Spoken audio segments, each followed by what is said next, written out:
breaking the law? Is that Jewish activities, maybe? Yeah. Yeah, that's not breaking the law, but what Joe is doing is definitely breaking the law. Okay. Joe did a green pass. Not only reaches out to Jews. Right, it just Exactly. reach out to Jews. Exactly. But what Joe is doing is basically she's trying to exploit people's socioeconomic backwardness and give them a bargaining chip. Use their poverty as a bargaining chip. Y'all are Right? And she's saying, okay, my yeah, send over your details. no, you can Hold on, wait a second. Joe, did you realize these recently passed laws have taken effect though? no, I haven't been over there for 2 years. Okay, well Come over soon. Come visit soon, Joe. I'll roll out the red carpet for you. Please come over. You sound like an Asian person, no thanks. Send me your itinerary. Or in fact, I extend my host graciousness to your friends and your acquaintances. Please send me their itinerary next time they come over. Please do. No, thank you. I'll be monitoring you. So if someone has like a Christian soup kitchen, like we have here, like Catholic Charities where I am. Yeah, if you're doing it out of charity, it's fine, right? But if you're doing it, you're not allowed to engage in politics as a foreigner. So if you're engaging in converting people, right? And so if you're engaging in Converting someone from one religion. the word is proselytization. Can I explain? Yeah. So if you're engaging in that, you will end up in jail. As a white person, you will 100% end up in jail. You can have a mission. So I'm just trying to understand this. So if you go in there to feed the poor and you set up a food bank, Yeah, no problem. Charities. But your Catholic charities baby doing- girls. We rescue baby girls that are killed when they're No, it doesn't sound like you're rescuing them. It sounds like you're brainwashing them into your politics. Look me up, Goober. Yeah. Send over your details. Send your info to me. I'm happy to report you to the Indian government. No, you I'm guys just still trying to understand this, guys. Get me there. Abby, here, let me explain it to you. Like, you can't proselytize in Israel. Wait on SpongeBob. I don't know. Let me explain it to you. SpongeBob and Abby. What happens is India is a very poor country. Many of the areas are very backwards. The government is too poor to reach those areas. It doesn't have a civil society to reach those areas or charities to reach those areas. So now you have an economic unit, which is the Catholic Church or these Christian institutions, who have vastly, a huge magnitude more of money. Mainly evangelicals, by the way. So, and the evangelicals. So they reach these areas, and then they basically offer these kids and these poor people food and certain things, whatever, to improve their lives, which is good. But the caveat is you have to convert, or you have to start attending certain. Yeah, strings attached. And it's like, okay, they'll give you cancer treatment. They'll pay for your friends cancer treatment, but you better start going to church, and your family better start going to church, or else you're not going to get that cancer treatment. You have to destroy your whole way of life, and you have to convert, and then you could get all this stuff. But now, luckily, Joe, send over your details. Yeah, Joe, you should definitely send your details if you want to act on it. No, you Alright, stop attacking her, please. I get Joe, your details are all over the place. I don't approve, but stop attacking her. So philanthropies can come in. They can feed hungry people. Sure, yeah. So you're saying as long as it's not conditioned upon joining the church. Look, to be really honest, U.S. aid, and I think President Trump and many other prominent Republicans have pointed this out, many of these charities and NGOs, quote unquote, are actually political fronts, including many of these missionary organizations. They're just political fronts. They're assets of the State Department. Many times they will promote stuff like, homosexuality, transgenderism. They did this in Afghanistan. And look, dude, the Christians get a bad rap because of it. No, you're getting a bad rap because what you're doing is immoral, it's predatory. No, you are a predator. You are a predator. You are a snake person. It's interesting what you say because I'm thinking about like work. So think about how it works here. We have laws. We were talking about this in a room a couple weeks ago, and the Supreme Court upheld this. So we have vagrancy laws where you get a fine of $1,000, and if it's a couple times, you do 6 months in jail if you're sleeping on the street, and you get arrested for sleeping on the street. But the way the law functions is the police officer has to be able to provide an alternative for them to stay. So where the shelters are, a lot of the shelters are run by Catholic Charities is a big one. Missionary. Missionaries. They're missionaries. And our county has one, but most of the bigger ones and the food banks are run by philanthropic organizations. This is what we mean right now. Just indicate.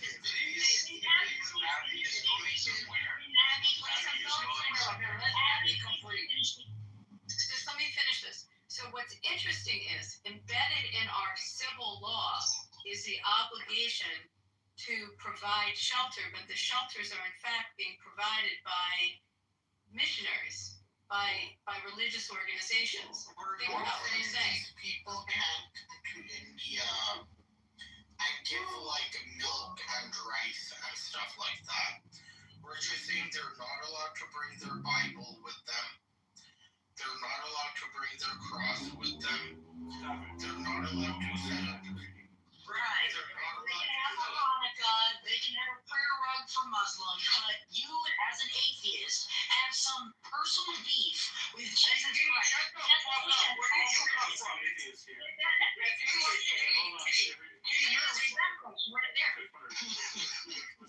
Let's talk to Kitty here. Kitty, there's only one atheist I can count here. And the rest of us are Indian Hindus that are upset at evangelicals coming and converting poor people in a moment of need. Now, we have asked Joe B to cease and desist. We pointed out the new rules. Okay, there's no, Joby, your ass is being recorded. Can I hear you? Hey, shut the fuck up. Radical, creep. I agree with you. Katie, shut your mouth. Shut your mouth, Katie. Let others speak. Give him a second. Get his period out. Alright, Katie, shut the fuck up and speak when you're spoken to. So just to clarify something, it's not illegal in Israel, by the way. It's restricted in that you can't, it's illegal to convert a minor, someone under 18, and it's illegal to offer like a material benefit to induce someone to convert. The laws of Israel do not apply to India. They cut it. I started by saying the laws of Israel do not apply to India. I'm just illustrating that they cut a deal with the Mormon church a while ago because the Mormons, and I live in a city very Mormon, the Mormons are very into proselytizing, and they voluntarily entered into an agreement with the government there to refrain from it. But it's not actually illegal there. So that's why I'm curious. That's reading the laws in India. Yes, and so as I will point out, like Mormons are considered Christian only because like basically the Catholic Church has not deemed Mormon Politics into this room. I know the topic. So the law in India is much stricter. Can you compare a country with a PCI, GDP per capita around like 2,600, 2,800 to I don't know how much Israel has. Probably 30,000. But it also doesn't sound stricter. It also isn't stricter. You don't So think Jason, It's the same law. it's a clear it's cast in India, and the Catholic Church in India for dollars. This is more detail than is needed. But this is more detail than is needed. Yeah, the only detail we need is Joe, send over your details. And send us the details of your organization, and we'll take care of it. Abby, it's the same exact law.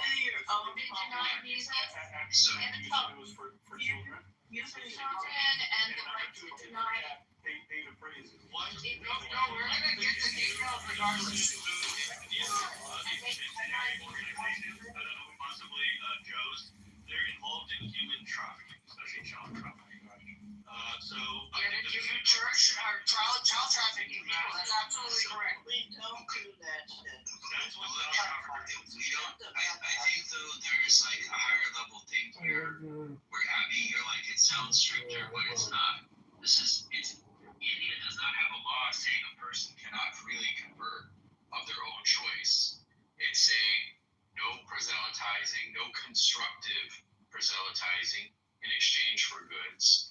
And that's not an unreasonable They law. can deny visas. I mean, they deny visas in Israel if they have that option. If I they dare you to book a flight ticket, Joe. I dare you to book a flight. Well, but Abby, and why would you say then that anything is stricter than what's in Israel? I mean, it's just the same. I guess it has a lot to do with how it's enforced. But it's definitely not against the law there. Okay, wait, So- Joe. Well, but no one is saying it's against the law in India to convert Why do people. you hate India so much? Why do you hate India? I love India. Why do you want to stop and putting so much focus on I think it's fine. Joe is a hater. Is Jewish. Yeah, I'm fucking control right now. Yeah, why? It's I just got alright. a little deli belly when I was there, but I really did have a good time. Sorry. So, Joe, why do you hate Indian people and our indigenous way of life?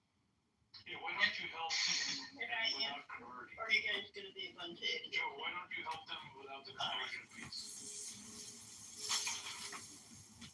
Joe, I'm trying to answer because it's on you, on my country. because when I went there once, we saw what they did to baby girls, and they didn't respect them.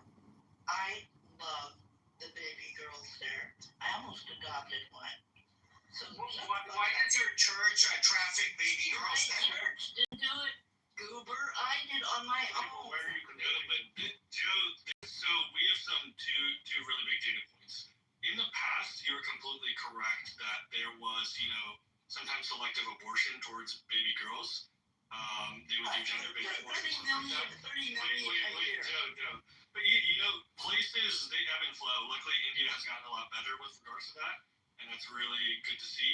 However, the child trafficking that Christian missionary institutions do has been a rampant thing in India. That's why they have these new recent laws to stop people like you going and your institutions going and conducting this type of child trafficking and swindling these people who are poor or destitute, who just recently they're receiving human dignity and stuff for the first time, and they're starting to economically go forward in life. So yeah, I think these are two big trend lines.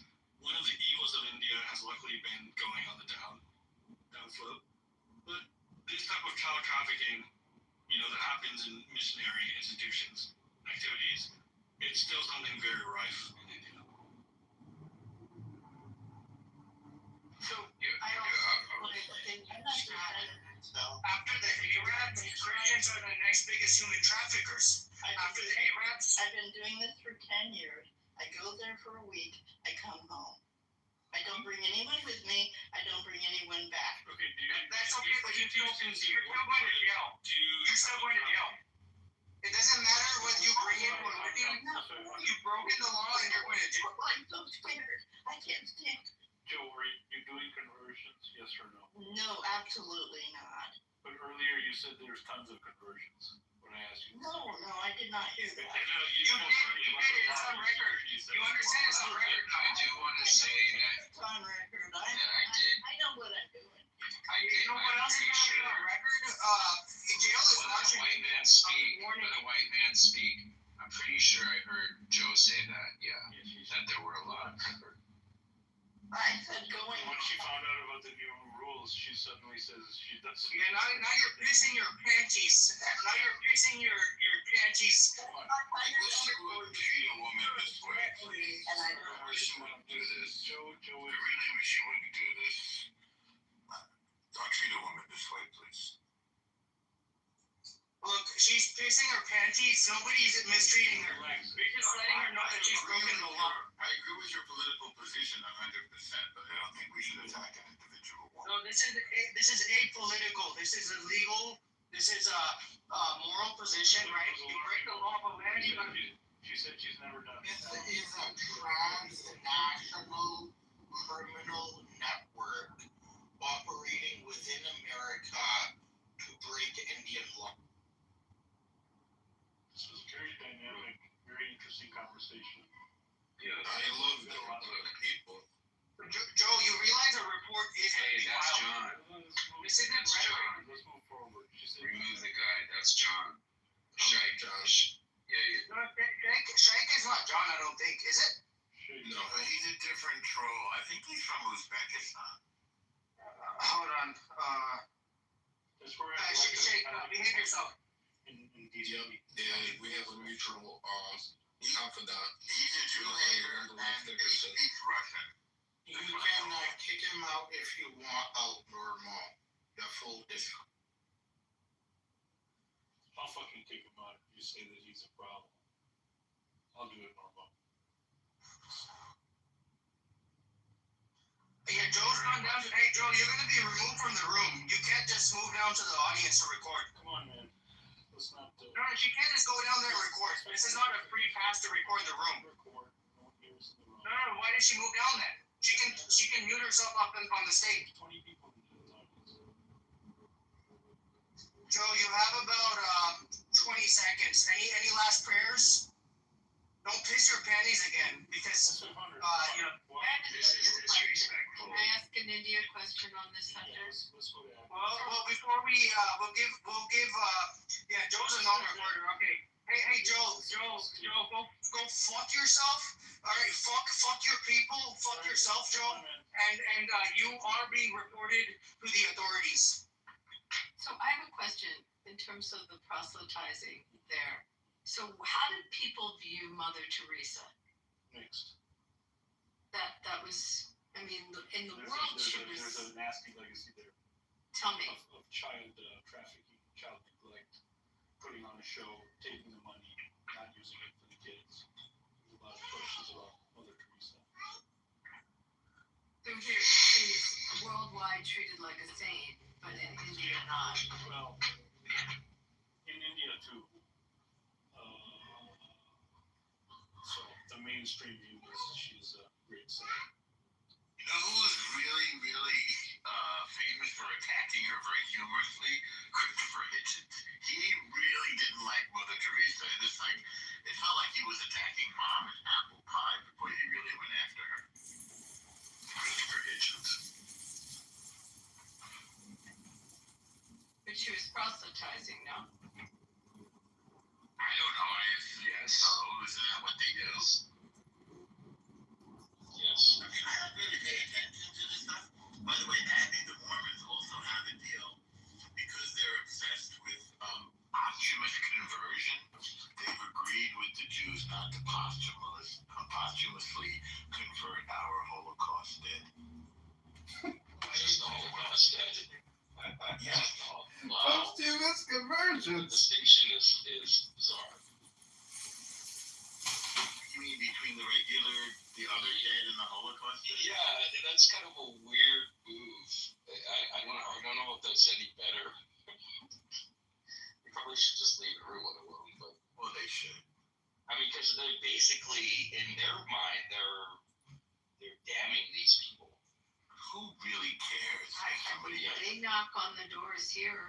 You get these guys that are on bicycles with white button-down shirts and black ties, and they go around the neighborhoods, knock on the doors. They're on mission. Book of Mormon, yeah.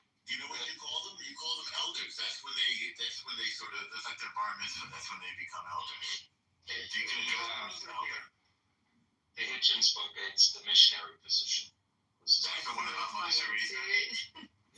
Yeah, that's what it's called. And he also had a documentary that came out like right before she died or something. It was a guy called Hell's, I can't remember. But he just, Princess Diana and Mother Teresa. But he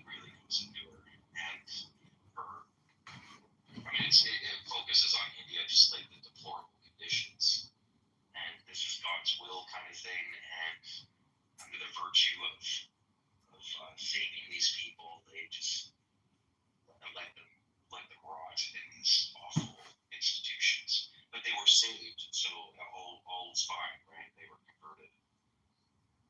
What's interesting here is we have a huge Mormon community. And when I first started practicing, there's a judge, and his name is Myron Levitt. Okay, you can't have a more Jewish sounding name than Myron Levitt. I mean, both first name and last name, Mormon. And I'm like, I'm trying to figure it out. The Mormons have adopted a lot of old Jewish, some biblical names, but also old Jewish lineage names. And it gets confusing because the first names are often interesting. They're like family names as first names, but the last names they use Jewish names.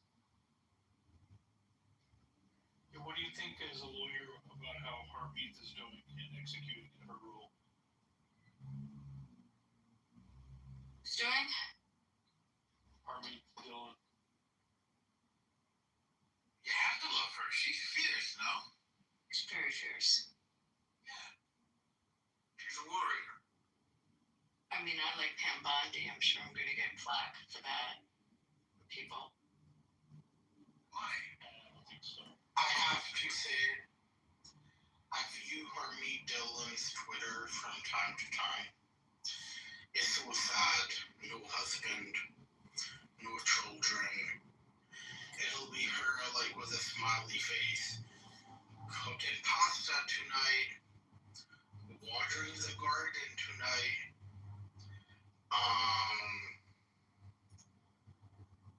Maybe she likes something like that. Maybe she likes the ladies. Yeah, her husband died recently, so the movie Oh, I'm sorry to hear that. I think that it's interesting. I mean, a lot of these U.S. attorneys that got appointed around the country are under attack to try to get them removed with lawsuits and, in states that are blue states, where the senators have that, what they call is it the blue ticket? Where they basically give the okay for that appointment, and they're all fighting it. And it's Bondi's really trying to save all these appointments. So as much as going after like the legal issues, she's also administratively trying to like save all these appointments. It's a lot of work.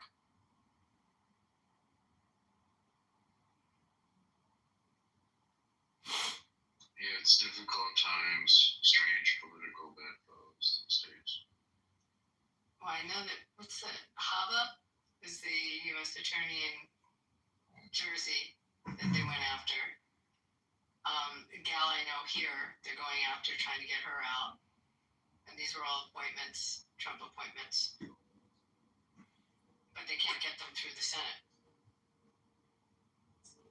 I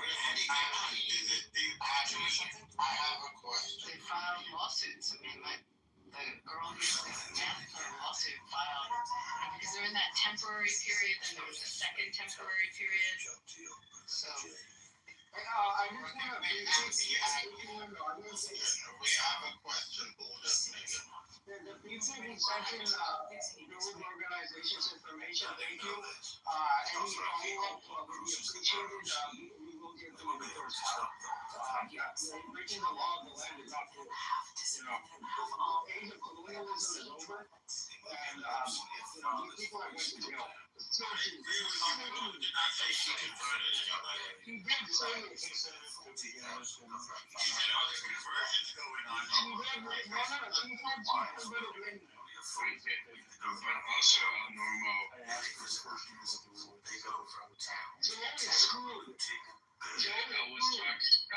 Joe was talking about what her organization does when she was asked that question. Well, I thought you went as an individual. No, You don't go as an individual. She changed it to all that. That makes sense. Once she learned about the problems now. Could you imagine just going as an individual and like taking people's kids and stuff and like it's a movie insane. Go to like the bad neighborhood and say, look, I want any girl. Yeah.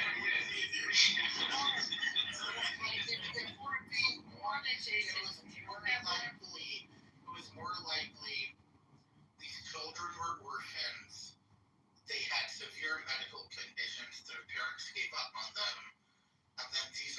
organizations came and adopted. So it's interesting. I'm looking at this law. Do you remember, Norm and Jason? You might remember there was this really bad dude that was on the app about, I'm going to say 2 years ago, and he said he was a rabbi, but it was like very bogus. Alex from New York. Alex from No, not Alex. The mass converter guy. The mass converter, yes.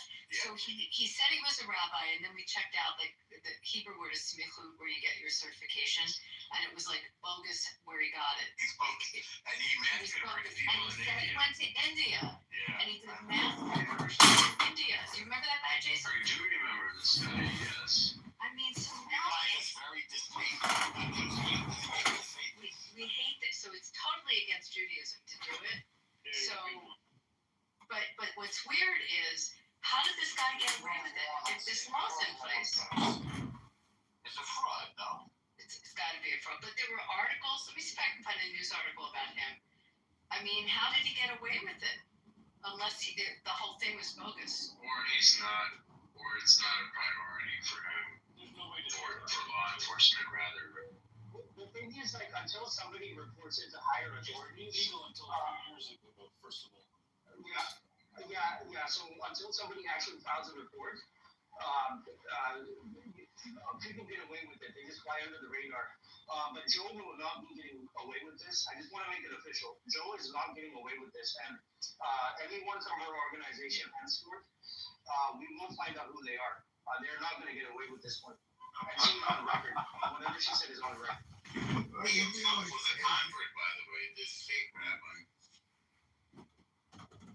So yeah, I would just say, Abby, Norm, let your Abrahamic brothers know it is Islamic Christianity, but they can't do this. He's probably lying about the whole story to begin with, which is a funny part. So, We're going to get to the bottom of it.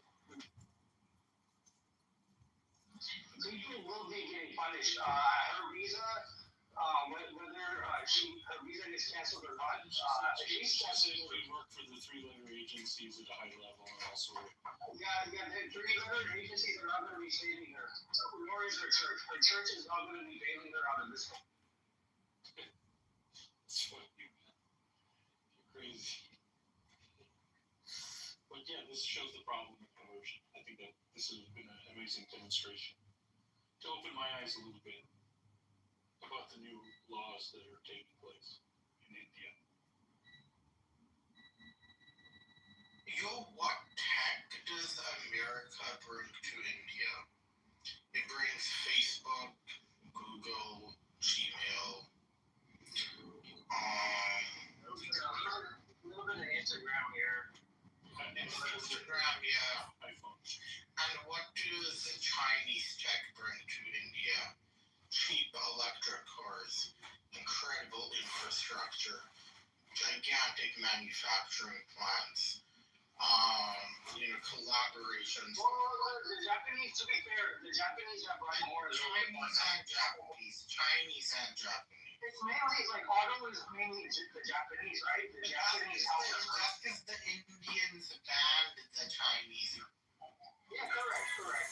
India's done a lot of partnerships with Japan. Japan wants to bring industry in. America has given a lot to India. It gave us Instagram. Missionaries. It gave us the Joby. When you say China has given so much? Not yet, but there's a potential for big things. There's a big potential going right now. Do you think India would trust China? Because I don't think anybody trusts China. It's not that black and white, normal. It's not that black and white. I think there's a block developing. You have the new RIC, Russia, India, China. Nepal just met with the leader of Nepal just met with Putin yesterday, right? And he said, look, we haven't had a Russian leader visit in ages. And Putin said, that might happen this December. Putin said he might visit Nepal this December. Isn't this setting up for like World War III? It's not The access of good China, Russia, India versus the access of evil America, the West. forget Israel. I'm sorry. It's the old world. It's the old world versus the new world. I think we're gonna see a bifurcation. Between the old world and the new world.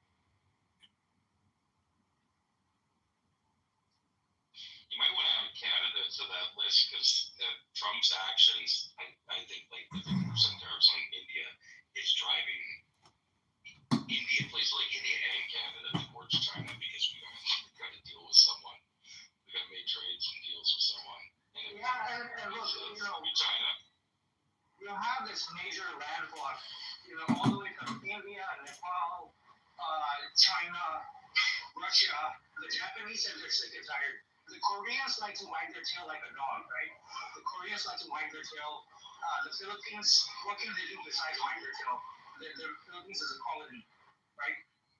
So these two countries, they're just going to be caught in the middle. But you have Russia, India, China, you have Nepal. Eventually, Pakistan wants to be part of the China-Russia bloc. That's what their dream, right? And right now, Pakistan is turning into America's bitch again. But let's see how this whole situation plays out. If the Gulf, if the Arab countries move towards Russia and China and India, okay, so you have the entire Asia. What is Thailand going to do? Thailand is going to continue to be a carnival land for white people to go fuck their little children and marry their women? What is Thailand going to do all isolated by itself? You're going to see the ASEAN move towards China. What's Japan's relationship with India like right now? Oh, excellent. Japan has historically always invested. Perhaps the largest foreign investor in India has always been Japan and Singapore. And Japan and India have decades and decades of good relations without any friction whatsoever. Japan is squarely in the India bloc. Historically, culturally, and in the modern day context, Japan is firmly in the India bloc. The Indian Prime Minister visited Japan last week, and Japan said, okay, we're not going to send our trade minister to the U.S. anymore. We're done negotiating with the U.S. That trade deal that Japan supposedly signed with the U.S. is in the garbage can. There's no trade deal between Japan and the U.S. anymore. Japan said they're going to invest in India, and that trade deal with Japan and the U.S. is in the garbage can. And it's just the Koreans are lining it. The U.S. fashioned Japan after nuclear bombing it into the second biggest economy in the world. And today it remains the third biggest economy in the world. The idea that Japan is going to stop trading with the U.S. to me is... No, you're missing the socio-cultural context, Alvaro. But what's going to happen, right?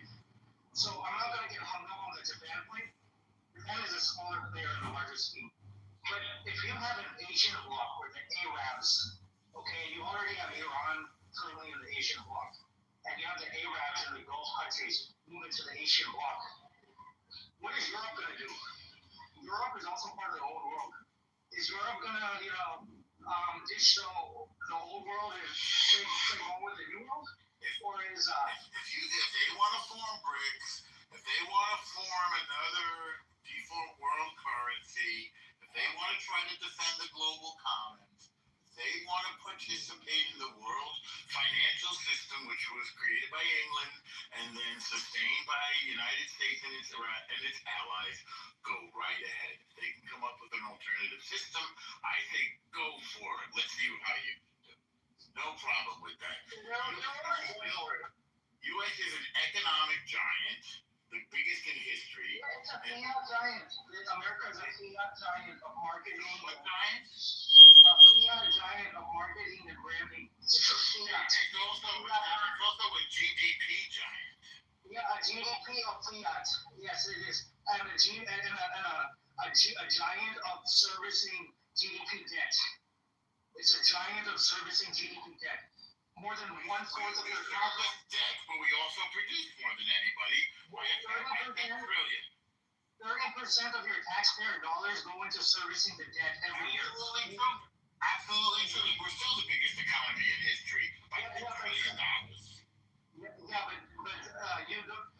you want to use that as a measure of economy, you're understanding that. So the debt debt is a measure of economy, but how long? Okay, debt is a measure of boosting GDP, but how long is it sustainable for? I'm saying it's not sustainable. I'm saying GDP is a measure of an economy, not debt. No, but debt boosts GDP at the end of the day. Okay, you increase debt, you increase borrowing, and you spend it on federal stimulus, you spend it on infrastructure, you spend it on subsidizing industries, right? You're boosting your GDP through debt. But how long is it sustainable? I would say that we boost our GDP through productivity. Yeah, but you leverage debt to boost productivity. We do leverage that. We do spend too much. There isn't any question about it. Look, at the end of the day, I think what you meant to say was revolutions in the mode of production create new relations that create more productivity. Well, the two leaders in that are U.S. and China, and AI. Presumably India is right up there as a close third, or will be. Probably Japan. You gotta join get Israel to join China, Russia, and India. Well, Israel has quietly always had decent relations with these countries, by the way. Although we're afraid of Russia because they're very anti-Semitic. I mean, look, China has already gone in. It bought up big fashion houses in France. They have bought up more than a third of Italy's banking system. 1/3 of Italy's financial system is owned by China. China has already bought up major industries in Europe. Okay, so you're going to say that Europe is suddenly going to go against this new Asian bloc which is forming? They're not going to go against them. Europe is struggling right now.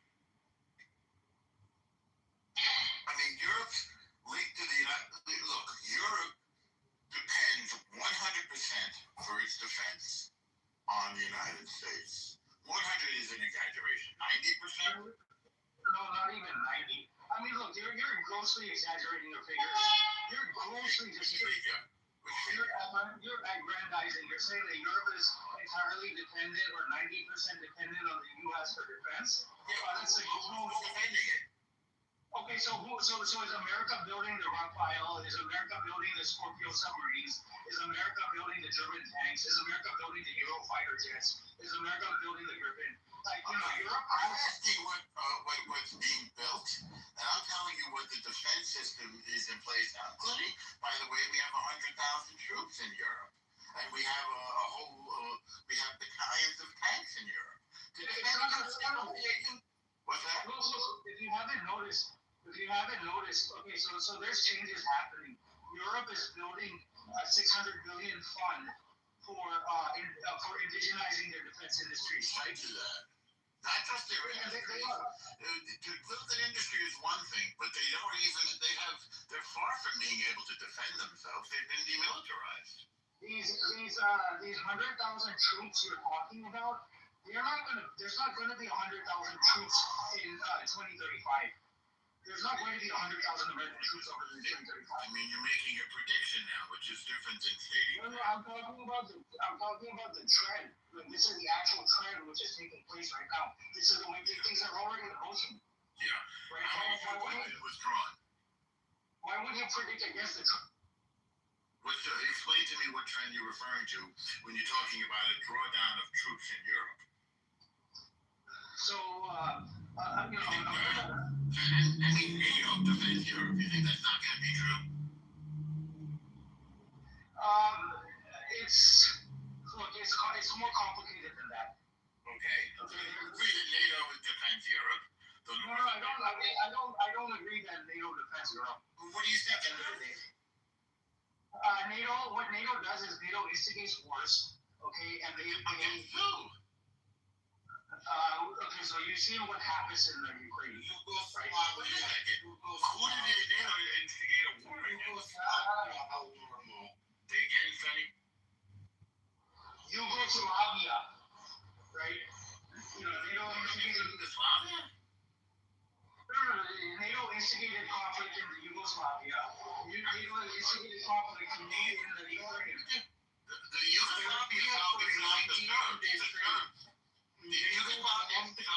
Because of the They bombed Serbia for 92 days straight. Was it under Clinton? Yeah. Yeah, but this was after years and years of a war in Yugoslavia. That bombing stopped the war.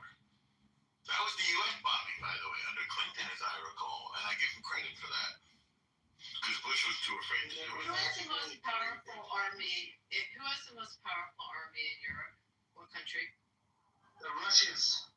Well, I don't know if you count Russia as Europe, but I think it might be Counting Poland. Russia as Europe, but I don't know Russia's. I think it might be Poland. Is that obvious? Yeah, I'm asking. I think it might be Poland, but I'm not sure. Right now. They don't have big armies, by the way. The most military, Probably France, because the French have built their own industrial complex. They don't rely on the EU. They don't collaborate. They build their own French indigenous technology. It's probably. yeah, but they're not viewed as a strong army. They usually retreat. I mean, just historically. You don't think Germany? He's now starting to build up, but we've held them back all this Right, time. we've held them back. So we're there in Germany, but the German manufacturing now in weapons has increased substantially. I just looked it up. Italy and France within the European Union, not counting Russia. Italy and France have the largest standing armies. Wow. Ukraine second largest, Poland third largest. And the UK is not considered part of the EU. Right. They don't have a large army anymore. Who? The UK doesn't have a large army anymore. Really? No shit, Sherlock. Is that Owen? It's gotta be Owen. I knew it. Yeah, isn't that weird? It's going to take many decades. Europe has only recently made the decision that they're going to indigenize. And so he left my room, blocked me, and did it. Why do you think me and him? You guys started. Fucking Anons. I know he comes into Scotty's room all the time, right? But it's just a matter of time before you guys even start hating his guts, because he doesn't freaking add value to conversation. All he does. Cursing, guys come in, they'll curse, and that's it. Right? But anyways, wow, we got a whole bunch of aliens on here. What's up with the ocean? Anybody else want to come up? Come on. Before you ended your room, we had a whole bunch of bots. That was crazy. I was like, where are these people come from?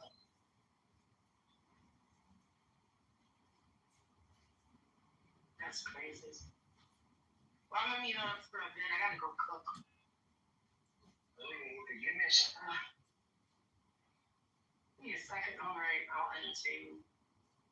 Should I sing for you people? No, I'm horrible.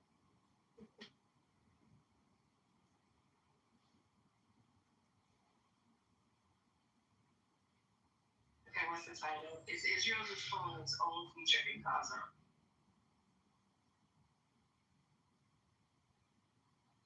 Times of Israel. Let me read this. There's just 1 minute, isn't it? Yeah, I'm just gonna read the link you gave us.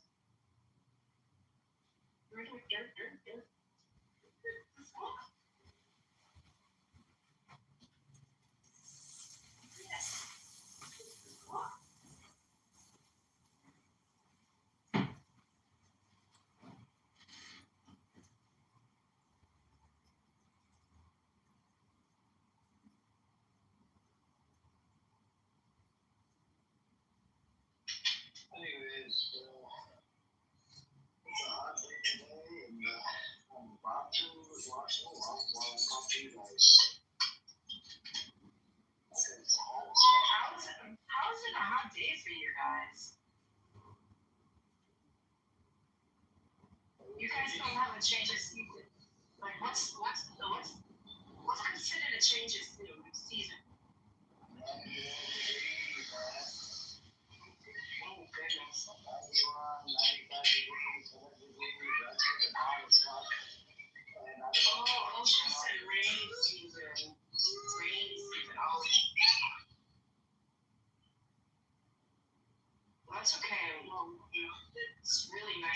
Oh my God, I don't know what to hear. I'm at.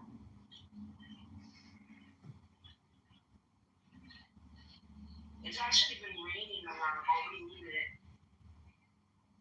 Apparently, what my neighbor did is that they rented one of those, things that the kids get on there, the slide onto it, they fill up with water. What is it called? Jumper? Water slide? Yeah, water slide. Those little, you fill it up with air, with water. You know, you can rent those things, right? From a party center. Yeah, yeah. That's what that's what they usually do when it gets too hot. They'll have that in their front yard, and the kids are playing while they're partying, barbecue or whatever. Oh, that sounds like fun. Yep. Even at the park, people are packed. Sunday, But anyways, I'm put article in the chat. Apparently, we don't get enough rain as much as before, Ocean. We used to get lots of rain before, and then it wouldn't rain as much. That's why we had droughts in California. And now, slowly we're getting back together with the rainy season. But it all has to do with the climate control, global warming. Anyways, going back to the news, this article that I posted in the chat, Netanyahu says Israel paying the price on world stage for war in Gaza, which is true despite PM's comment. Cabinet today's discussion of plan to establish a new media office inside foreign ministry. Netanyahu disagree on the appointment mechanism. So there's a guy called Sar. His wife's name is Sarah. Please don't confuse the two. One is a wife, another one is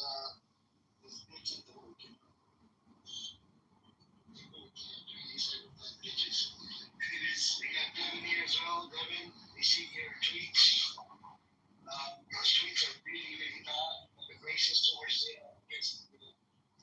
Black American community. And I'm gonna combine it together and I'm gonna post it on YouTube. Devin, you're gonna be famous. I'm gonna post it and share it with everybody in the chat. What's up with you, Chris? How you doing today? Very good. How are you? I'm doing alright. What you been up to? No, just had a breakfast with my family. I'm currently in my mother's home and about to partake in more mimosas, get a haircut. And that's going to be my Sunday today. Very relaxing this time. She knows what you think about all of this shit. She knows that you don't really give too much about emotion. She knows that I'm America first. I don't know exactly. You're not America first, bro. You're not America first. You're just your own money first. I mean, that might help people feel better, but I'm definitely America first. Are you hiding behind the shield of America just so you can make extra dollars? Either I got cut off or you got cut off. Something about hiding behind the shield. No. I said I'm using America as a shield to sort of like say you're America first. You're not all about the money. Well, no, that would imply I have skin in the game.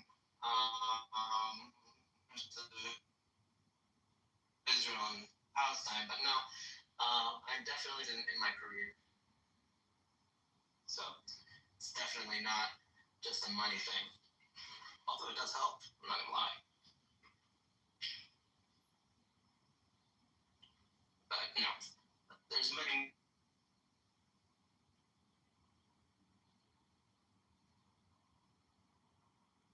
No, I might have got cut off. If I didn't cut off, they bad stuff in here. Yeah, you got cut off, man. You don't have proper 5G. Place where you stay, it's a lot of That's 5G.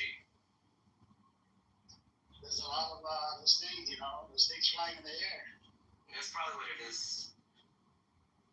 Yeah, sometimes, for security reasons, they won't even jam the fucking signal.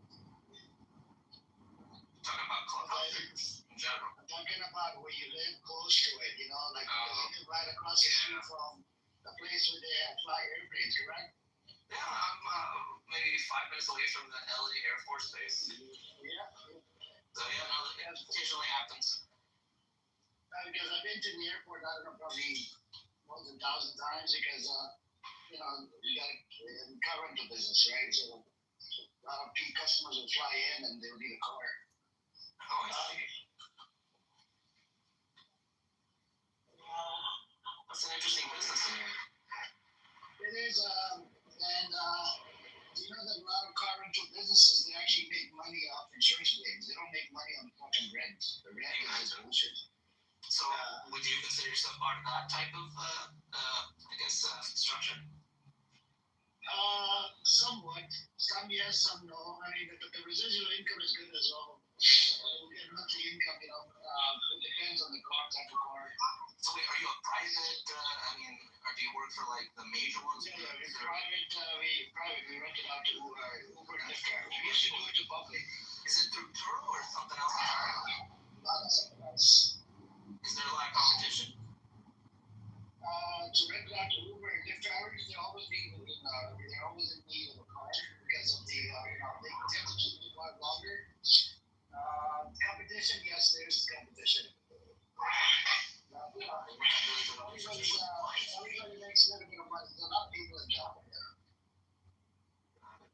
Are you, whenever you're comfortable disclosing, you work for yourself, employees as well, helping you out with this endeavor?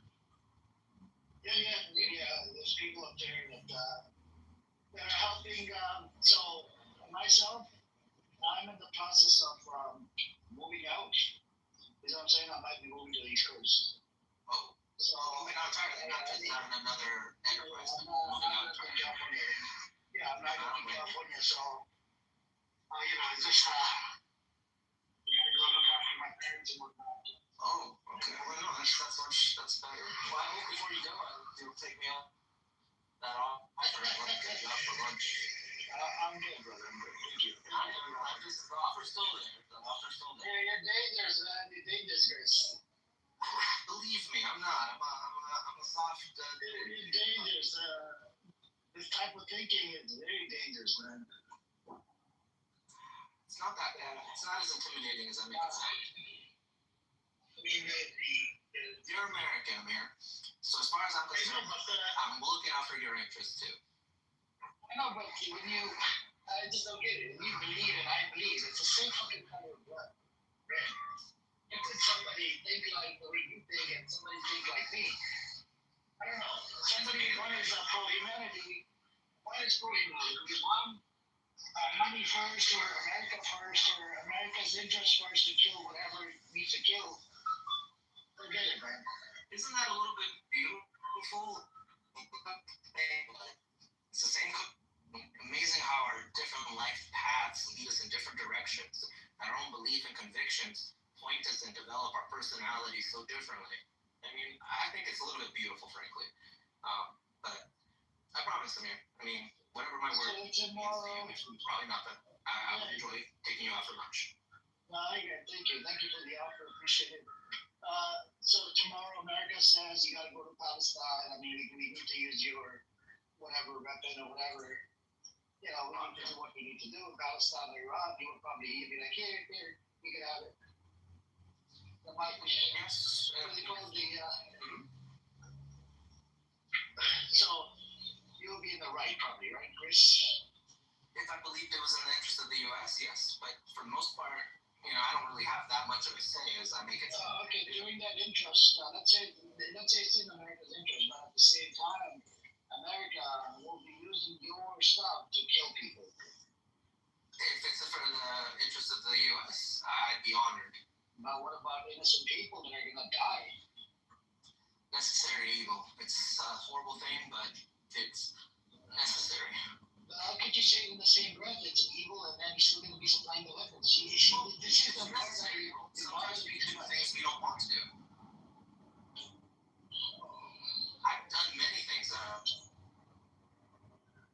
I know. I'm assuming in business, Amir, you've had to do some things that you don't want to do either. I did, but I didn't do this type of shit where you're at fault of killing. It's like you're responsible for it. Your shit is responsible for killing people. I sold cigarettes. Look, I sold cigarettes. I've sold cigarettes, but cigarettes is, it's my choice, right? People come in and they want to smoke. Okay, it's up to you. But business here involved in, right? America says to move right and here use the weaponry and kill people in Israel, in Iran or in Palestine or It's and not I as think far you're as here that because it's I know what America's they're interest. planning to use it for, but I'm not telling them how to use it for that purpose. So it's a But little they are different. going to Like use it for that selling purpose. cigarettes, you're not telling them anything. How they use it. They can trash it the minute they buy it. For all you do care. And same thing for me. But I do believe in the policy that the U.S. has. What is that policy again?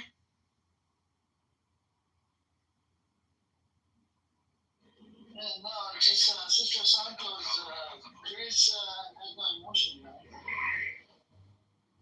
So I'm saying, I have the capacity to love Amir. Believe me, I do. So if he wants to, let's say if America tomorrow says we're going to war, we're going to kill innocent people, whatever, right? He knows they're going to use, he's going to use his, America's going to use his, stuff to kill people. He knows it, like a back of his head. But, he'd be like, yeah, it's okay. I feel bad. But, I'm still going to give you the weapons. Wait, so he created a technology? Whatever he has, But his. When did you create It's more yours? like, I feel bad for the innocents that die as collateral or necessary. Trace, just say you don't give a fuck. Cause I hear you. I read through bullshit real quick. You don't give a fuck. Very good. Well, cheers. Alright, gotta go. Nice talking to both of y'all. I'll be back in maybe a few hours. No problem. Yep. Anyways, Mr. Chico's here. Anybody, what's up, Omar and Ordinary? Everybody's on there. Welcome, Josh and Beatrix and whatnot. I got a couple updates. Sure, go. So there's a statement from Hamas about the negotiations. And then there's the flotilla news. Which one do you guys want to hear about first? Yeah, whatever. The ceasefire thing, sure, go on. Okay, breaking. This is 30 minutes ago. Hamas in a press statement. Through intermediaries, we have received some proposals from the U.S. side aimed at reaching a ceasefire. On this occasion, Hamas welcomes any initiative. The movement confirms that it is ready to immediately sit down at the negotiating table to discuss the release of all captives in exchange for a clear declaration ending the war, full withdrawal from Gaza, and the formation of a committee to govern the Gaza Strip with independent Palestinians assuming their duties immediately. They also mentioned that part of this deal is that Israel has to publicly act this agreement to, prevent any previous experiences of agreements being rejected or overturned. Most recently, the proposal presented by intermediaries to Hamas based on a U.S. suggestion.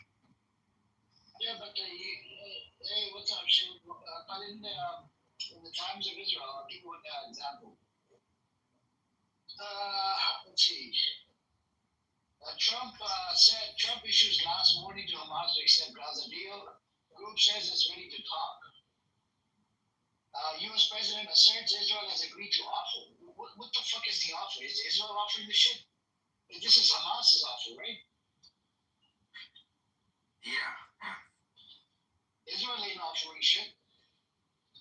No, I don't think Israel, because Israel's stated goals were to defeat Hamas. Hamas' stated goals are an end to the war and a full withdrawal for a permanent ceasefire. They never said anything about giving up weapons or Hamas leaving or giving up to being arrested or anything like that. But Hamas does, if you read between the lines, they are saying they agree to a formation of a committee to govern the Gaza Strip, meaning they don't care about governing it anymore. Or that's not a prerequisite for them. So, is this Israel losing in a way? It's not winning for them. Yeah, but so Israel hasn't made any statement related to the deal. I didn't agree to it. No, not that I see. Anyways, what's up with the shape? What's going on? The only way a deal's going to happen is if both sides can spend that they want. This sounds close.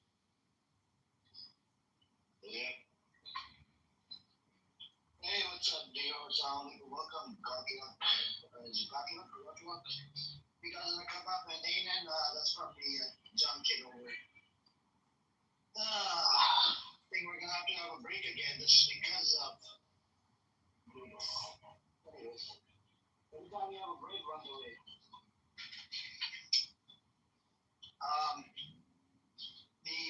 What I was saying was ceasefire and us would be, they would offer any kind of deal, but at the end of the day, it needs to be accepted by Israel.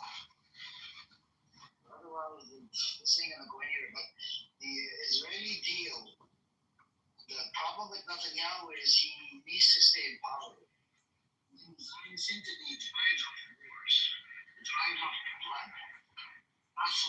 That's what it's all about. He doesn't want peace, because then they're gonna start fighting each other inside this place called Israel. So Trump coming out with this stupid statement, but then Netanyahu didn't agree to the deal. How the fuck is Trump making the stupid statement? Such a dumbass fucker.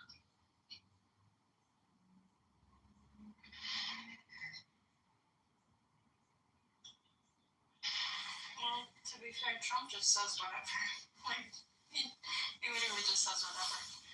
But, Josh, did you say something else? There was something else that you were going to say? The flotilla has arrived in Tunis, my other hometown. Very proud of my people. I think they're picking up another 20 boats. And yeah, so I think it's over 60 boats at this point that will be heading towards Gaza. And I don't see how they're going to stop that unless if they kill a bunch of innocent people. Or they just arrest them again, like they did last time. But it looks really bad whenever they do that. That was one boat, though, with 20 people on it. This is 40 to 50 boats. 60 maybe even. I'm not sure the exact count.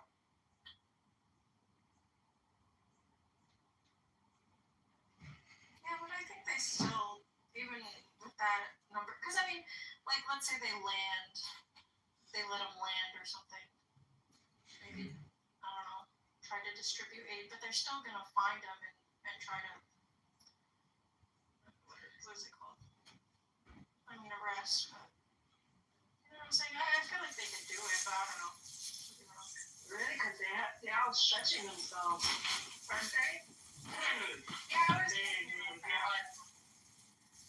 They hardly have, no problem. They have to control the West Bank before those checkpoints. What is it, 900 and something? Then they got IDF soldiers in the Gaza Strip.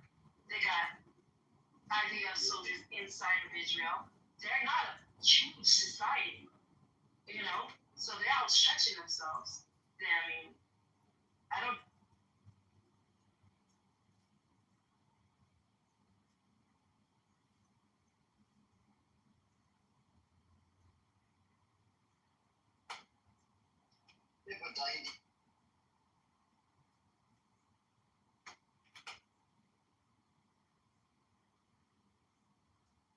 Began to be worried about society's ability to function if you took the not necessarily the faith out of it, but the rules that religion had imposed on people out of it.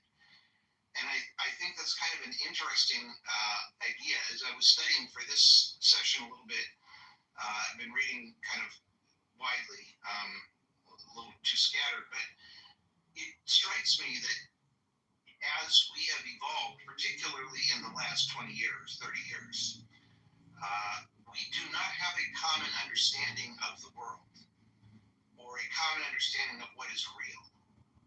And I think that's a real concern. And I think to get to the topic of the room, I think the founders never imagined the internet. And if we do not get control somehow of how to utilize this technology for all of our benefits, I fear that the people who want to use it for evil will win. And Any thoughts on any of that?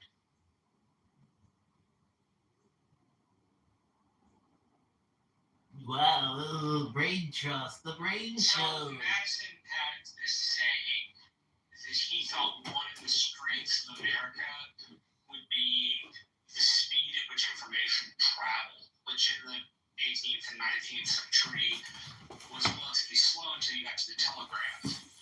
And so in Madison's mind, it was a way for people to sort through issues in an extended amount of time, so that their first impression was not all that they get. The internet, at least in my point of view, is premised on people's first impression of a subject, and that's what they're expected to go with, and that's what the internet motivates you to go with, I should say. And so messages go back and forth in a lightning speed in which we don't really seriously consider the ideas.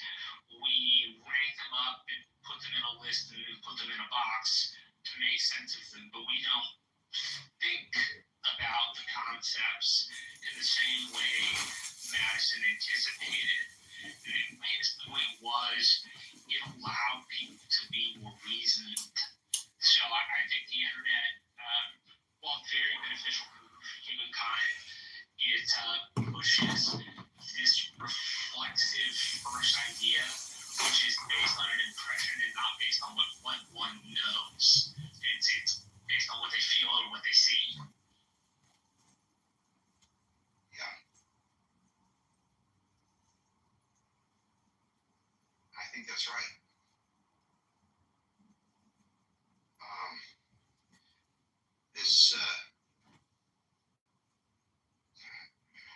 This UI is just really something. So you have control of the chat, right? Yeah, looking at Necro said something funny. I have to say something. It's fine as long as we don't have Trump space on Mount Rushmore. Oh God, that would be awful. Yeah.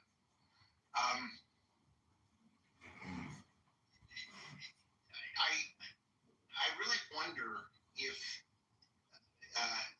there is a chance that across the parties, across Democrat and Republican, conservative and liberal, we can come to some common ideas about how to update the Constitution and make it more relevant to today. And I think that would involve some thoughts on the Second Amendment and the First Amendment. And I think it would involve some thoughts on our political process. Any thoughts about that?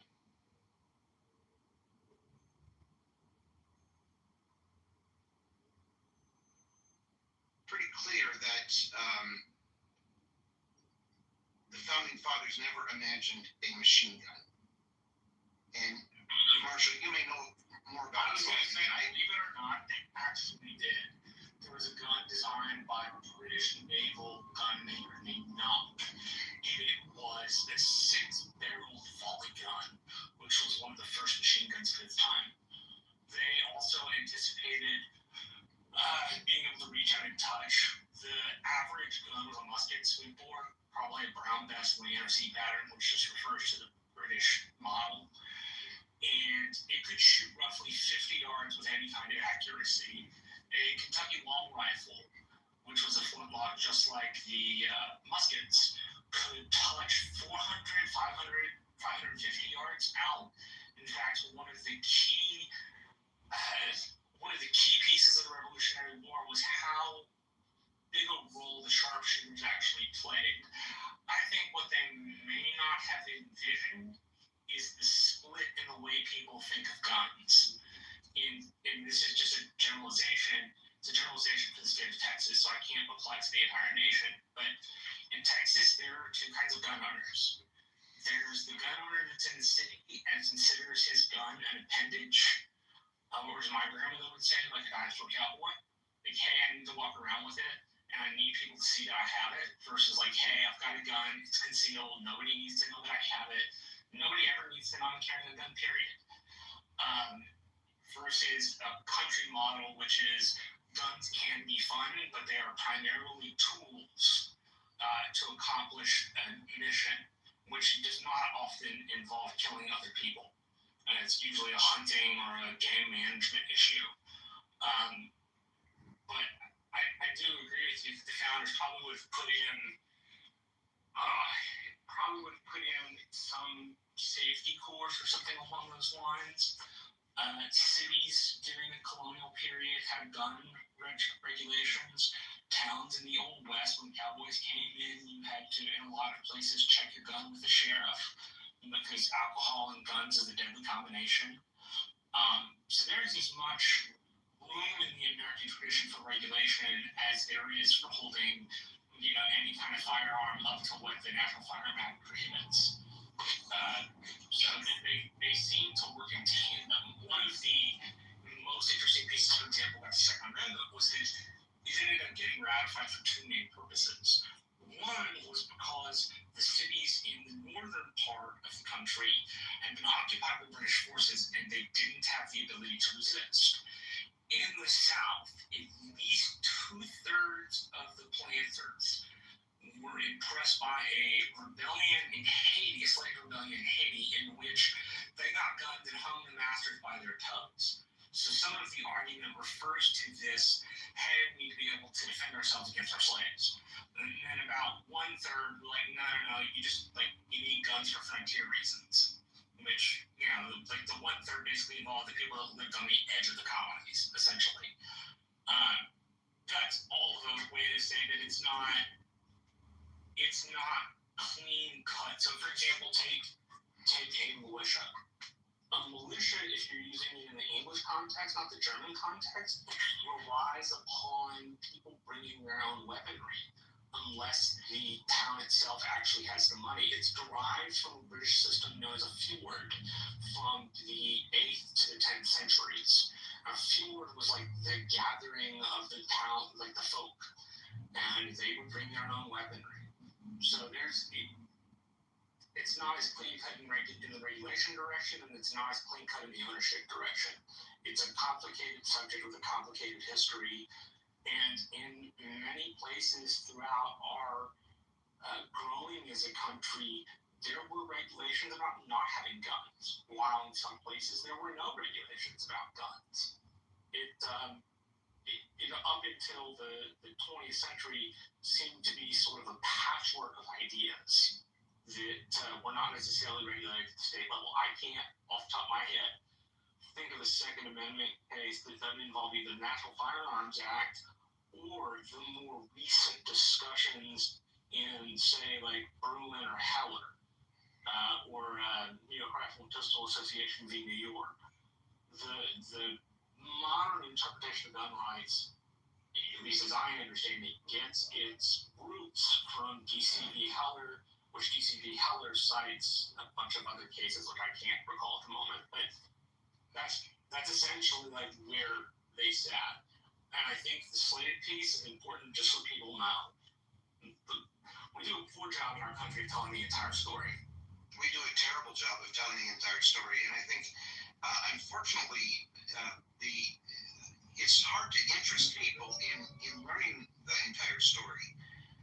As I read about this in a modern context, it's scary to me. It's absolutely. I can only read about it for so long before I have to tune out, because so many of the things that I knew in my youth are no longer really true. Whether we're talking about guns, whether we're talking about vaccines, whether we're talking about trade, all of these ideas that were in the Constitution were based on a world where travel was not so simple, so fast, so incredibly easy. And I really think we need to, when we talk about originalist versus a living document, we need to come to an agreement among the consent of the governed about updating how we're going to deal with the fast-changing environment. And, we had these sessions a couple months ago about democracy versus republic, which were very stimulating to me, because I had always thought of it more in a national sense and hadn't really considered the local sense. But when you think about a lot of the problems we have right now, whether it's vaccine mandates or whether it's Trump bringing National Guard, it's conflating the boundaries between a local municipality and a national government. Any thoughts on that? I have one. This is Jim. You know, I didn't, you know, I actually learned about posse comitatus from a movie. And, I never really understood it well, and still to this day, obviously don't, because I don't understand how so easily they're bringing military into our cities. And I point out in another room, and they keep saying, the blue cities, and it is, because like Orlando, Florida, somebody did some research for me, looked it up the other day while we were in a room. In Orlando's crime rate is higher than New York's, Chicago's, LA's, whatever, but it's in Florida. And they're not going anywhere near Orlando with National Guard. But, the other thing I want to point out real quick while I'm thinking is, guns, for instance, and things like that. I take the train a lot, I take the bus a lot. And, plane regulation is so strict. But, right now, unless you are a driver or an engineer, you can get on a train or a bus pretty much with anything you want. They occasionally, when there's something happens for a little while, they have some inspection, but basically for the last 3 or 4 years, there's been times where I've been on trains and buses where I felt anxious because and they actually tout in their advertisement, you just walk on, that there's no one checks anything. So it's kind of interesting. Anyway, that's really fascinating. I hadn't thought about that, but the difference between obviously the risk in a plane where we have all of these inspections and the risk of getting on a bus or a train. And I got in Portland about 4 months ago. I got on the subway system, and these two people almost got in a fight right in the car where I was. And they did have a security person on board, but that is such a fascinating point, and you hate to think that we're going to have to put that kind of security into all travel, but that is a really interesting point, Jim. Although go ahead. Yeah, that's interesting that you said Orlando. If anything, I would think that would actually be another opportunity, because Orlando is like deep blue. It's where Ron DeSantis had his war with Disney. So, that's surprising that Trump would not take the opportunity to try and go and, try to have ICE go and do mass raids down in Orlando if he could. I would like to, it's interesting. What you don't realize, though, about Orlando and Disney, I worked for Disney for 4.5 years. Disney is kind of its own little world of 43,000 square acres. Now, Universal is in the middle of Scary Town.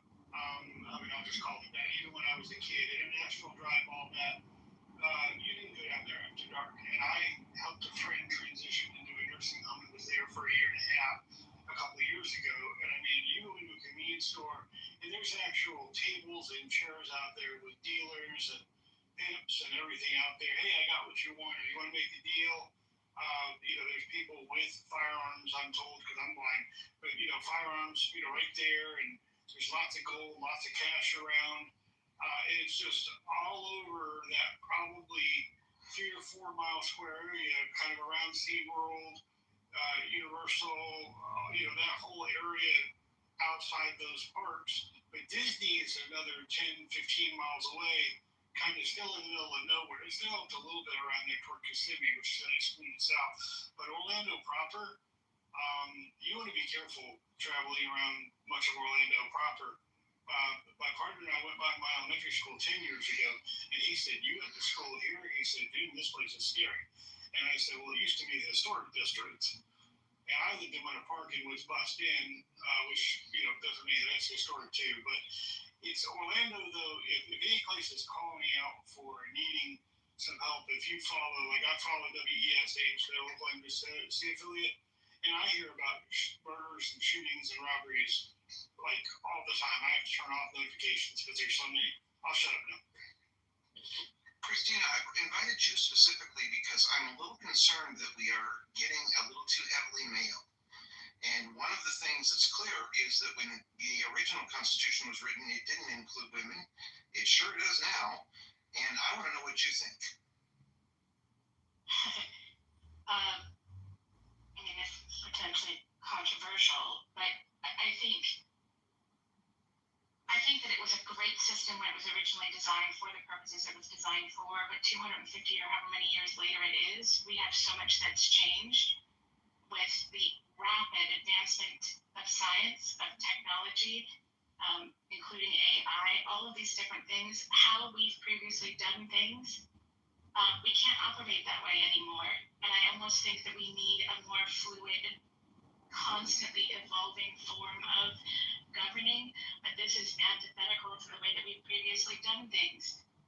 Because if we continue to operate the way we've done things, it's easier and faster for those who want to upset the systems to find loopholes or find ways to, for example, you have a chessboard, there are certain rules of how each piece moves, and that's how government has been done. But you include technology, social media, AI, etc., rapid advancement of science. Now we can use the psychology, the biology of how humans operate individually and collectively. We can expand that chessboard to include the lay of the land that's so much broader. But if some people are still only operating within the framework of the board, then you can't necessarily address all of these other loopholes. But if you create systems that also incorporate our humanness and create systems that evolve and flow and are constantly evolving and counting for the tendencies of humans for good and bad, then we can't necessarily, like, quote unquote, plug the holes or create pathways. The imagery that comes to mind, water flows where it has space to flow, right? If you create pathways in the directions you want things to move and how humans do our tendencies, then we flow in that direction. And if we can build for and adapting for our humanness, because I'm already seeing it from scammers to how this election went to how government's being run, it's influencing emotions, perceptions, our thinking. It's really tapping into our humanness and weaponizing it against us, but we haven't built an infrastructure that leans into that in a positive way. And also not just positive, but like accounting for positives and negatives. And I think a lot of other cultures throughout time, let alone other cultures on the planet currently, have done things differently. And so we've got resources we can look at, just a matter of creating new ways of doing it. So, but like the point A to point B path is potentially a massive undertaking, and also in a hyper individualistic environment means trying to do something that is more relational is counter to it, and there's a lot of resistance to the idea. So we just say quickly, like Christina's saying about the system being outdated. The only thing that's fixed about the system, it's actually not even fixed because this can change. The only thing that's fixed about the system is the fact that it takes broad consensus to change it, right? We could change the Constitution to say that no one can wear blue shirts anywhere in the country. I mean, we could change it, we could illegalize, we could make voting illegal, we could make, the system is pretty changeable, with the exception of, and this is changeable too, but it's funny, it takes broad consensus to change it, right? So, I mean, no, we could say that broad consensus is a bad idea. I'm amenable to that idea, right? And this is how Westminster parliamentary systems work, right? I mean, anything can basically be changed with 50.1%, right? And that might be, but really, I mean, that's what we're talking about, right? Ultimately, anything in the system, it can be changed. It just requires 2/3 majorities to make systemic change. Reverse 2/3 and 3/4 to amend the Constitution, right? And other than that, I mean, so really we're saying in a democratic system, do we want everything to be 50.1, 50+1 kind of thing, or should some things require broad consensus? So I This is a good question, Scott. just a quick question. Since we've been talking about the big ideas and the need to change systems, I was hoping we could then do like a 10,000-foot view. Like, if you could change 3 things in the Constitution, whether it's part of the amendment process, whether it's a specific part of Article 2, Article 1, Article 3, or whether it's taking away some amendments or adding more amendments, when you say we should change, what are 3 of the changes that come most presently to your mind? This is great. Actually, I think that's a great question.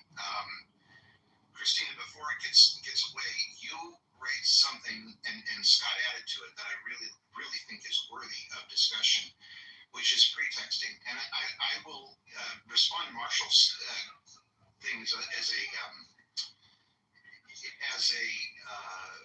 as an example of how we can maybe talk about this.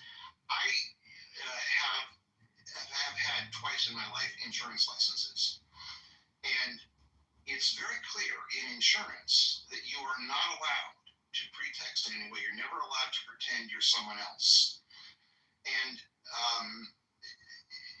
I think the conflation of entertainment and politics is a dangerous place. And I'm not sure how to draw the line exactly, but I'm excited by the quality of this discussion versus what usually goes on Clubhouse. And I think it does show there is a hunger for some genuine discussion without it being all about entertainment. So I'm sorry, I'm rambling. To get to Marshall's question, I would, number one, make pretexting in any government sense illegal, and that would mean using bots on the internet. It would mean any kind of phone, where they have auto dialers and it pretends to be a human. It would be any time that a machine pretends to be a human being. I would love to see that be illegal.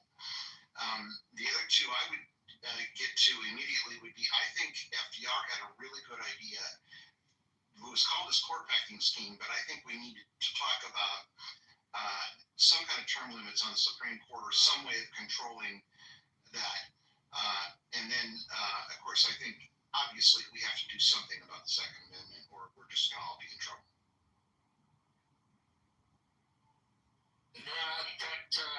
Christina, what do you think? The question was directed at the stage, but I'm very curious of your particular view. I'm still back a few comments, and so I wanted to perhaps clarify or elaborate. Yes, please, before you get to mine, please clarify. I don't want. I hear your point, Scott, about how we just need to have a certain percentage or fraction to make the change. But what I'm trying to highlight is that that's within the framework of the chessboard. But if we look at the legal ways that humans can be influenced outside of that,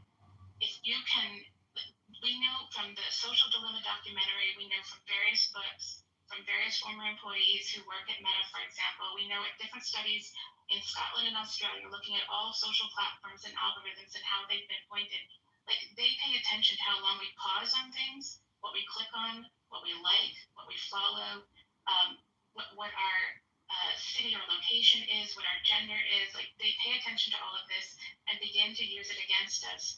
And we think, because they tell us, that we have choice. If you have a government system that is according to how it's been done in the past, but you are now influencing all of these other factors and many more that I didn't mention in human perception, you can stack the deck. So then you can get who you want into office, and you can stack each separate branch, and then it becomes a completely different game beyond the scope of, because we've got the additional science and the additional tech, and we've got different people with their own agendas, but they're temporarily aligned. And if we don't account for all of these complexities, and we continue to use the system that was complex and great for the past, but is not complex enough for the complexities of today, it's like setting up a mill in a village way back. There were only so many factors you had to consider: resources to build it, where it would go, accessibility for people to come and use the mill, who was going to work it, etc. Right? When you create something today, it is a far more complex world. So there's so many more things to consider. And so, like, if we use government the way it was, and we just need a certain percentage in order to make changes, it's not enough, because people will find other mechanisms to still, quote unquote, legally go about doing government while it's really stacked and it's not really about doing. But then, Christine, you get to the point where there's a third option, right? We can either go to make systemic change, right? We either need a sort of a broad coalition, as Marcia said, 2/3 and 3/4 majorities, or we say no, we want just 50+1. Or the third thing is that the deck is so stacked that violence and revolution is the only option, right? That we need a violent revolution, and the people that have the power to do that tech sort of stuff need to be discussed up. I mean, that's going to have to be done violently, right? I mean, if they have as much power as you say they do, there's no way that influence can be broken outside of revolutionary violence. I just don't see how it could be done. I'll just say there are non-violent. It's depending on who is working together. I'll just say I don't want to. Yeah, no. I was just hoping you'd refocus on the question I asked. When you're talking about change to the governing system, what are 3 things that appear in your mind? Like 3 examples that you have when you think of that. I don't approach it that way. I approach it from the ground up, looking at human tendencies from our biology, our neurowiring, to the stories we tell ourselves, and also recognizing the patterns of when we follow those stories and when we operate against them, and trying to create new systems that account for those. Once I come up with something like that, I'll dial it back and perhaps plug it in, but I don't approach it in the way they. So long story short, on the fly, I can't give you precise answers. I mean, we could say take money out, we could say term limits. Well, let me give you. Think about it. If I let me give you some examples. Abolish the Second Amendment. Make nationalized health care a constitutional right, and make education a constitutional right. Are those things you might support? I think it's too complex to just say yes or no to that. I mean, here though is the issue. The 30 to 50,000 foot view is great. Changing systems is important. But if we don't really think about how we're going to change them, then we wind up with this idea of the needed change with no map to get there. I'm not saying you're not providing a map. I'm saying oftentimes when the conversation stays at the 50,000 foot level, it stays on systems, and we don't end up getting realistic ideas of what we might do to influence the government to get to that place. And I think Scott was right. You have 3 ways to change this: revolutionary violence, either 50+1% if you would like a direct democracy like the Athenians had, for example, or what do you call it? Direct democracy, or you do what we have now, which is 2/3 of the House and the Senate and 3/4 of the states. The benefit to the system, the way that it works, is the last constitutional amendment was done in my lifetime. I haven't seen, the ERA is the only thing I can think of that had a really robust movement behind it that didn't get made the amendment in my lifetime. And that's important because maybe the amendment process is a place to start. I work in campaign politics, so I love the 50,000 foot view because it's interesting. But my mind automatically programs down to the 10,000 foot view. Like, what does this look like for everyday people? That kind of thing. I'm not saying you have to have an answer to it. I'm just explaining my thought process. No, I've got them, but wasn't the focus of the conversation. I didn't want to monopolize it by giving you my well thought out TED talk of how I would do this, because that's not where we're talking. No worries. Yeah, sorry. Christina, what do you think about addressing the issue of pretexting? Of really, I know it's a little abstract, but you make the same point that I was trying to make, that somehow we've lost control of information, which means it's very hard for us to have a common conversation. And there's really very little legislation about it, except in insurance, that where I'm aware of it, or financial markets. What do you think about that? I'm torn on it, frankly, because I think the idea of universal understanding was a myth we told ourselves, and now that myth has been busted. The more we have conversations with people of different perspectives, whether locally or globally, I can also understand the need for having some cohesion of language, idea, culture, etc. But at the same time, the idea of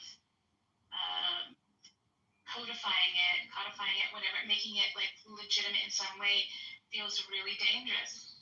And so like, I don't know what the answer is to that, but I think it would be an interesting thought. Interesting. Anybody else want to respond to Marshall's question about 3 things that you would like to see addressed in the Constitution now? Yeah, I think it's interesting though. In the Constitution, I think one of the things, it's interesting. This is voting rights has changed. Like it's in the early days of the country. You had like where it's just the delegates who voted, and a lot of the voting was restricted in many states to only people who had property, and that expanded eventually to it's one of the reasons the Democratic Party became in its early days became very prominent was because of expansion of voting rights for the white man particularly. So it expanded, the voting rights. But I think it's interesting, though. You've had the recent thing with Trump, suing California for doing what Texas did with redrawing the district maps. Granted, people say, it's like California has their own laws. I don't know. To me, it's like, yeah, if you want to argue it's illegal. My thing is, I think Gavin Newsom at least gave people, the voice by putting it into a ballot measure, but that's aside from the point. I think that this issue right now, where it's essentially, to me, it seems like this, sort of gerrymandering is, clearly a power grab. Neither person likes it when their vote is being taken away because one party is redrawing maps to, cancel their vote for their favor. I think that everybody doesn't like that, and so, and they've done it in my state. Granted, my home state, and they've also done it in Illinois, and I think this is something that I think, needs to, be addressed as well. That's just what I have to, my 2 cents on that. One thing that's interesting is if we were like Australia, where you have to vote, kind of like Texas and jury selection and stuff like that, I would think it would be a lot more interesting to see how elections would go if voting was mandatory, unless you could declare, some kind of reason, say take away, you wouldn't be able to serve on the jury. It was fought for the right to go to vote. Not even, what did they say last time? It was 40% of the electorate actually voted, and something like that. I just wonder what it would look like if everybody had it. Scott, what do you think about that? What about if we made voting a mandatory requirement of citizenship? What do you think about that? Less people voted. That would be better. I think I'd like to have a basic citizenship test where you had to understand the system. Into like the test you have to take to be a citizen. That would be a great idea. 60% of Americans. That's not a right. That is not a right, Scott. Scott, you mean like the lady that signed her dogs up to vote? That they just. There was a lady that No, signed her I mean, what I'm saying is everybody Or should take. people that register to vote at the DMV that aren't citizens? No, what I'm saying is you should have, my argument is you should have to pass, to vote, you should have to pass the same tests that immigrants have to pass. Like my friend took it a couple years ago, he was showing me the questions, like the basic civics test you have to pass to become a naturalized citizen, you should have to pass that to vote. I got a better one for you, Scott. That sounds fascist and wacky, but I'm for it. No, did you see the test? I have to send this to you. That they gave students in, I think it was 5th grade in the 20s, and No, I want to see that.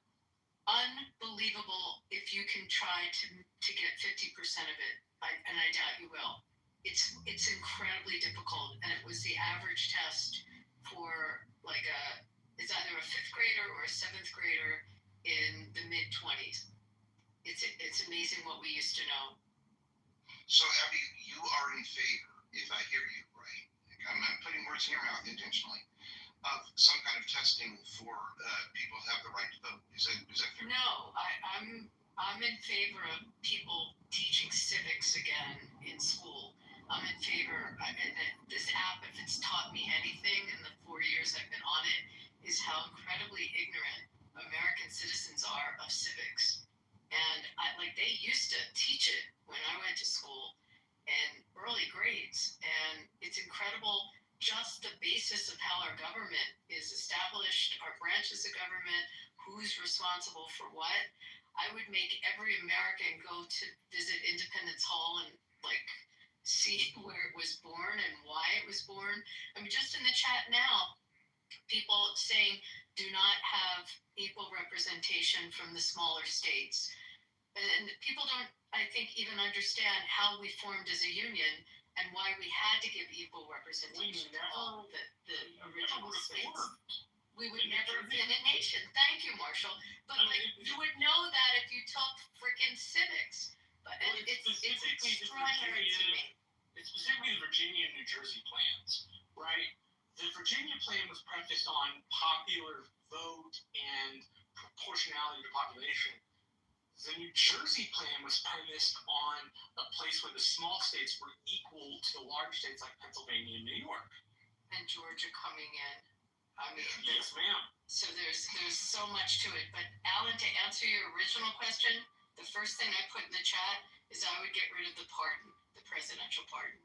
It makes no sense in today's environment. It didn't make sense once we formed branches of government and we created checks and balances. It made sense in feudal England, where there wasn't ability to have a check and balance, and the monarch or the fiefdom, the Lord had to get involved and have that right to pardon. But it makes no sense to me, and I think it's divisive. So that would be the first thing. I am thrilled to hear that. You and I agree. Absolutely agree on that. I completely agree. I'm so thrilled. I say that, although I question how I would have felt as a citizen if we went through a trial for Nixon, like whether Ford did the right thing when he pardoned him. So maybe maybe there's some form, but not. I would amend the Constitution to get rid of it. But that's the one time I understood it. But that's about it. Well, that is such a great example because I actually lived through that, and I suspect you're younger than I am. No, I lived through it too. We're the same age, I think. The other thing is the president has the right to declassify anything. So if Donnie has a moment and I go up to him and ask him where the most dangerous things in the United States are, he can tell me, and it's legal for him to tell me. Well, to get back to this with Abby, I think that at the time I thought Ford pardoning Nixon was brilliant.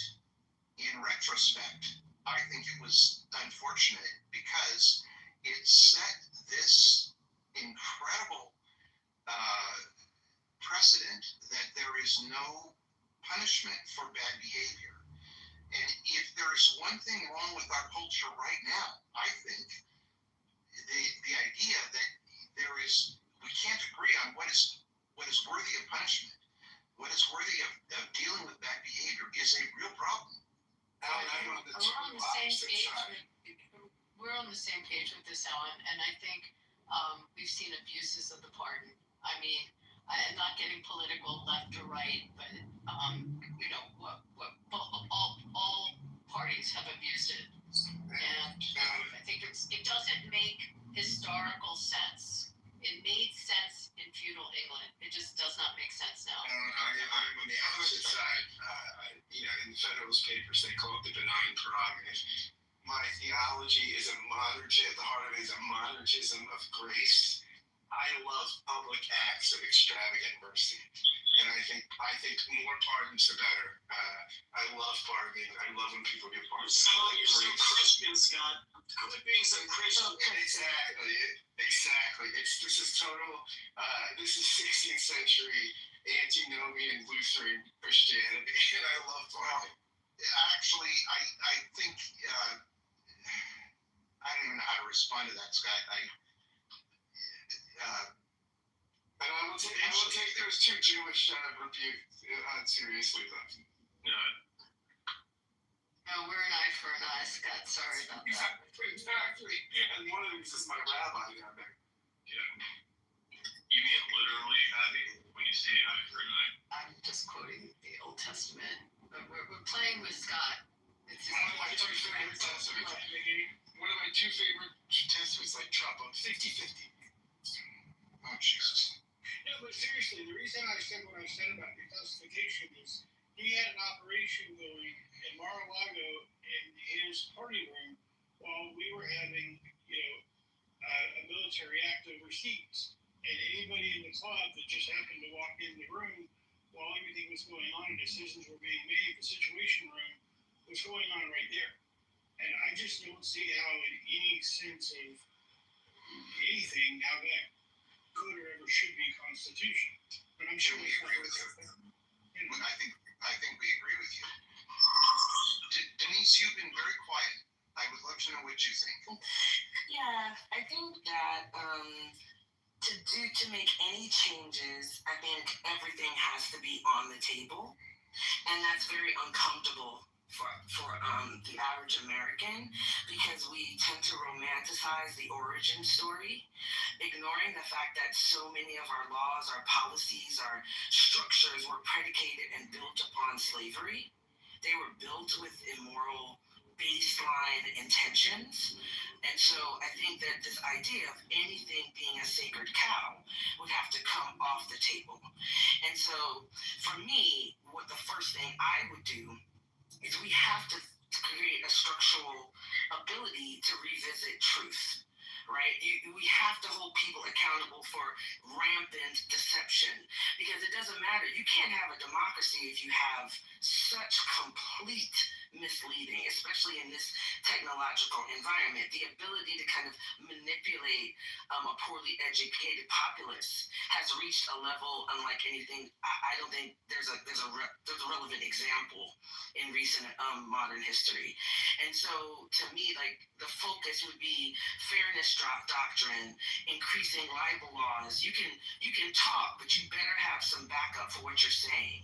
I would get rid of partisan news. I know that sounds crazy. You can't use the word news if you're going to be partisan. I bring back the fairness doctrine of the 80s, that you got to have both sides on and you talk about the topic and you're not framing the discussion, you are presenting different opinions. I think until you figure out how to get some kind of common set of facts, your democracy is doomed. Boy, I couldn't agree with you more. Unfortunately, the news isn't reported. It's not viewed the same way it was viewed in the 80s. The ratings for people watching news the way we watched it in the 80s has changed. People, stations will get by with a 2.4 or lucky 3 on an evening on news viewing when it used to be a 12 or a 15 share for each network. So in order to accomplish what you're saying. And I agree with you. I used to like to hear when they had the opinion piece at the end of the nightly news, and they said, this is our opinion, and they don't do that anymore. But you have such a change in how the media is generally and how people receive news that I don't know how you harness that. If you had 3 networks like we had originally, you could, or, even with the 2 big cables when they came in, but I don't see how you harness that now. I mean, I think you do it the way they did it. Yeah, like I think if you make, for example, take Candace Owens being sued by the Macrons for saying, that she's a trans. Like, you cannot say things that are not true.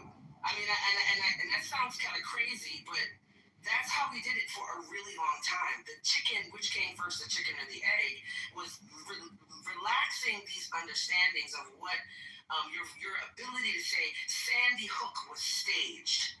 Like these are recent phenomenon, and we're talking. If Marshall's question was pie in the sky. If you could wave a magic wand, if you could change things, what would you change? Would it happen overnight? No, but you cannot move forward. You cannot solve any problem if you do not have the capacity to get to at least a basic shared understanding of the right information. Then you can disagree about, red, white, up, down, purple, orange, right? But we can't even get there because we are so mired in disinformation. And, a good example of this that is not political is think about how large language models work, right? So you have you go to ChatGPT and you say, what fund should I invest my Fidelity account in? What's the best, most profitable, safest deal? Well, if I own a fund, I just have to use AI to write 10 million articles that say my fund is the best. And now you are given the information that this fund is the safest and the best, even though that's not true. That, to me, if we don't figure out a structural response to misinformation and disinformation, I don't know how we move forward. So I can respond to the first part of what you said. The second part, I'm not technical, so someone else can. But with respect to libel and slander, our laws haven't changed. In fact, the leading cases are still the leading cases, whether it's New York Times, Sullivan, we can go through them. You still have the ability to sue under, for the disparagement. And if you're a public figure, it's still that higher standard. That hasn't changed. But what happens is that, first of all, the cost of litigation is so, overwhelming for people. And also, you often don't see the same amount of litigation because the person that's harmed puts their whole person on trial. So everything about you, every email you ever wrote, everything about your life as the victim of the statement is now on trial. And you often see people will shy away from that type of litigation, A, because it's so costly now, and B, because of just what you go through to litigate it. But I don't think that unless I'm wrong, I don't think that any of those big landmark cases have been overturned. They're still our law. But to the second part of what you said, someone else could probably have more info on that.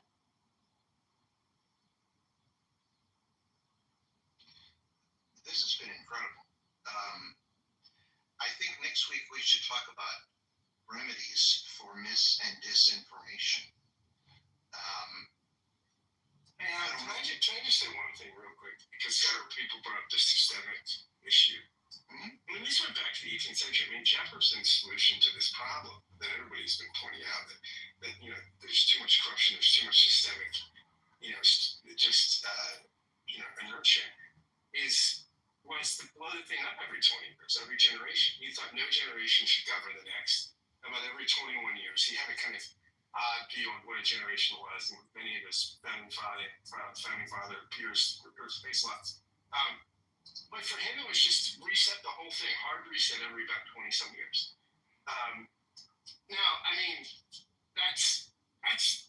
that's pretty disruptive, but it solves the problem, right, of things just becoming so intractable, right? That basically, that if you just thought laws and systems shouldn't be that binding because they're too short-sighted and exactly what some folks have said. But no, again, it's a pretty radical solution. But this is Jefferson. For the 18th century, could be radical. Can I add one? Well, and theologically, Scott, you have the Jubilee, the 7-year and the Jubilee idea of resetting debt. And this is from Abby's favorite testament. Yeah, I mean, this has got some basis in theology. Not to say that should be the end all be all, but it does. But how does anybody make a plan? If you think about Social Security, if you said every 20 years we're going to blow it up, well, that couldn't work, right? This was when people would, when Madison, Jefferson, it was. I mean, the 18th century founders thought this was radical. I mean, but Jefferson saw some of these problems, right, around systemic, just kind of inertia, and so I mean that's. This is the exact problem that why we didn't go this way. But Jefferson saw the problem. Can I add one small one? Go ahead. Yeah. No more polls. No more polls. Tell me more about that. I think it in many ways, especially in this day and age, it sways too many people from engaging or disengaging. Right? So I think, I'm not going to say it's going to change the landscape completely, but I think it does kind of say, oh, that person's ahead by blah, blah, blah. So I'm not even going to go there because. But Arthur, I want to restate what I think you said because I actually misunderstand you. You could mean no more public opinion polls. Yes. Or you could mean, that's what you're talking about specifically. Yeah. That's a good idea. Yeah.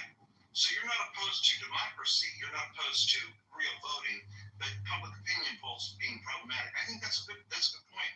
Yeah. I didn't mean like polling, voting based, then polling public opinion. Right. Mm-hmm. Well, that's an interesting point. Other than Scott, is anyone? How about this, Arthur? No polls can be released until 2 weeks after any school shooting.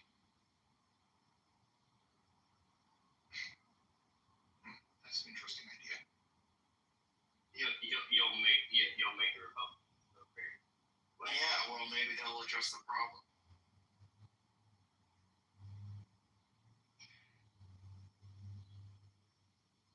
Wow.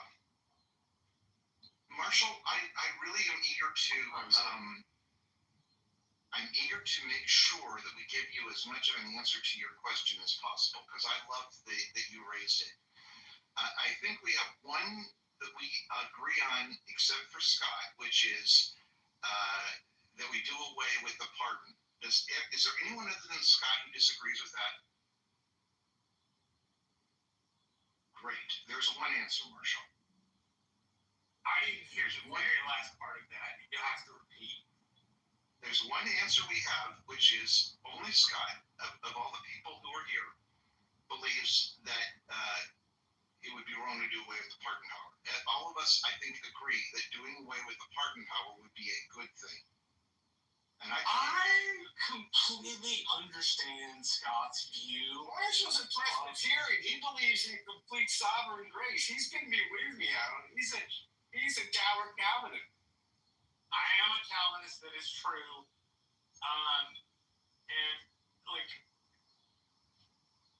I understand the extravagant displays of mercy. There's a show I like. It's called The Last Kingdom. It's written. It's a TV show based off 7 books by David Bernard. Oh my god, I love that show. So,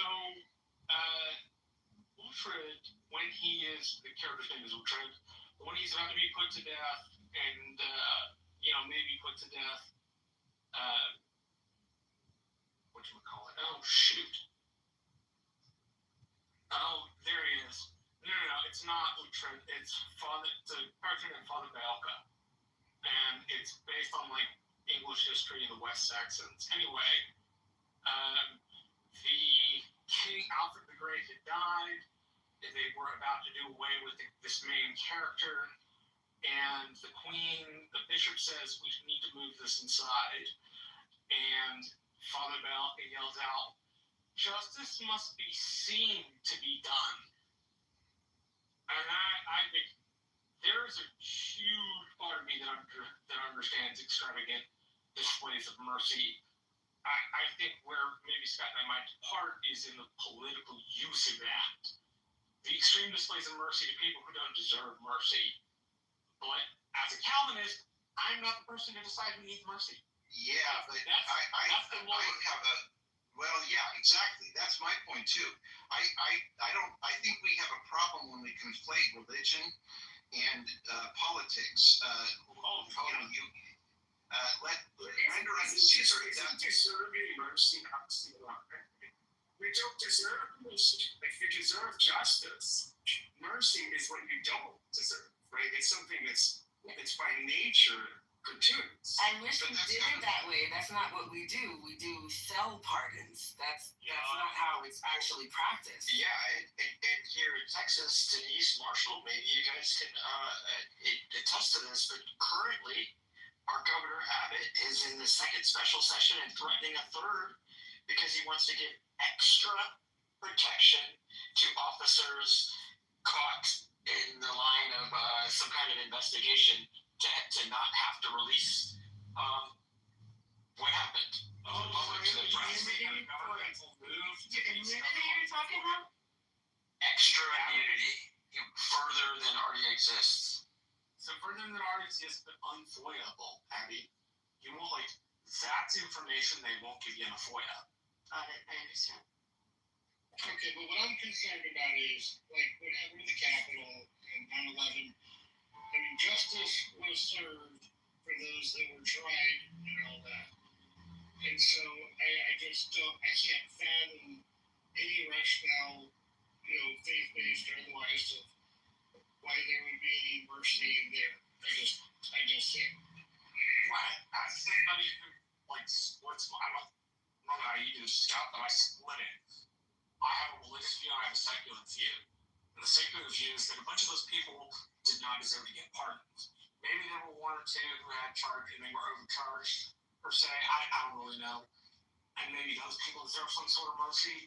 If we're talking about people like Enrique Fabio and Stuart Rhodes, they were charged with the closest thing to sedition since the Civil War or the beginning of the 20th century. I can't remember which one. And Trump pardoned them. So I'm very much on I am for extravagant displays of mercy, but I understand why the pardon power has to go. If you go back to the Grant administration, he sold pardons. I think Cleveland did too. Only God can really give extravagance display of mercy. I don't think it's a human thing. I think it's a divine thing. I hope that doesn't offend you. No, not at all. Me? No, I believe in Hashem. That's the only place I'm going to get mercy. Sorry. Well, you don't think that it's possible? Have you seen Les Miserables? It's not a sci-fi thing, right? I mean, Les Miserables begins with a human extravagant act of mercy. But it's not a government display. It's okay. It's not, and you know what happens at the end of that? The government figure who can't embrace mercy has to kill himself. Chooses to kill himself. He chooses. Thank you. Well, right. It's the nature of it's the way that the law ultimately it's the end of the law. The law killeth, right? Let's do it. I mean, I love one of my all-time favorite movies. Yossi's going to finally think there's something decent about me. Is Fiddler on the Roof.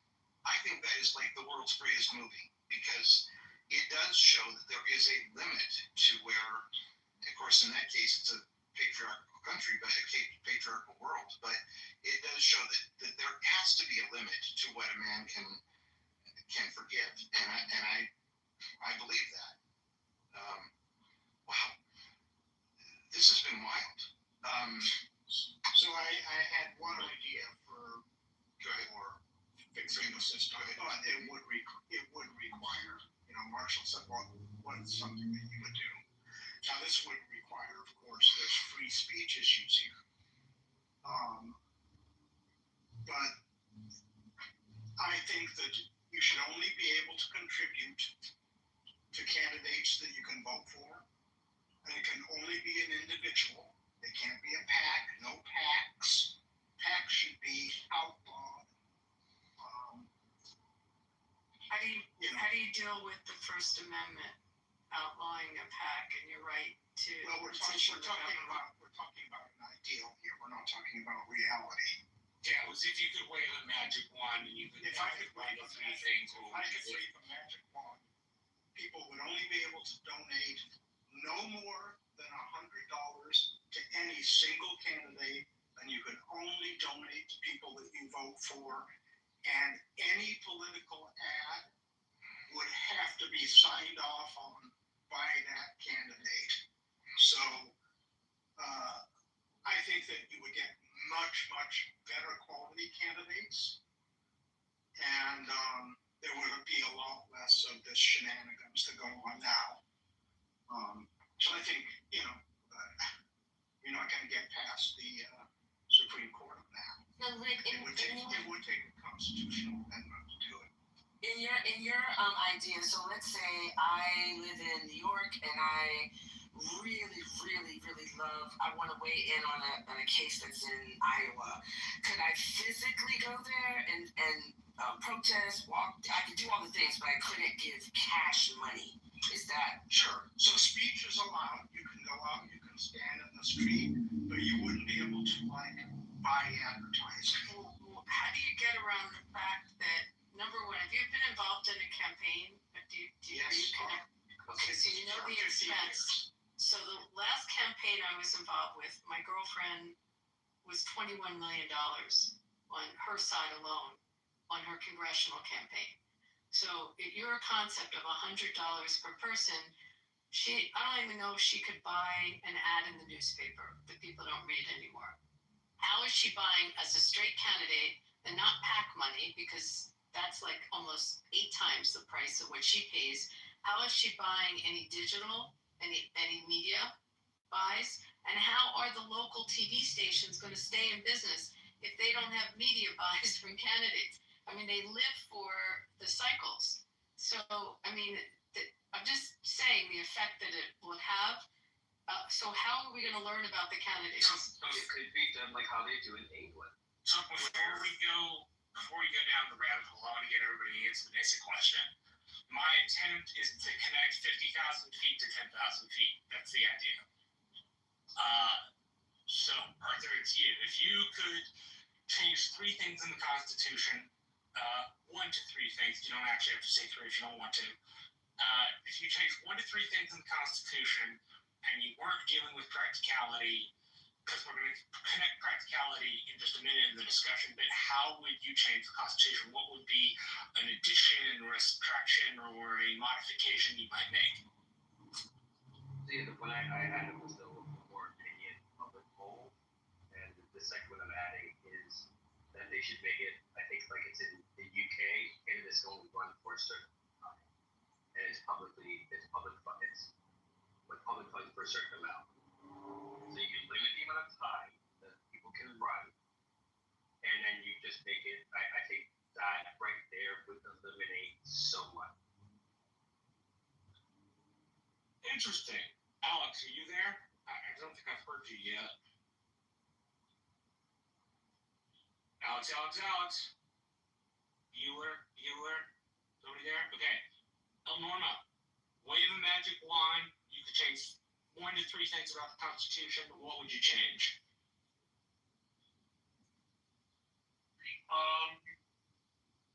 I clean up the grammar. Like, for example, how does the second go? Well-regulated militia being necessary and proper to the maintenance of a free state, I believe. Yeah, I would clean that up so that people can't argue with the first part of the sentence isn't connected to the second part. That's off the top of my head. Sweet. I wouldn't ban alcohol, and then we wouldn't be able to ban alcohol. So now let's try to take our adaptions and connect them to what we would need to do. We don't have to go too far down that hole, maybe like one step. So we want to do this, how would we get there?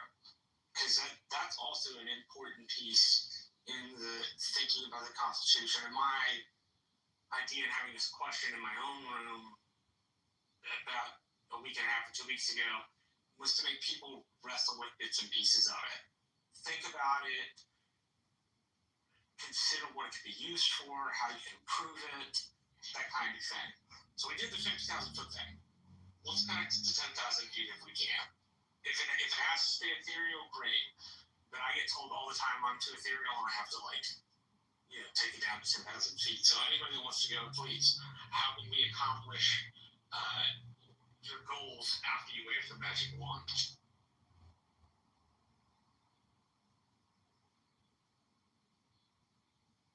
You mean how do you obtain an amendment to the Constitution? Are you asking that? I mean, there's I'm asking lots of areas in the Constitution that could get cleaned up.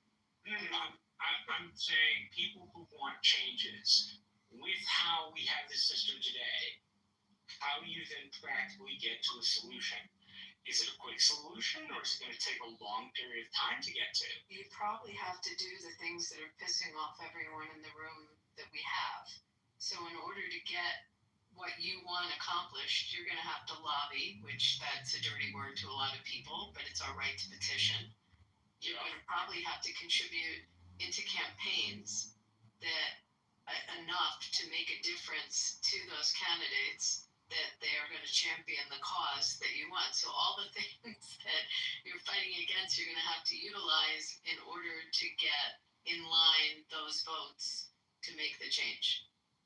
Yeah, I mean, I think definitely that there should be, limits on how much you can donate to each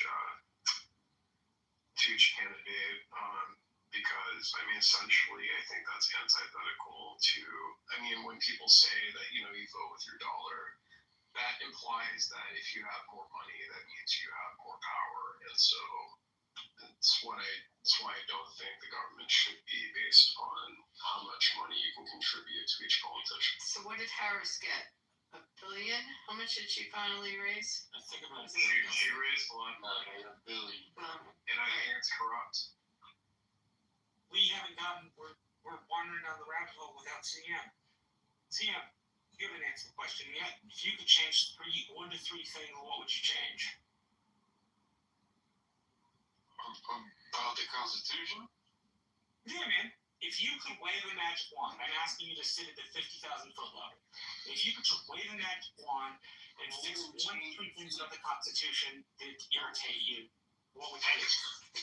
I almost wouldn't change a thing. The problem is that our founding fathers wrote a nearly perfect, how they say, living, breathing document, amenable to be changed with the correct number of votes. They wrote a near perfect document. The problem is that the best political document written in history. Period, full stop. The problem is that, obviously they lived in a time where things like the Second Amendment, they were talking about people have muskets, not automatic weapons, so they couldn't get that far ahead. Just a history piece. It depends on how you define that. A lot of people had muskets. A lot of people in the colonies had what were known as Kentucky long rifles. A musket was accurate. It's a minor detail, but who cares? Point is, they couldn't envision the type of weapons we have today. They couldn't, in terms of the Second Amendment, they couldn't envision things like social media and the internet that would affect our society and misinformation and all this. If it wasn't for these things like that, these modern problems, it's almost a miracle how well actually the Constitution worked for 250 years, and the intervening 250 years since it was written, we became the wealthiest, freest, most prosperous, innovative nation on the face of the planet in all of human history in 250 years, based on that document.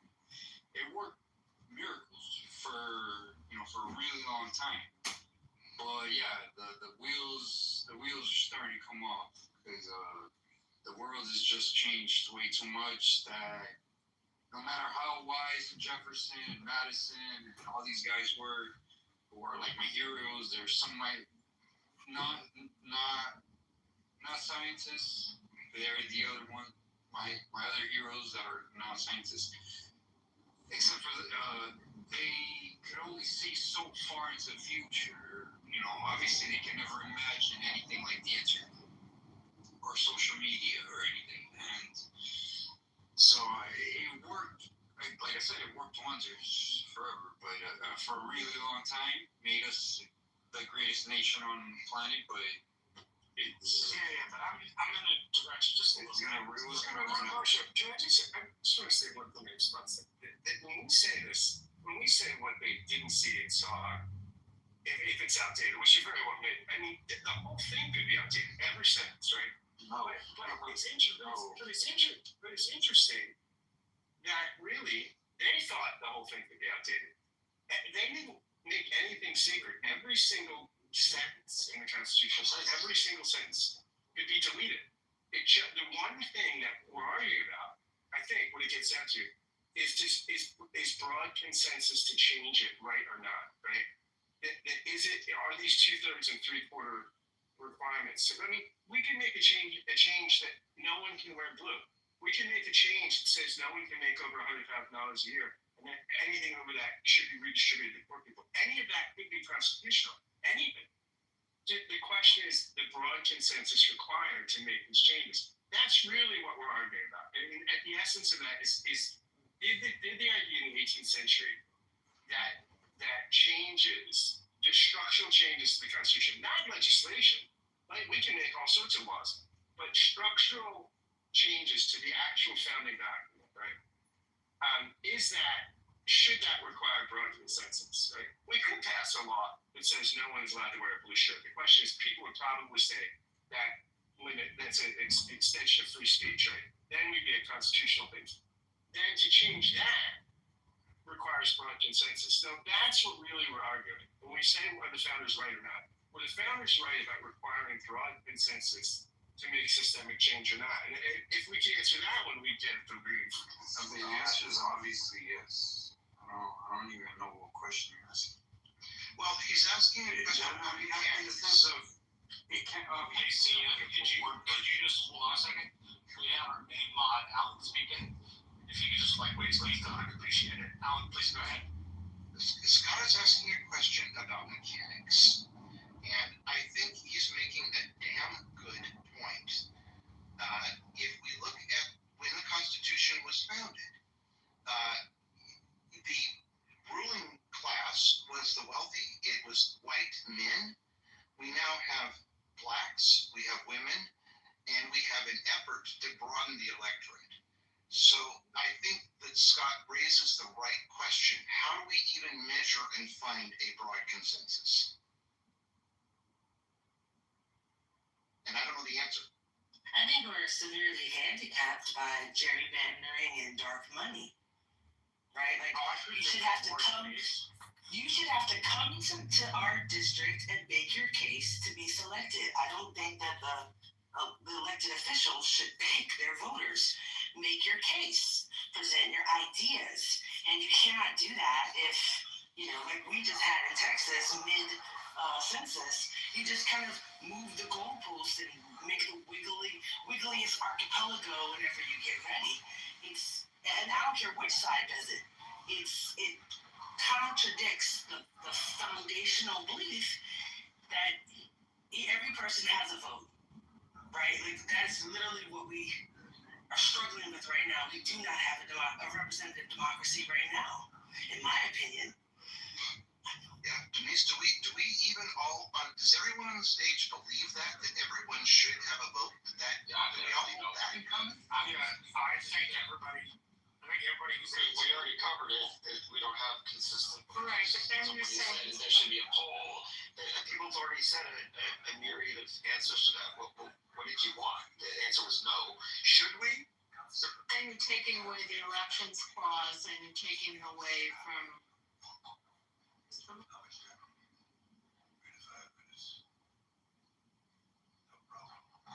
You're okay, Abby. I think she was talking about the elections clause and the time, place, manner clause. Time, place, manner clause is the thing that arrives elections down in the state. There is a piece of the Constitution where it says Congress can step in and make a law. If anybody's interested, we have been using the pinned link of the National Constitution Center based in Philadelphia. The National Constitution Center is I think I'm going to repeat their credo just about correct. The only institution funded by Congress to disseminate information about the Constitution on a nonpartisan basis. Marshall, the director will be coming on the Devastating podcast in October. Jeffrey Lewis, Right. my guess. It's We the love best Brandeis. place. We have a huge Brandeis. Shout out to Philadelphia for having it there, and it's absolutely a pilgrimage people should make. Go to the Constitution. I think that This week, Abby had to stay out for Philadelphia, right? Excuse me? A stay out, not a shout out. Taylor Carter. Oh, yeah, I got you. Sorry. Provoke. So the point I was making was the National Constitution Center's teaching resources are great because they give the median view, they give the left of center view, and they give the right of center view. They've had in 2 separate years, Neil Gorsuch first be their honorary chair, and then the next year was Chris Coons of Connecticut. And for those who don't know Chris Coons, he's served in Congress, I think, for at least 3 terms, or in the Senate for at least 3 terms, and he is a lover of the U.S. Constitution and the need for updating. He is, from what I can tell, somebody who genuinely believes that the document we use to cover ourselves is important. I never met the dude, that's just an assumption.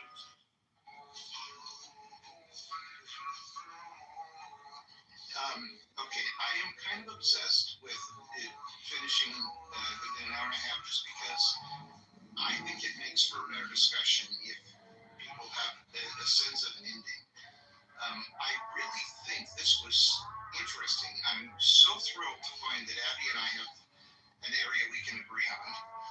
There probably are many others. I also am delighted that there was no pretexting today. I think I was thinking about this when I was young. Somebody brought over to our house, and of course this was the old days of great records, that you put a needle on. But a record that was kind of a political satire about Nixon. And my dad just went ape. And, he was a fairly conservative person and so forth, and I didn't really understand it at the time. And I suspect that he couldn't have given me a logical answer to why it upset him so much at the time. But I think it gets to our notion of truth. I'm obsessed with the idea that Santa Claus is something that is very bad to teach our children, particularly for those of us who have Christian faith, because of the same basic reason that we have a need to know what is true. I feel like I'm wondering. I don't mean to. I think we should revisit this same topic next week. I think next week we should all come to the room with an answer to Marshall's question. If you could change 3 things about the Constitution, what would you change? I think that would be a very useful thing.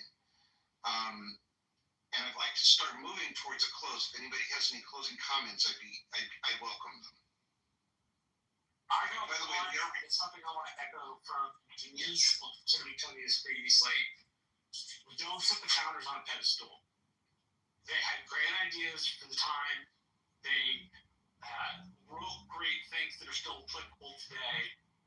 But putting them on a pedestal, I think, does not allow. Putting them on a pedestal represents an element of sacrosanctness that they may not necessarily always deserve. For their good decisions, sir, if, we should think they're good, but for the wrong decisions they made, we should be able to criticize them as well as hold up their good decisions. I'm a big proponent of history being told the whole story. You tell the good, the bad, and the ugly, and you let the people who listen to it make up their view of it afterward. But you don't leave out anything. And so not having them on a pedestal brings them into the realm of being real people who you can criticize. And I think as somebody who too often myself sits the founders on a pedestal, that it's really helpful when people don't do that. Marshall, I do have a question for you about the founding fathers. Yes, sir. Story. The amount of alcohol they drank the night before the Constitutional Convention, is that a true story? Yes. They drank a prodigious amount of alcohol. Nobody's saying the founding fathers are perfect. They were humans just like us.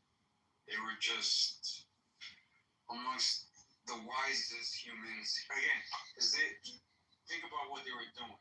They were trying to escape every shitty type of government from the old world, so from Europe.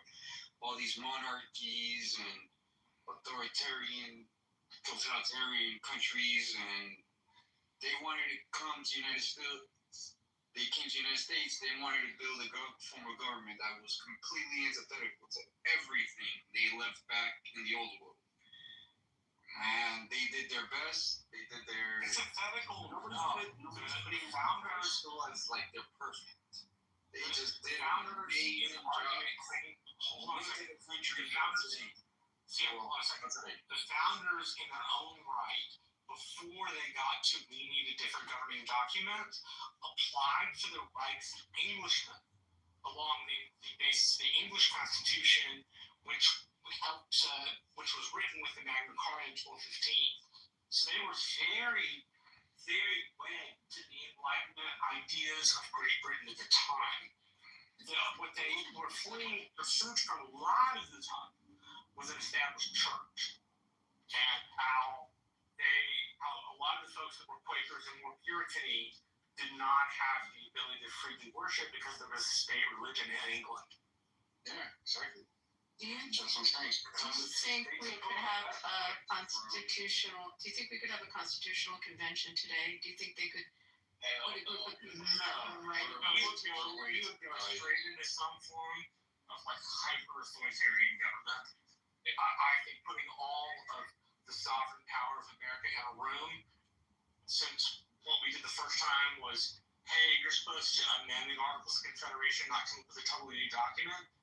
All of that sovereign power in a room, I don't trust. Yeah, these politicians today, I don't think they're mature enough to go nowhere near that Constitution.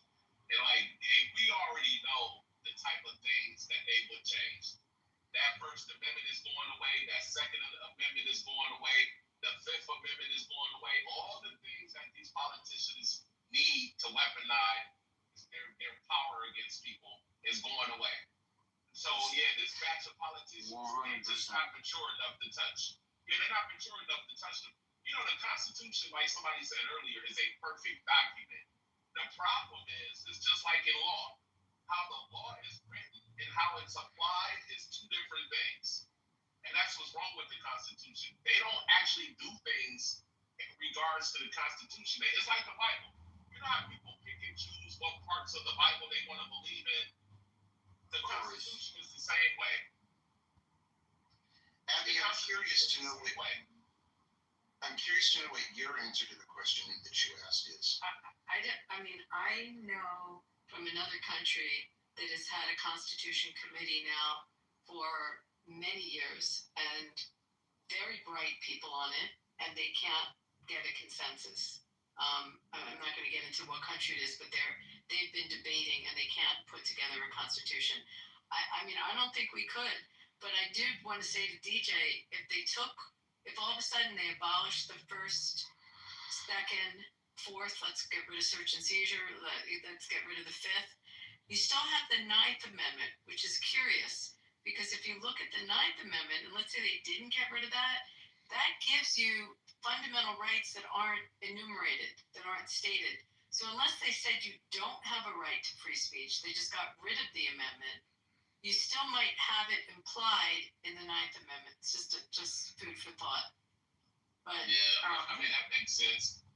I think you could not find if you took our best scholars, if you took every top constitutional scholar that publishes what we call the Horn books, the treaties of constitutional law, put them all in a room to try to write it, I just don't think it could happen today.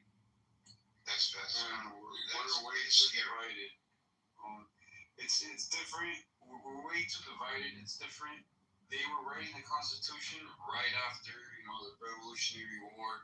So, they were united under, just because they were all facing a common enemy of, King George and How was the Constitution, they were not united?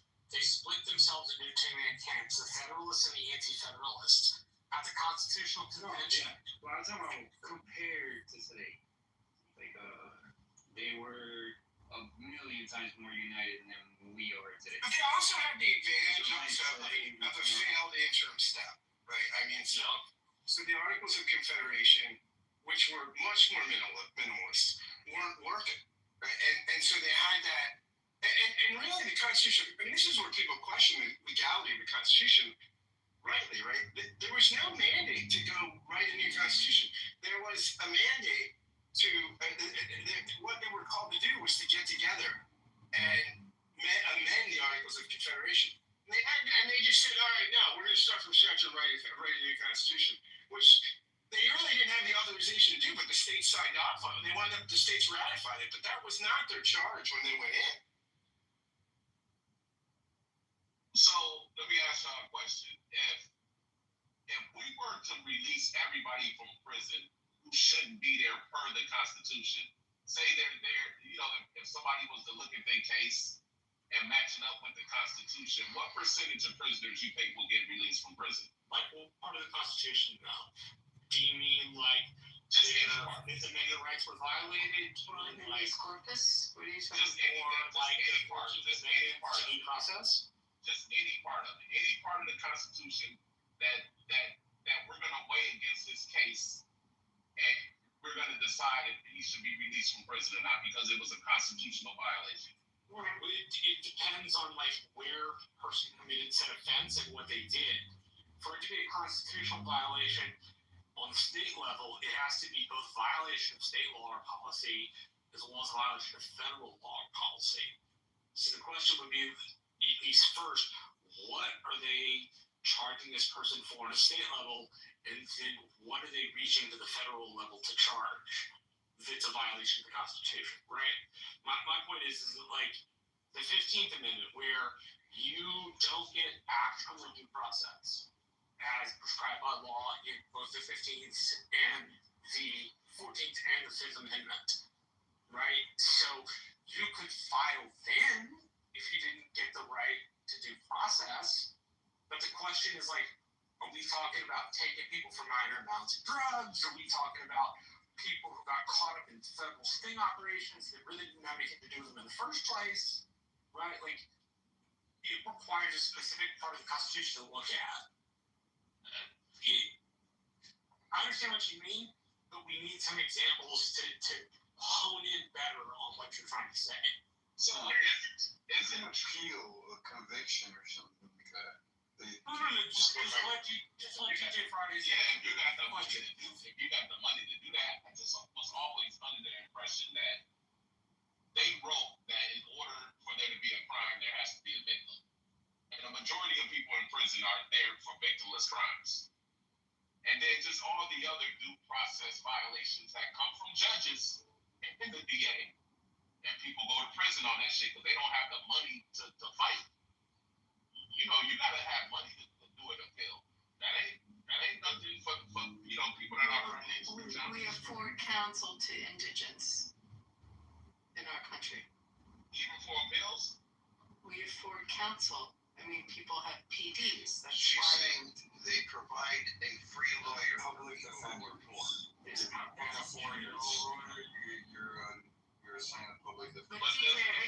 talking about situations. So if you're incarcerated, then it's probably going to be a Fourth Amendment violation or something regarding the evidence and whether something was tainted. I mean, I'm just trying to use an example that would come up with someone who got convicted of a crime, and they could argue, fruit of the poisonous tree argument, something like that.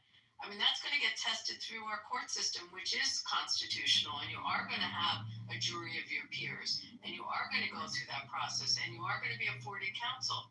So what part along the way are you contesting? That you didn't have proper hearing, a proper trial, it didn't comply? Yeah, I mean, all of those things. I just see it like, just all of those things, man. In this country, if you don't have the resources, I know you can get a public defender. I know you can get that. But man, those dudes, they getting paid by the same people that the state is getting paid for. They're those people, colleagues.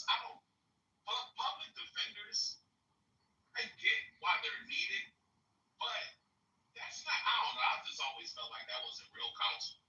Because they're working, they literally work for the same people that they're defending you against. Oh boy, DJ. I have so many friends that would tell you to go take a hike that work their asses off as PDs.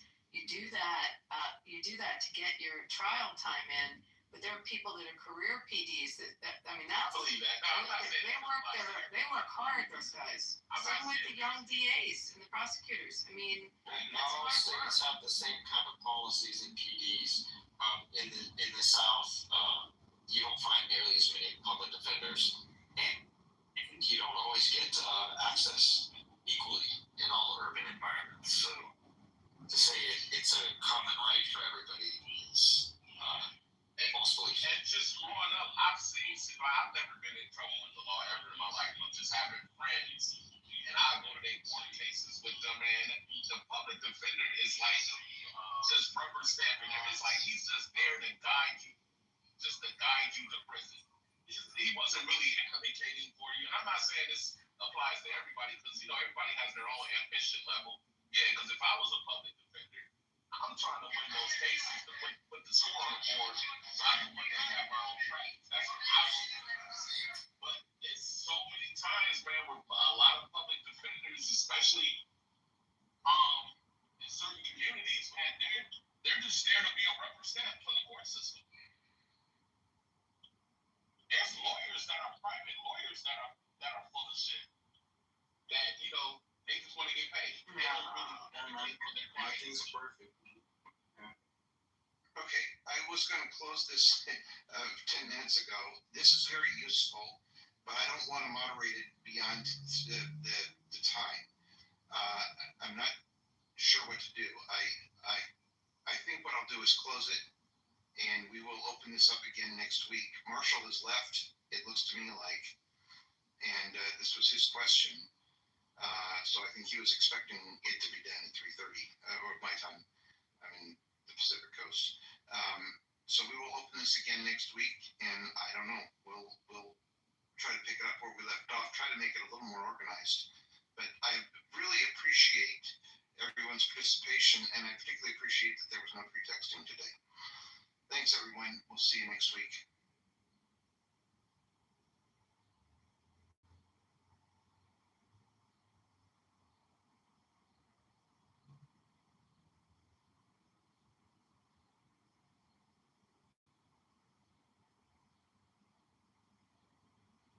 come right over here to ask you a question, so I don't want to hear nothing.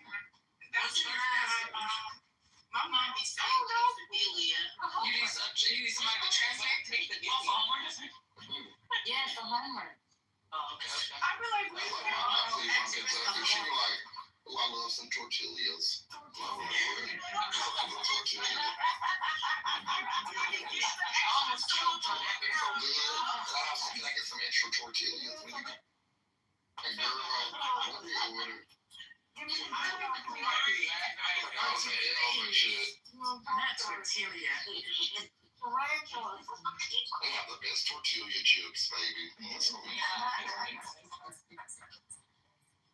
Did you guys see where they said for the media, do not cover any disturbances or anything about people having anything to say about Trump, any protesters at the U.S. Open. Just broadcast that shit.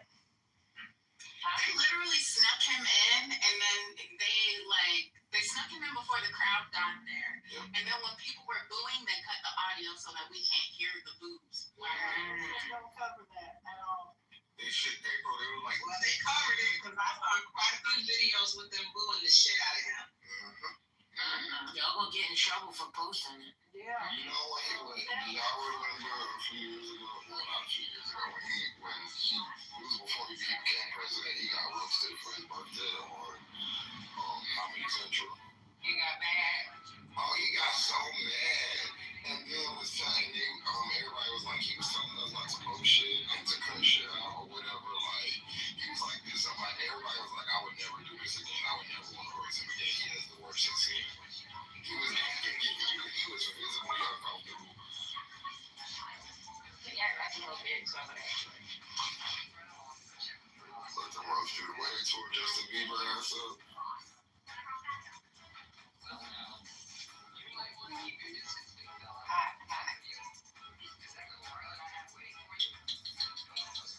I can't find my phone.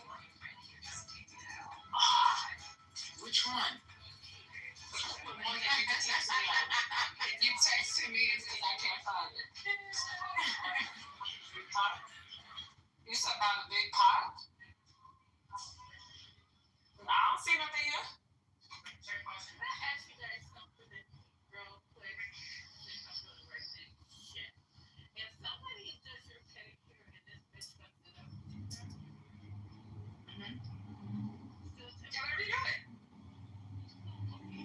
What you mean effed it up? How they effed it up? okay, you know what you're supposed to be doing the chemicals and all that stuff, and my foot was rubbing on my work shoe, so I had like a little bit of a callus. It's not even big callus. She was going to do that.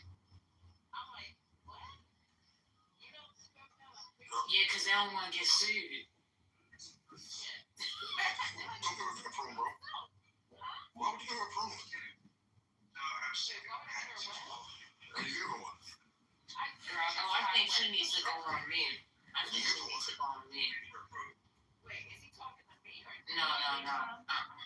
That's why you got. I wear toe separators because I wear boots all the time. So at night, after I take a shower, I put toe separators on my feet so I don't ever have to get that. That's what you need to do. Like, Yeah, because rubbing because my feet are like swollen, and I was like, okay, so it's rubbing, and then like when I went to her, it's not even. Sister, how far are you from your phone right now? Me?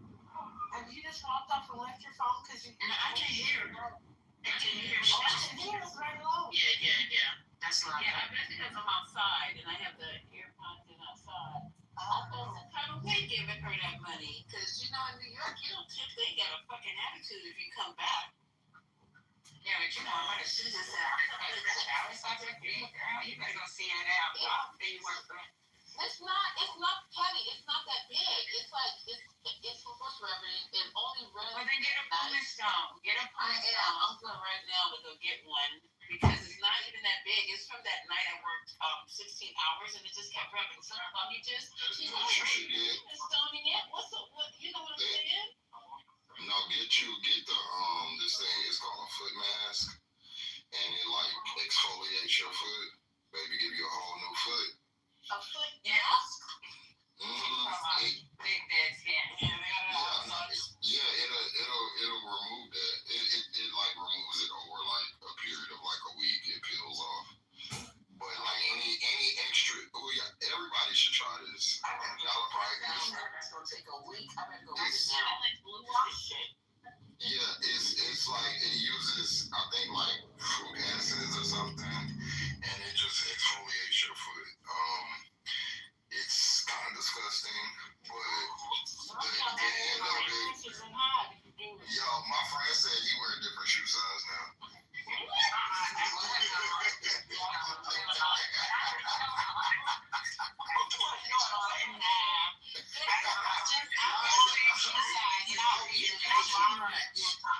That's what he told me. I don't know if it's true. So his callus went down that big. Went down. He gave No, but it not only removes that callus, but I'm gonna give a little scientific rule. You know, the skin on your feet is 20 times thicker than the skin everywhere else, right? So any of you get a lot of dead skin on you, even if you don't feel it, you do. So even the top of your foot, it peels all of that off. Yo, it's so cool the way it peels. It's not cool. It's so gross. It's so cool. My kids love. Okay, they're like, Mom, it's so gross. When you take your sock off, it looks like a thrill. You be like, okay, stay focused. So what happened then? So what happened to your friend's foot? Oh, so he did one. We all did. But I seen his feet before. He don't have bad feet or nothing. It was never like crusty or nothing. But he said that he did one. And we was talking about, because if you never did it before, the first time you do it, it peels for like longer than a week, like maybe like 10 days. It just keep on peeling. And so he was, and so you gotta do it, guys. It don't hurt. It don't hurt. I don't like the sound of this. This sounds like some snake stuff going on. Yeah, it definitely looks like that. I'm about to put it in the chat so you guys can get it. Okay, it's so good, y'all. In the goose. And I want you to do another one for your foot. I want you to do the natural cleanse foot pad.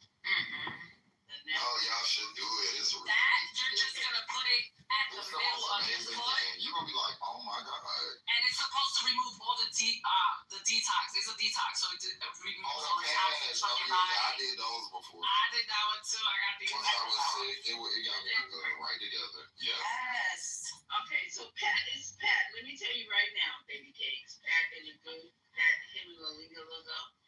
Don't even say Target in this room because you said I could get it from Target. You get it on Amazon. Just look up foot pad. I need it now, Jess, because it's bothering me. Well, go to Walmart.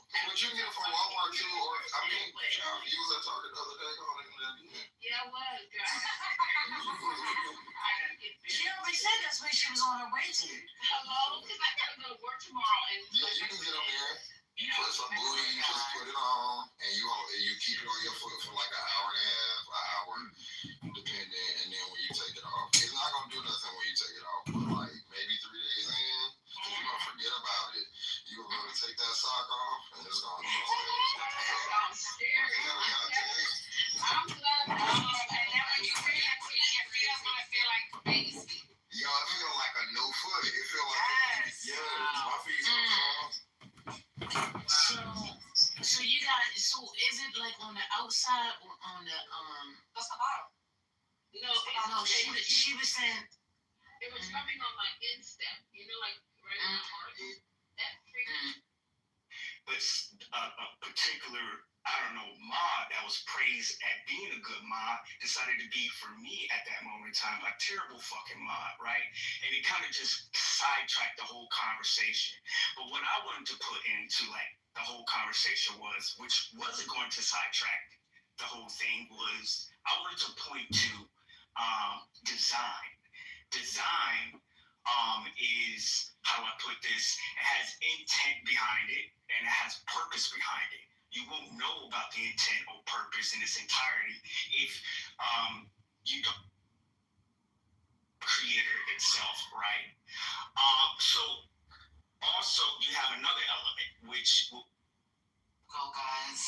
Yeah, but she said a pumice. The pumice is the rock, right? Just like yeah. That's what she said. Yeah, it's not like she's cutting it away. It's just. But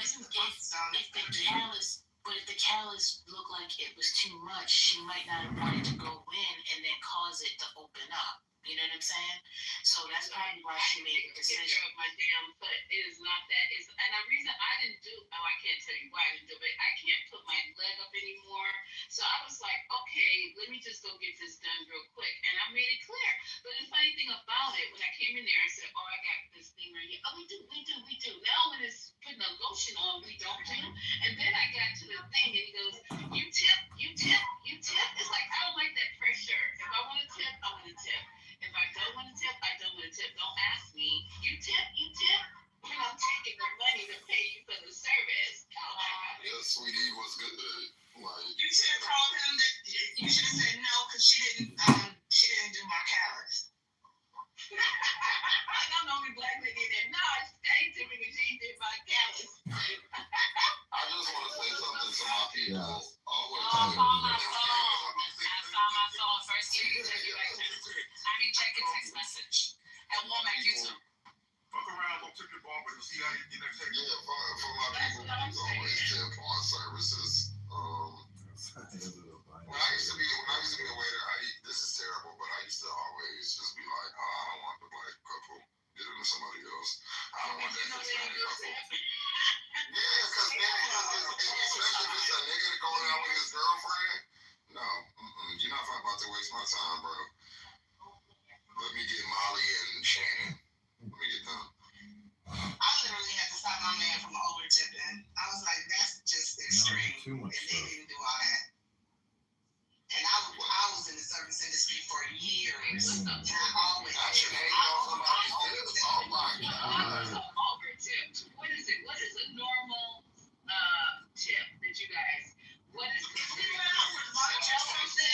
was 15%. It was like, so for my say this was like $40. He would give him like $40 more. I'm like, that's like him. Yeah, Lisa, like my haircut, I typically tip like $5 or $6. That's it. How much is a haircut? 45. I do my nails like at least $25. Yeah, I see the motherfucking barber every week. Most people go every fucking month. I mean, it's niggas that do not. My bad, Patty, go ahead. At my mom's restaurant, I used to work over there. Oh, I still do sometimes when I go home, and somebody gave me $100, and all they got was like sushi, like 2 rolls. Nothing wrong with over tipping. Oh, we like that. I did it all the time. I was just wondering if he could even count. And like his ass is old, so he needs to start saving his money. Shit. No, it's been as good. When I used to bartend, I had this one dude that would come in all the time, and no matter what his bill, he'd only usually get 1 or 2 drinks. He would just leave a $100 bill. Yeah, I did that too when I was tending bar. Do you leave his phone number? That wasn't for me. It was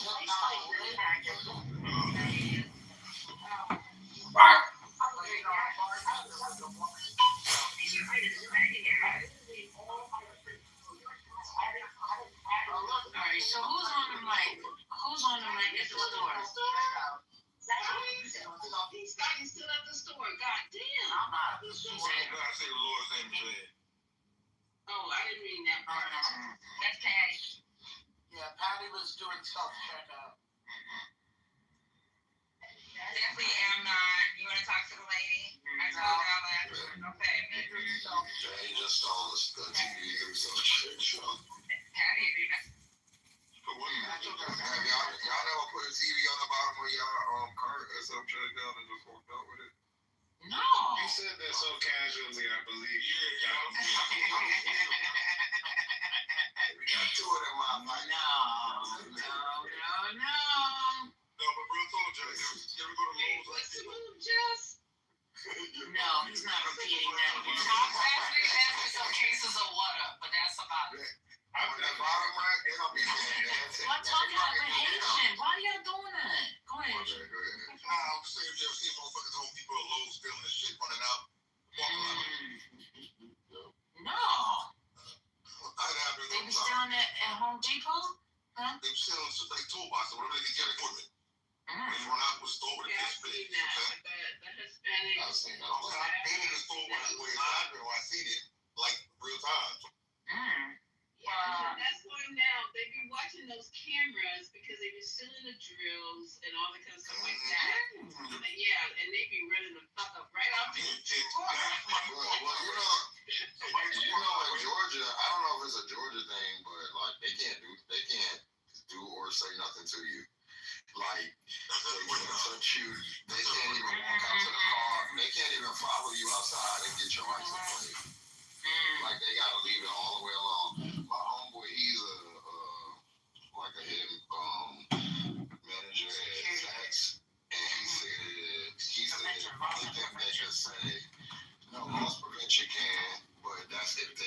they come out with like as like the associates or store managers, they can't do nothing. He said the only thing they can say.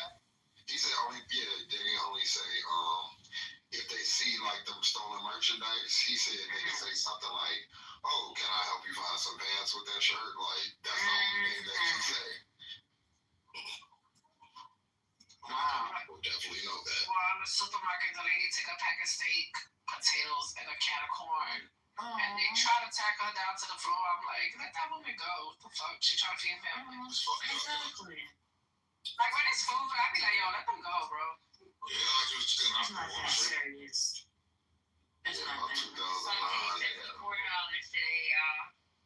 And the only thing I bought was yellow rice, creamer, Maria taco kits, because I'm lazy.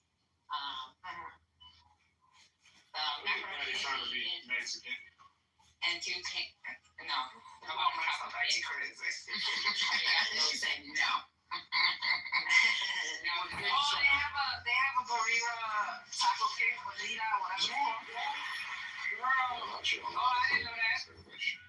I'm gonna tell you that I see it because I have bought roast so I can make Maria. I already got the other stuff. That's what I was gonna make for dinner tonight. I got the thing, and then I had First lady, you didn't do me a shopping haul. Can you send me that video? Thank you. But yeah, it's by Old El Paso. First lady, you didn't hear me? Stop looking at me now.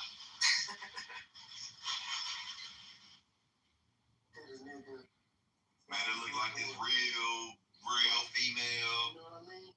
real down ass big female. He's gonna go get a ball player on his ass. What that nigga said?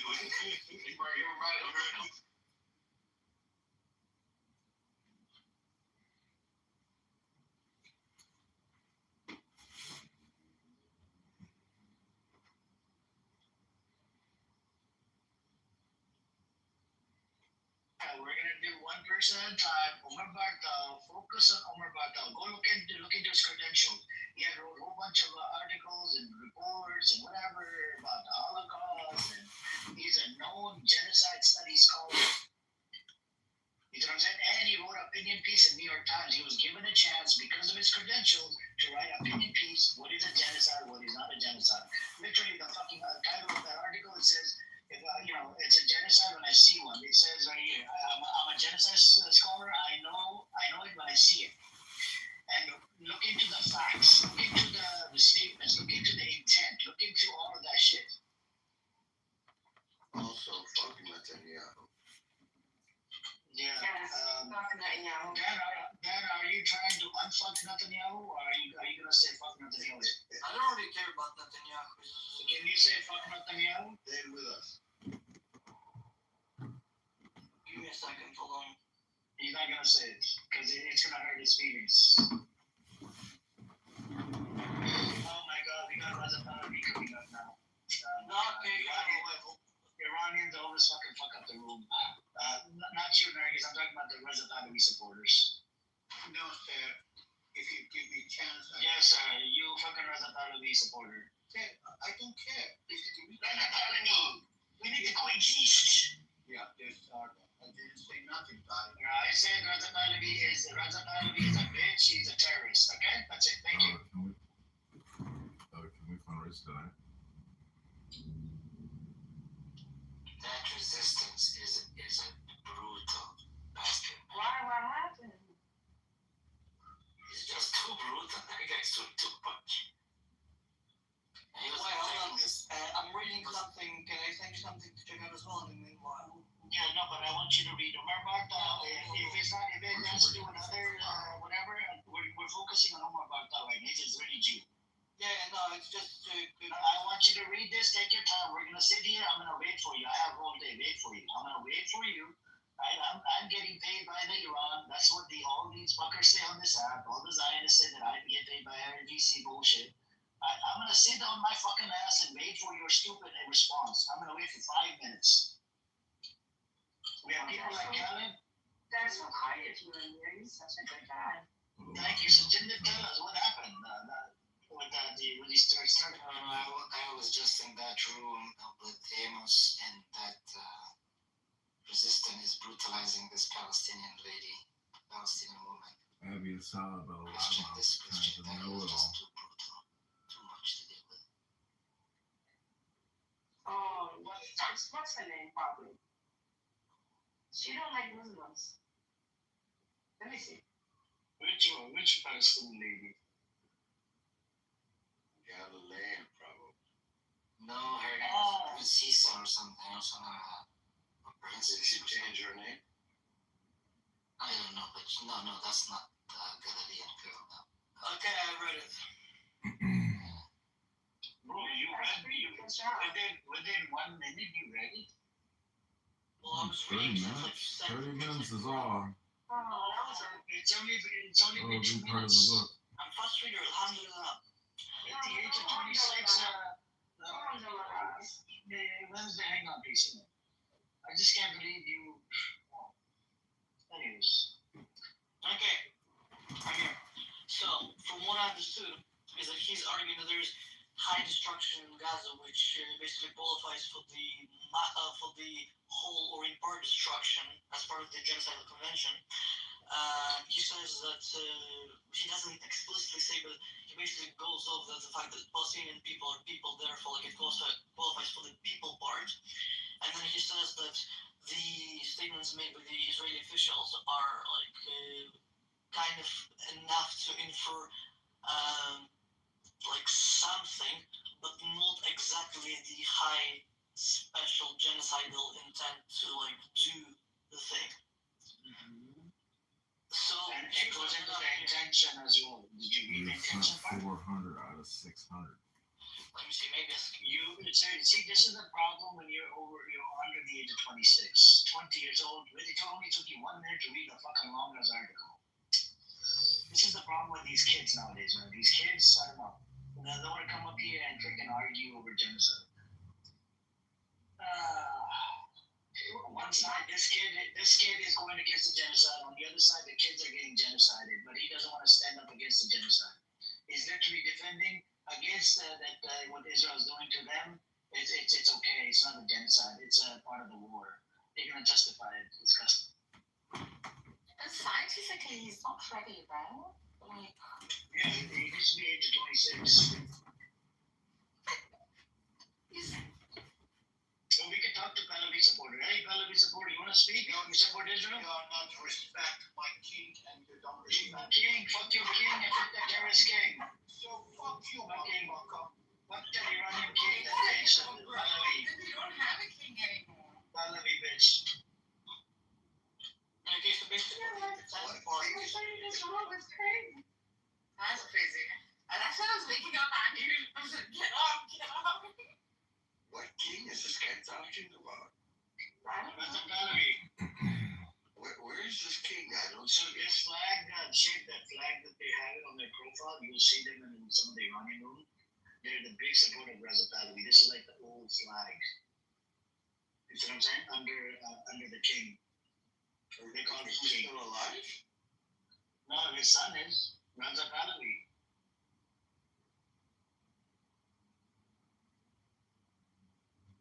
Is he a king of nobody? Like just in his basement? Like sitting on his lonely king's chair? He's going to be Dad's king. Dad, would you take him as a king, the guy that was just in here? But keep in mind, he'll do you dirty because he supports Reza Pahlavi. Amir. You didn't read it again. You didn't read it? You're not reading it. You're just getting through it. Why if you want to be a debate, bro? It's so obvious. You're just a kid, man. You're just a child. You should see it in the Dava room. You know, remember in the Islamic family, some kids would come in. Debate. They used to come in. He's just getting growing. Did you just fart? Did you just fart? He's getting frustrated now. Something is happening. Amir, please don't fart in this room now. Amir, We need some air freshener. We need some air freshener. Sunshine, engage with me. Yes. Engage with me. Okay, so for special intent, he basically cited a bunch of public statements made by Israeli officials, which said that they advocate for harsh measures and like dehumanization. And then he basically like talked about systematic practices, pardon me. killings, forced displacements, destruction of civil infrastructure, blah blah blah blah blah blah, and said that is unlikely without an intent to destroy significant part of the group. But then the important thing for the Genocide Convention is that he said that the actual special intent is very hard to prove, which is one of like the more critical points for the whole thing. You realize that?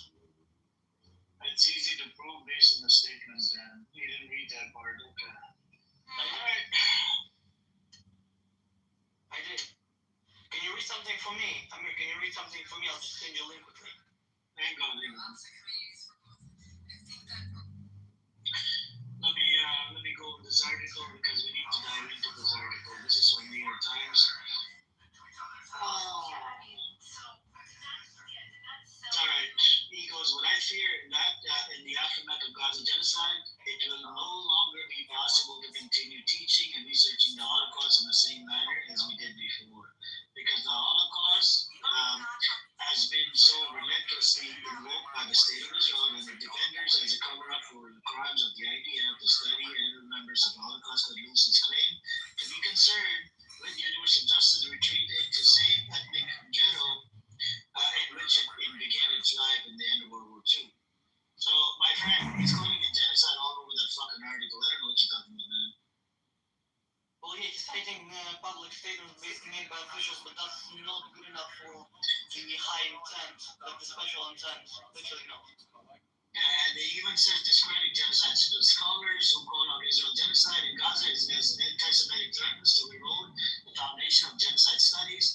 The ongoing, they call him a self-hating Jew, by the way, even though he's an Israeli Jew, and he's a study scholar. He's a fucking, I don't know, over 10, 20 years of fucking, if you read up on his credentials, oh my God, he's got a whole bunch of awards, he wrote a whole bunch of books, he did a whole bunch of shit, man.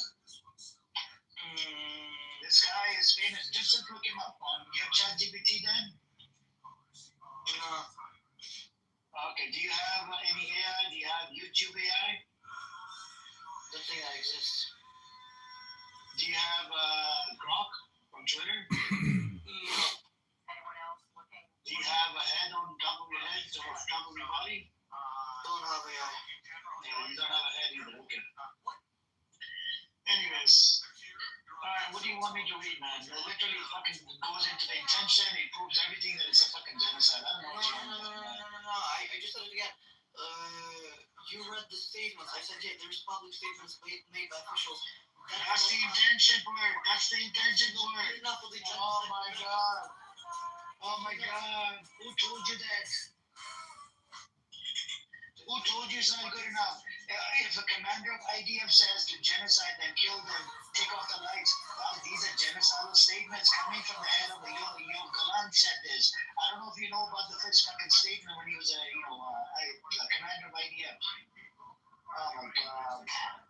People like you are Delulu. You just keep on defend Israel. Oh, you're Delulu for real. I wish you weren't Delulu. I wish you weren't. You're a young kid, so I'm just giving you benefit of the doubt. I'm just giving you benefit. Did you serve in the IDF? No, because I came later. Okay, are you going to serve in the IDF? Yeah, maybe probably later, yeah. Okay, don't do it. Otherwise, I'm going to call you a baby killer. Okay? As soon as you serve in the IDF, the name goes out to everybody. It's a fucking baby killers. Alright, and you know what a baby killer is? That title is really, really bad, and it's gonna trigger the fuck out of you. You become a baby killer. So when you go, instead of serving in the fucking IDF, go serve in the time in the jail. Okay? Don't serve in the IDF. What? You agree? Capiche? You agree? Hell no. You're not gonna agree with your Pro Valley brother? You're not gonna agree. You're not hurt my feelings. Where are you from? It doesn't matter. I'm in California right now. Are you gonna hurt my feelings by not conceding that you're not gonna serve in the IDF? You have to make this promise.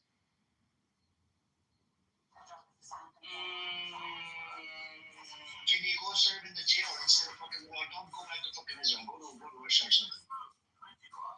Brother, Allah has assigned the Holy Land to me and my brother. No, Allah has not assigned you shit. Allah said, Allah subhanahu wa ta'ala has said, you have spread corruption on the land, killed multiple prophets, broke the covenant. This is mentioned in my book. And even in your book, you killed multiple prophets and did a whole bunch of crazy shit on that land. This is not a holy land. This is a man-made land by who? By fucking atheist, agnostic motherfuckers like Theodore Herzl, Ben Gurion, Eliezer Ben Yehuda, Jabotinsky. All of these founding fathers were the one behind it, creating the state. They were motherfucking atheist and agnostic. This is not, God did not give you this land. Read for me, Quran, Al-Isra, 17:104. Please. He wants to read 17:104. What does it say? I don't know, you read for me, read it. Wow, he's bringing up Quran. Okay, I hope he knows more about Quran than I do. Quran, chapter 17. I know that the Quran is true for you. It's the word of Allah for you. Alhamdulillah. Okay. Okay, what is it? It says, and be conveyed to the children of Israel in scripture that you surely cause corruption in the heart twice, and you will surely reach a great hideousness. So what does that tell you? Corruption on the land. Who did this? Who did this? Who's spreading corruption on the land? Are you really going to be dishonest about that shit? I just told you. Did you read the whole context of it? You can't just go based on one word. You know this, right, Dan? You have to read before and after. So, no, but you do realize that clear. There's about Allah 7 million Jews in the U.S. corruption. There's we're going to go out to over 10 million evangelical. Let's read the tafsir. Do you know how to read the tafsir? In You the know what U.S. tafsir is? But it's going to get their lick in that y'all played with, And your parents okay? came from Poland. Because one thing we're going to do is we're going to watch, we're going to observe. The dark side motherfuckers, they don't mind getting packed up in a room, okay? They don't mind playing away games. They don't mind none of that shit. We don't give a fuck about winning a fucking crash out. It's about winning the narrative at the end of the day. It's about, having a solid, like, you coming under motherfuckers that literally violated everybody. You were just literally caping for Larry. What? A week ago? 2 weeks ago? 3 weeks? Financially, and I can get the numbers, but you might just take that simple Google, which was invented by Israelis, and search the top lobbyists. Google was invented by the Israelis? That's a new one. Sergey, he's really wealthy today from it. So let's take a look at the Association of Realtors and look at the Blue Cross, Blue Shield, the insurance companies, the pharmaceutical. I was trying to play some music. Fuck. I thought the music time. BB, you did a great job last night. I mean, you forced the positive. Congratulations. I tried, man. I can prove to people that Israel loves peace. They just have to read the Tanya. And if you read the Tanya here on this app, you can prove to these deranged, psychotic, probably depressed people on this app. I just listened to Amir's room for an hour. He's a neurotic. He hate, you can just observe these people. They don't change. And they're just doing, it's like a show for them, but it's not educational. So where does that take you? It takes you nowhere. Yeah, it's not where echo chamber. And then there's just a new cluster every week that I'm here will show face for a week. And then that person will fuck out. And Amir will be like, get into a fight with him. And the guy moves on. Last week it was Ralph. This week it's this guy Josh or something. It's just somebody new every week. It's the funny shit. And it's so predictable.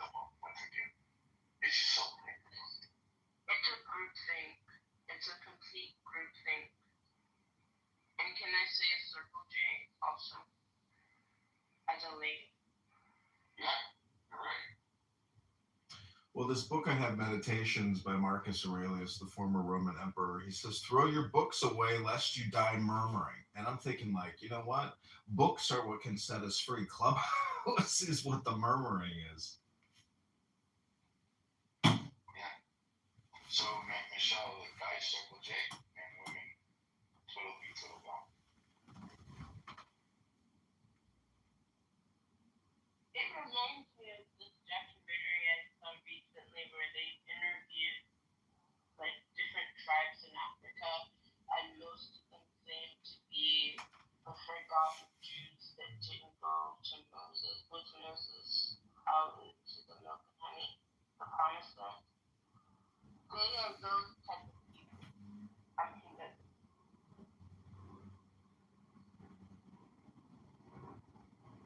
Yeah, I don't know what it is, man. I used to make a joke and say, I wish your parents loved you more and they didn't let you play fucking like street sports without wearing a helmet.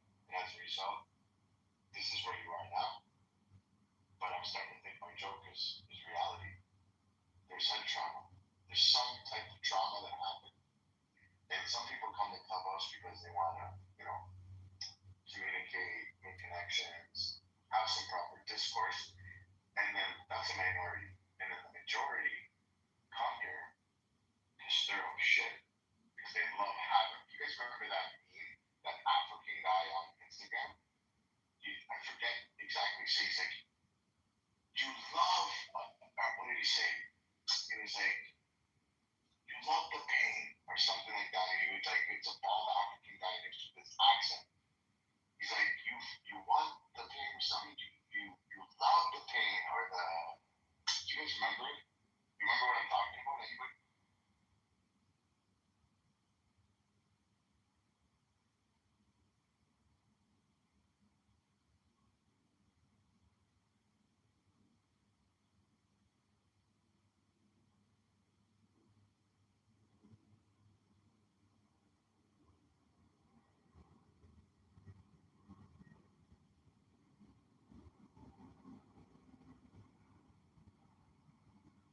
Nobody remembers that guy on his Facebook, Twitter, maybe TikTok.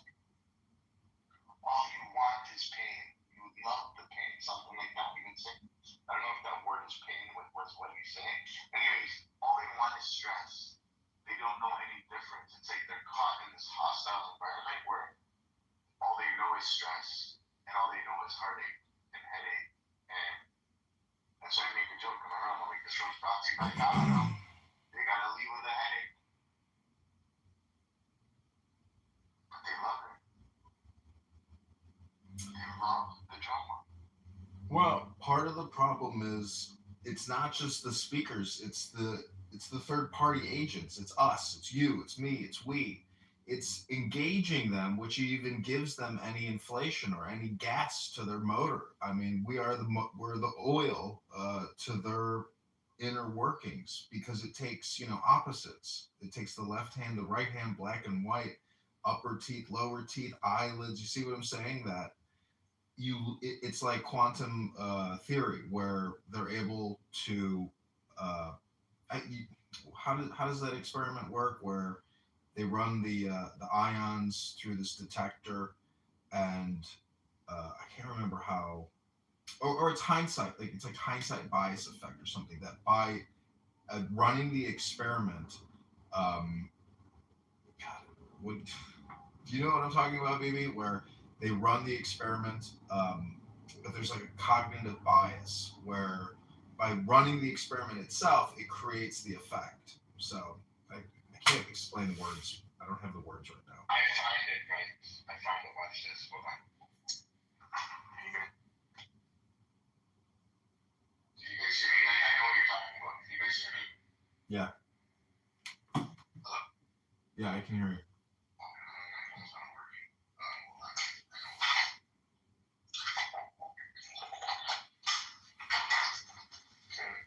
Can anybody hear me now? Please. Yeah, we can hear you. Okay, so this I found it. Here it is.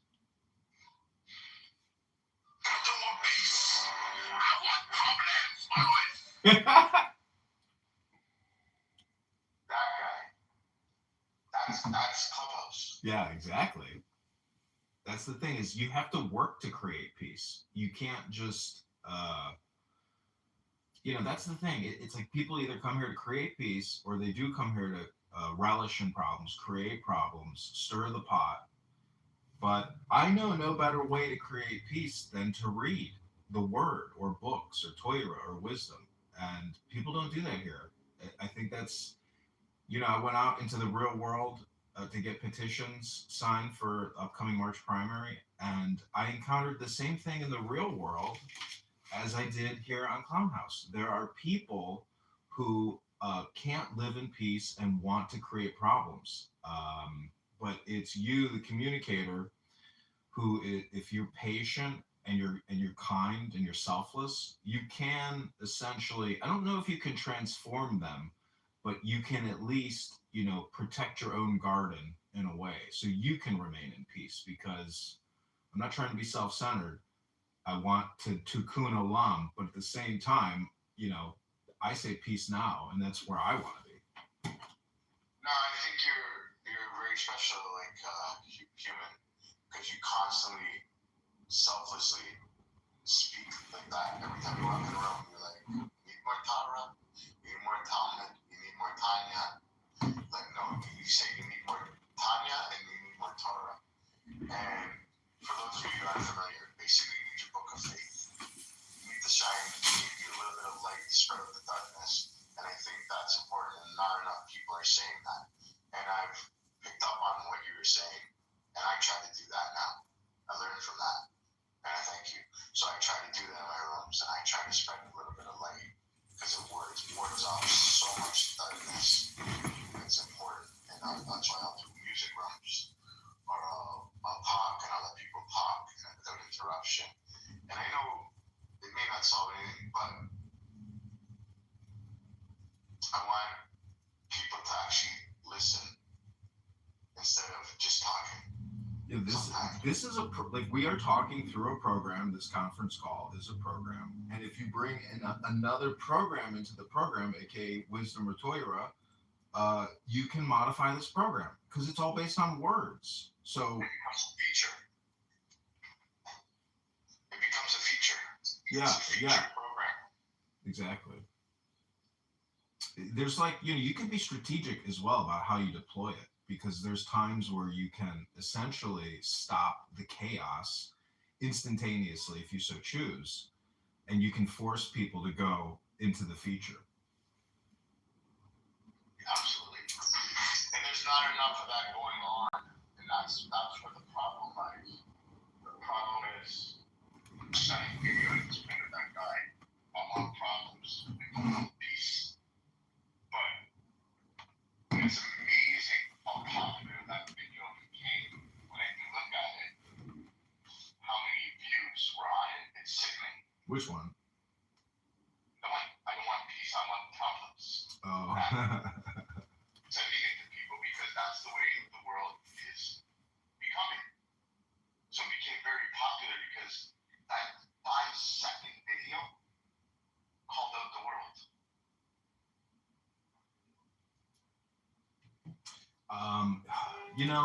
I gotta say, like, so I went to this farmer's market, and there's all these people that work on farms. They got children that work on the farms.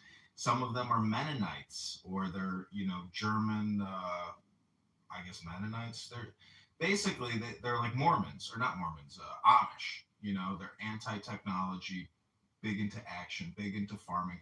They don't have a lot of these mental health problems that a lot of people do, in generalized society, because their education and their whole life has essentially been, in a way, digital.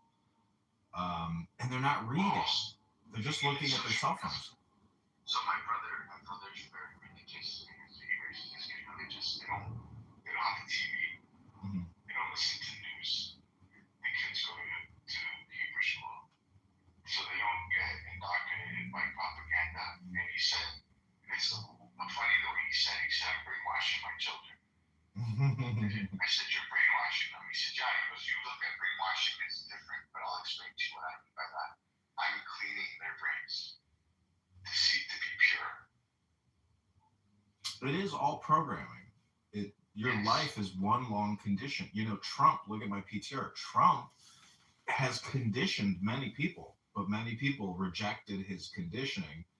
I'm just saying you can condition yourself. It's a choice, but you have to do work. And, you know, the secrets to life are in the hardest places to find or to, you know, to seek out. And really, it's a program, it's a feature, it's the book. And, I mean, I'm surrounded by books. I've got, you know, I don't know, a couple thousand books in my house. And I forced that situation. Yeah, I try to, you know, Clubhouse, because it is so dynamic and it's so much in the now. And there's such a milieu, you know, or a cornucopia of speakers. It is such a highly addictive app because from a filmmaker perspective and recording, I think it's really a great product that I'm creating. You could look at it as an audiobook. Exactly. As a toxic audiobook. Exactly. Because it's my choice to what I want to listen to or what I want to, you know, ingest for my media diet. And I'm choosing Clubhouse, but in the morning now, just last week, I started reading books again out loud for about 2 hours every morning. And that conditioning that you can do in the morning for yourself is invaluable for your overall daily mental health, because you're filling yourself up with positive programming. And people on this app start their day out talking about the dumbest shit in the world. It's terrible conditioning, it's terrible programming. This is why people go to college, to get programmed, to get conditioned, to, you know, also work your way into a network. But it's really the conditioning. Funny you say that. So I have my tefillin on my kitchen table, and I put it on the chair, and I'm rushing around in the morning, and I glance at it, and then I'm walking out of the house, and I turn right around, and I'll pick up the tefillin, I'll shut the world out, I'll put it on my phone, tefillin prayer, go to the page, boom, and I'll wrap. And then at the end of the days, I'll walk right by it. I'll be like, I have it until 8:50 p.m. But if I want to do it first thing in the morning, I get solace. I get a complete, nice, well-rounded day and feel peace within. So it's so true. It's what you ingest from the beginning of the day. Yeah. If you don't start eating healthy at 10 o'clock at night, you should start eating healthy first thing in the morning. Your body will feel good. You don't eat like shit all day and then eat healthy at night. You don't intoxicate yourself with Clubhouse and your real world with, like, you don't walk out of your house and say, fuck you, neighbor. And then at the end of the night, you're like, hey man, I just want to make peace with you. Your whole thing's gonna be shit. So if you fill yourself with good, positive vibes in the morning, you should. If I was a betting man, you should have a nice positive day. See, you actually, in my opinion, if you read out loud in the morning, you're killing two birds with one stone, because as we just said, that listening to Clubhouse is basically nothing more than an audiobook.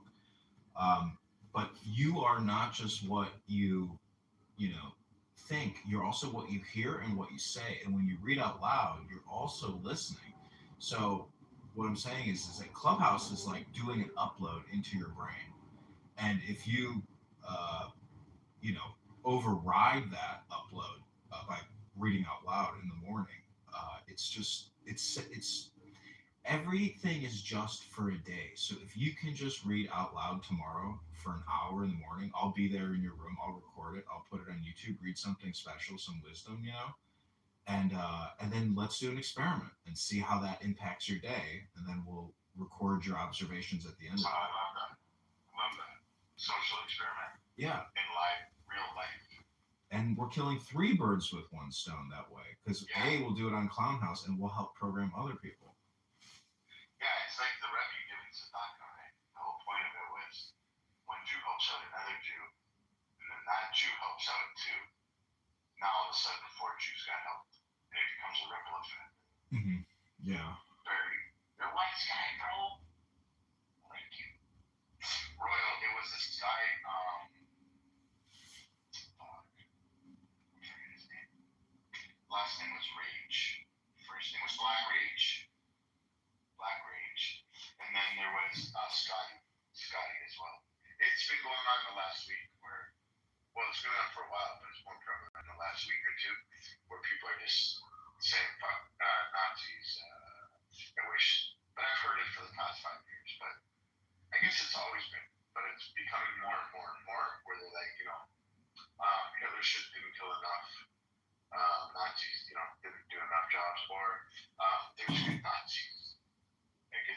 is so backwards that they say they're sucking and blowing at the same time. But no, I agree with that experiment, and I would love to engage in that and read something short, because I find these long-winded things are no good.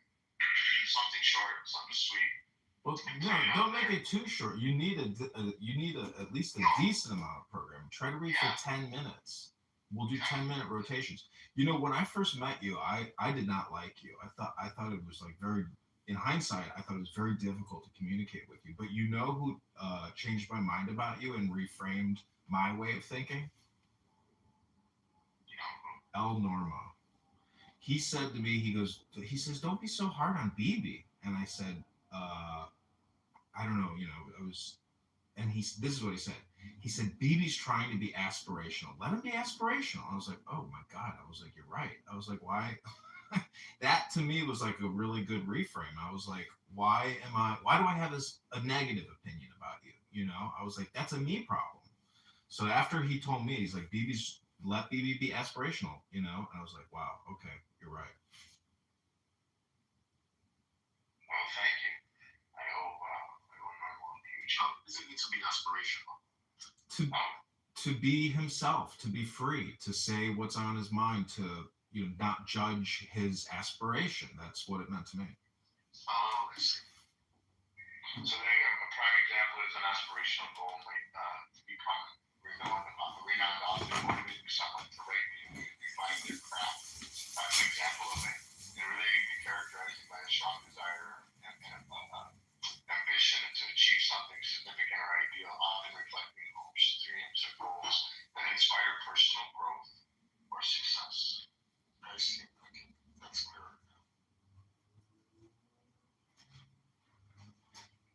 Well, thank you for taking me under your wing. And like today, whenever somebody was like, John's an idiot, I'm like, gosh, John's really extremely intelligent. Then you spoke, and the guy shut the fuck up and listened, and I was like, wow, John came through like crazy right now. And the guy changed his whole tone with you, and he started listening. And it was actually, and then he asked me more questions. In my heart, I was smiling. Straight up, I was like, this is just awesome what just happened here. And I pointed it in the right direction. And I'm happy I did. How you doing tonight? I'm well. I'm starving, but I'm okay. You're hungry, you're not starving. I'm hungry. I'm trying to order some food because I'm too lazy to cook right now. Tell me something positive about your day. Something positive. I know one thing positive about you, but I want to hear what you have to say. Well, one thing. Well, I got through. I don't know if it was really today, but I guess it fed into today. Okay, for one, I'm ashamed to say this, but I'm going to admit it. But at a certain point, I was missing my prayers. Right after I got scammed and the whole thing happened on Clubhouse, I was missing some of my prayers. Actually, not some, like a lot of my prayers. I would make it to the mat sometimes, but then there'd be sometimes I wouldn't make it. Right, and up until that point, like from the time I did my job, I never missed a prayer. Not once. Like that was like my bare minimum. Like it was like the bare minimum I could do. Like in addition to that, I was reading Quran. I was, studying fiqh. Right, but I never thought that I could ever miss my prayers. Right, and then it was humbling to see that at the end of the day, I'm not this,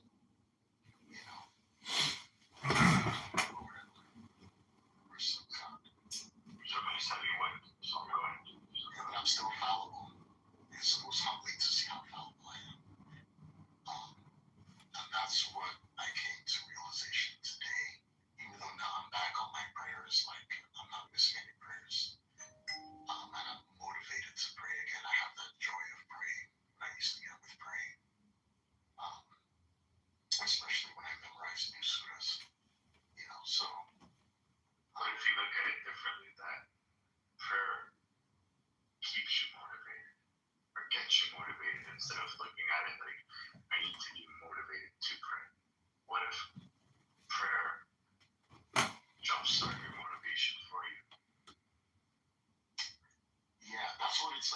it's funny because that's what it's doing to me today, right? In this state of mind that I'm in, right? Like I have like it's like peaks and valleys with my motivation.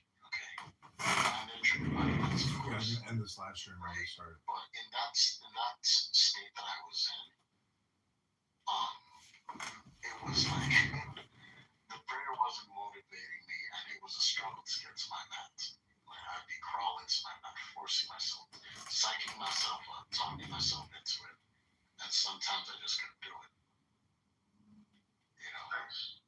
Yeah, but now today I don't even need to talk myself into it. Like I want to pray, I enjoy it.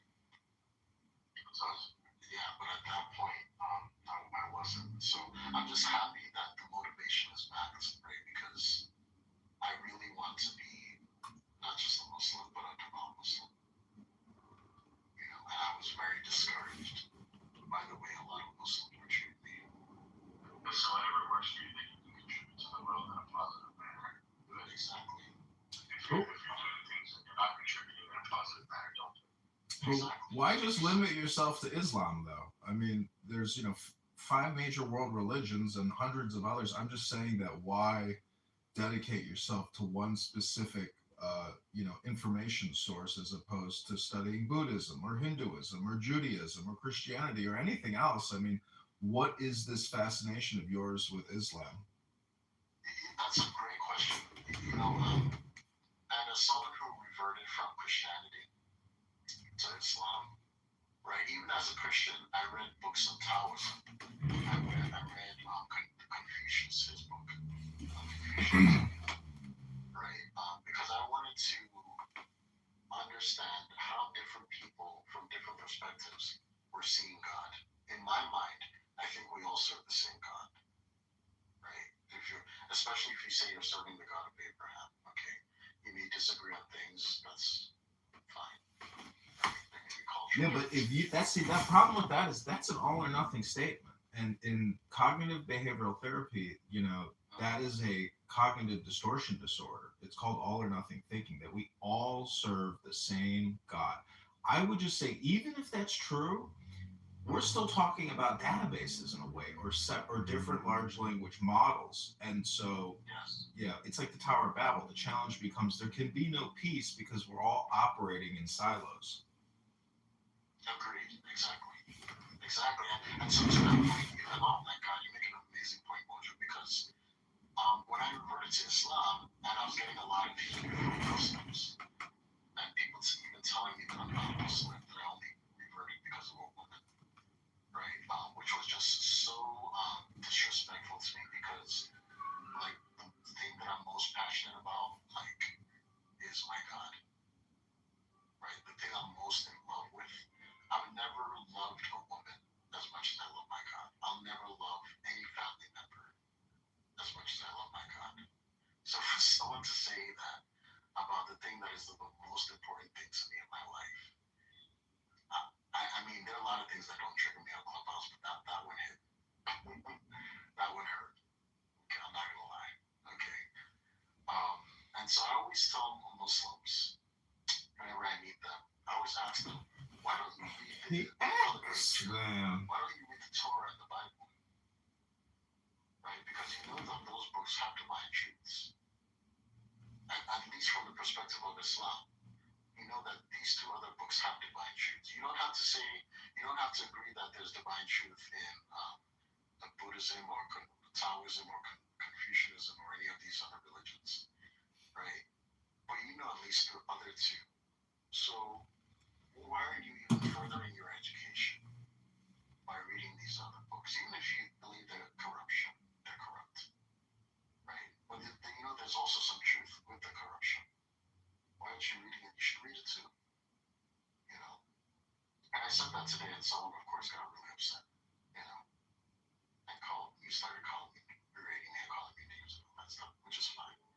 But for me, myself, I'm glad that I reverted from Christianity to Islam, because now I have the foundation of Christianity, having read the Bible so many times inside out, and now I'm going into Islam, and I'm going to do the same thing with the Quran, and even as a Muslim, I will do the same thing with the Torah.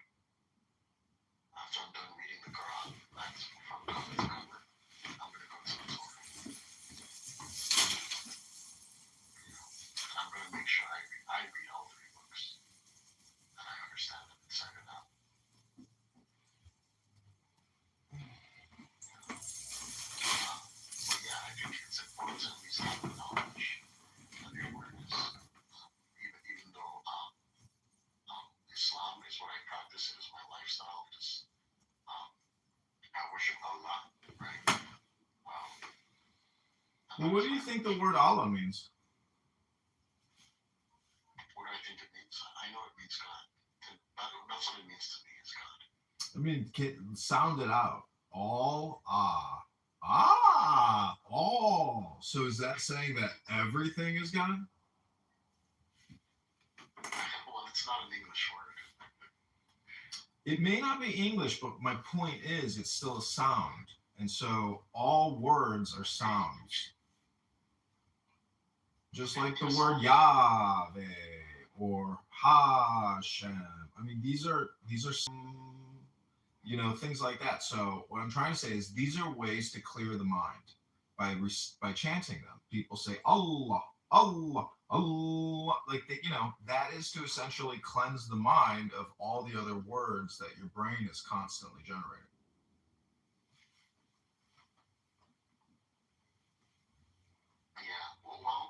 For me, the name, a lot of the things we as human beings care so much about, I think in the grand scheme, a God that is omniscient and omnipowerful, omnipresent, that has just such a huge, vast, unimaginable, just unimaginable amount of knowledge. He's probably laughing at the things that we care about. It's almost like the kid when you're a kid and you get really upset because somebody won't let you play with a toy that you really want to play with. As an adult today, you wouldn't if a kid wanted to play with a toy that you had, you probably would just give it to the kid. You wouldn't care about, making sure you play with it first, right? But for a child, that's a priority, and that means something to be able to play with his toy. And so I think that's the way God kind of sees us as children with kind of a limited intelligence. I think that's how he kind of sees me. Even me, that maybe sometimes I worry about things that don't really matter. And the only really important thing is, again, to love God with all your heart and soul and all your strength, as best as you can. And let that be informed in the way you treat other people that he's created. So be kind to other people. And of course, different human beings have different impressions of what kindness and love really looks like. Everyone should just do your best. There's a thing about studying, though. It's raising your intelligence. And when you raise your intelligence, you also raise your emotional intelligence. And that's what a lot of people haven't yet discovered on this app, is that the higher the level of intelligence, the more books and the larger their language model and comprehension of those words, the higher their emotional intelligence will also be. And they won't engage in petty discourse and heated, angered conversation. That's a waste of time. That's for unintelligent people. Exactly. I actually left the side of Clubhouse because I started to realize that I hadn't outgrown it. I started coming to different spaces. But if you come back to teach people, to show them the enlightenment, you're a Buddha or a Bodhi. You're the Bodhisattva who returns to help other people achieve enlightenment. But I think only through intelligence can you probably get to that blessed state of divine understanding, and it takes work. Some people say it can be instantaneous, but I think I think until you know that it's stupid to road rage, you're still stupid. You haven't increased your intelligence enough. Exactly. Why are you yelling at another guy in a car that you've never met before? You don't know what he's going through, and you will probably never see this human being again. Why is it so important that he knows that you are upset? Right. Especially if he's not going to do anything about it. He's not going to say, I apologize. He's not going to, he doesn't have any intention of it. And you will never see this human being. You'll probably never see this human being again.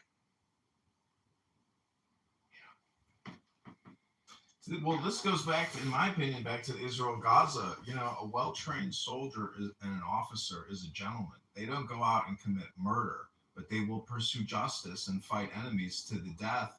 And a ninja, a samurai, doesn't get emotional when he goes on an operation. That's a distraction to his outcome and his goals. So part of education and training and discipline is the control of your emotions. And so many people are figuring this out. I mean, a lot of people have been discussing this for thousands of years because an emotionally disequilibrated person who has no emotional, balance is going to lose the battle. It's it's like swordplay.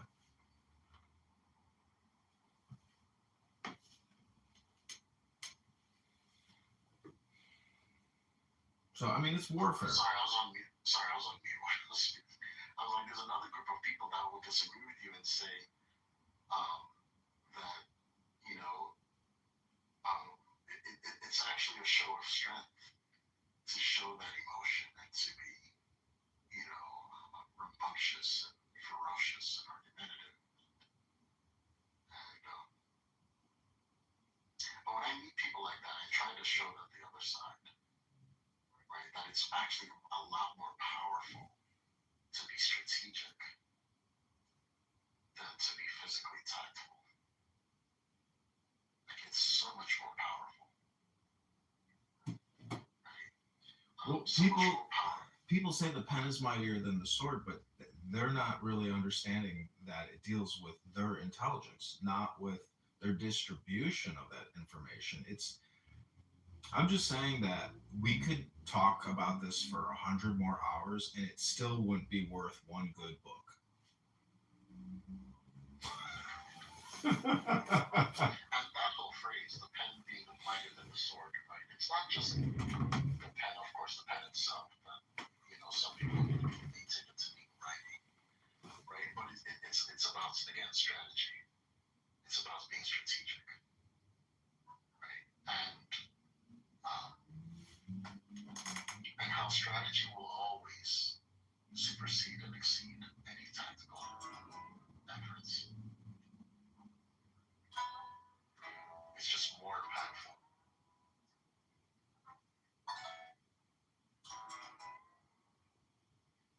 Yes, I'm with you, Mojo. Right? I'm with you on that. I agree with you on that. I think more people that disagree on the app can find more things that they agree on. It's just that the things that they disagree on are kind of hit home. Well, if I could give you any advice, I would encourage you to enjoy wisdom in the same way that you might enjoy Thanksgiving, because you put a lot of different foods in your mouth and you like the flavor combination. So if you just go down the route of Islam, you will get tunnel vision and you will forget that there's many paths on the mountain. And don't just go on one hike them all. I do have tunnel vision now, and I'm aware of my tunnel vision and I embrace it. However, even though I have a favorite mountain, right, and a favorite approach to God, I am interested in other mountains. Even though I love, I'm in Atlanta, I don't know where you are, but over here we have a couple mountains. Even though I love Stone Mountain, that's my favorite mountain. And it's really scary, actually, the people that have fallen off to their death. So every time I go there, I'm terrified. I go alone, which is crazy. But I do like other mountains, like Kitover. And some of the smaller mountains, like the one in Sandy Springs and stuff. So, but my approach, my devotion, yes,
going to be interesting to see what happens with it. It's almost like building a playground without toys. Because everything it's you get exclusivity from the onset. So you don't have all these matches and all these flavors. What do you think about lying in relationships, or projection, or people who essentially don't want to say what they're actually all about or what they're doing? I mean, it seems to me like the birds and the bees aren't having huge conversations, when they're flying from here to there. So I'm just saying that I think a lot of people either just don't want to say what's going on in their lives, or they lie about what they're doing, or because many of these women are so ultra connected to their cell phone, because they literally, if you're on Hinge and Bumble and you've been talking to people for years, you're like a realtor harvesting clients. You see what I'm saying? You're not actually in it to be in a union with one person. So people really are, in a way, super polyamorous now, but no one will admit it because, I mean, a lot of women are looking for that boat daddy or that sugar daddy, or, they're looking for that for that windfall. They're gold diggers. Exactly. And it's a cognitive dissonance to say I'm looking for the one, but I'm keeping my options open with 7 people around me. If any one of those 7 people are the one, how will you cultivate that relationship with them if you've got 6 other distractions? Nobody can ever be the one. Like, the one doesn't even have a shot. Even if he's the one you like the most. Okay, and you've built the strongest connection with.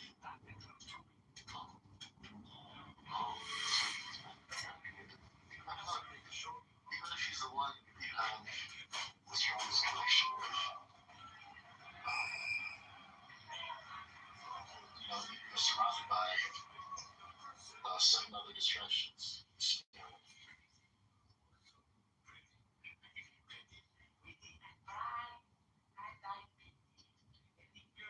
So you're right.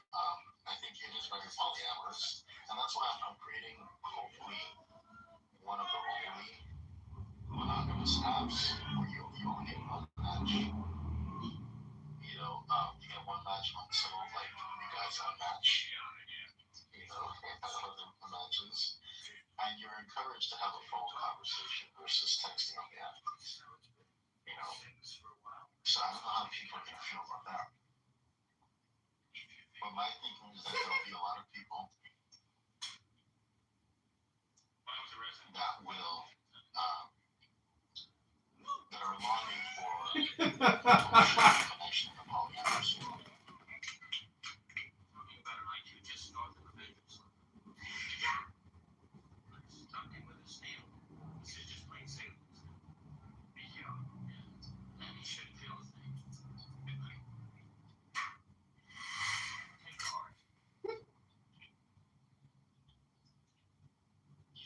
Sorry guys, I'm just doing some washing before prayer.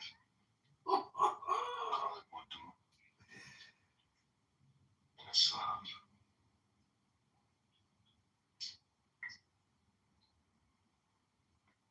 Were you abused by a member of the Catholic Church in Illinois when you were young?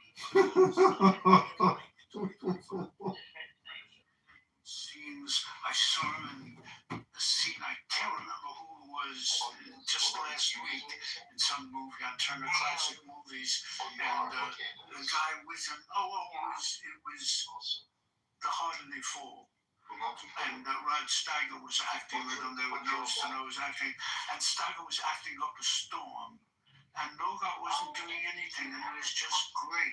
He was just, there was no acting at all. He was just coasting on his personality and talking, and it was just magnetic, just wonderful. The other guys doing stuff that nobody in life ever does. Nobody talks like that. Nobody carries on like that. But so your advice to kids getting into the business is coast on your personality. It's do less. If I've given one direction more than any other in my whole life to actors, it's do less. So when you did decide to have a surrogate, shall we call that, play you, because there are parts you could have played. Oh yeah, sure. And you chose John Cusack, or you chose Kenneth Branagh, or you chose Mia. What when it's why? Like, why did you some of the time say, I'm going to do it, and then some of the time say, I'm going to have a surrogate deliver this baby? I don't think I ever had a surrogate when I could have done it. I mean, I don't think I could have. I don't think I could have played. You know, these are great actors you're talking about. Cusack's wonderful, and Kenneth Branagh's wonderful. And they were much younger than me. I couldn't have. If I could have done it, I would have done it. I always would do the part that I could do. But I aged out of it. You know, I just, when I started to realize that I was not going to be the love interest anymore, then I started to think that you're the love interest in your life. With all the craziness and the Kafka-esque nonsense you went through, and I don't defend you because I'm a fan, although I plainly am, although you've also made some turkeys, that's true. But you could be the worst filmmaker. I defend you because I don't like witch hunts. They're bad for society, they're bad for people, they're wrong, they're immoral. That's why I do it. Not because I'm a fan. I'm sure your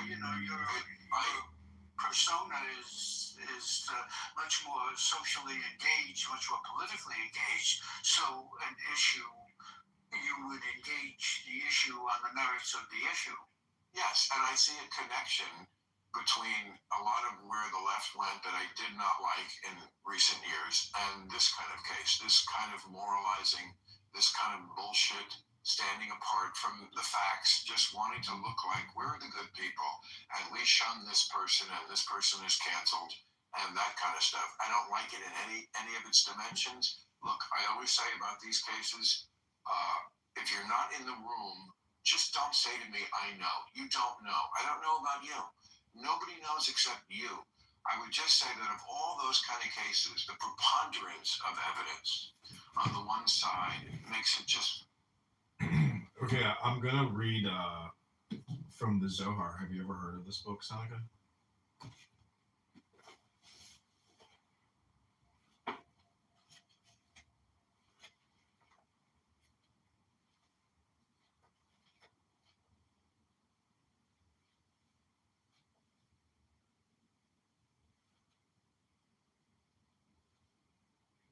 Okay, this is called What is a Serpent? These riddles confuse not only Rabbi Yosef, the cryptic language is intended to mystify the reader as well. And then the serpent, all the animals go in pairs while the serpent goes on the road all alone. Most of the images in the first two riddles allude to various stages in the process of Gilgul, reincarnation, one of the most esoteric doctrines of the Zohar. The riddle of the beautiful maidens is expounded below.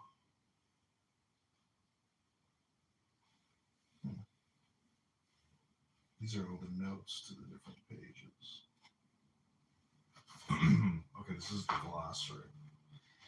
Aleph, the first letter of the Hebrew alphabet, the beginning of divine and human speech. Aleph, Baal Shem Tov, master of the good name. Title of Israel, son of Eliezer, charismatic founder of Hasidism, 1700 to 1760. The Baal Shem Tov.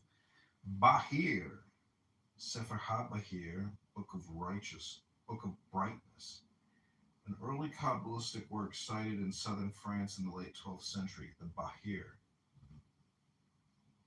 Bina, understanding the third Sephira, the Divine Mother who gives birth to the seven lower Sephira. Blessed Holy One, common rabbinic name for God. In the Zohar, it is often associated with Tiferet, Blessed Holy One. Din, judgment, the fifth Sephira, the left arm of the divine body, counterbalancing Hesed, the roots of evil lie here, also called Gevurah. Din, judgment. Ein Sof, there is no end, that which is boundless, the infinite, the ultimate, reality of God beyond all specific qualities of the Sephirot. Okay, I'm going to change the title to Jewish Glossary.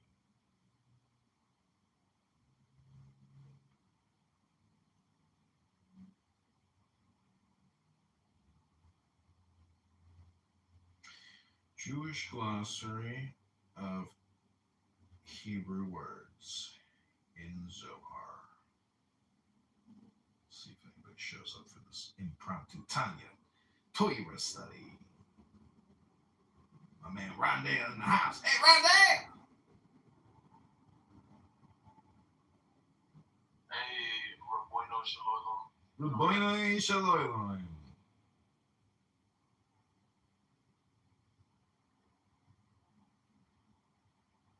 Okay, I hope you enjoyed this impromptu Hebrew study. Here we go. Let me get a water, though, real quick.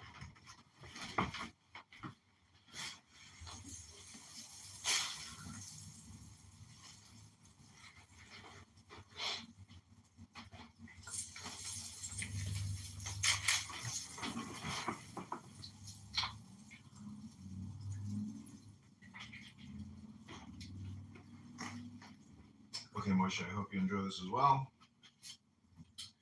The next word is Gedulah, greatness. The fourth Sephira, the outpouring of God's great goodness, also called Chesed, greatness, Gedulah. Gevurah, power. The fifth Sephira, also called Din. Gematria, the numerical value of Hebrew letters, or gematria, employed as a technique of interpretation. I thought it was interpenetration, but it's interpretation. Chassid, devotee, pious one. Hasidism, popular religious movement that emerged in the second half of the 18th century in Eastern Europe. Hasidism. Chesed, love, the fourth Sephira, the right arm of the divine body, counterbalancing Din, also called Gedulah. Gedulah, greatness, and Chesed, love. Chod, majesty, the eighth Sephira, the left leg of the divine body, source of prophecy, along with Netzach. Chod, majesty. Chokmah, wisdom. Chokmah, wisdom, the second Sephirah, the primal point of emanation. Holy Ancient One, the most ancient manifestation of Ein Sof through Keter, its crown. Holy Ancient One, Idra, threshing floor assembly. Idra Rabbah, the great Idra, the description of the gathering of Rabbi Shimon and the comrades at the threshing house where secrets of God's inner being are expounded, threshing out the secrets of Zohar.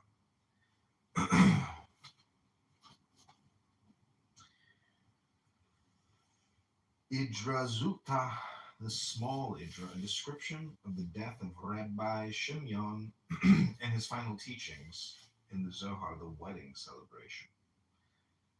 Kabbalah, receiving that which is handed down by tradition, the esoteric teachings of Judaism.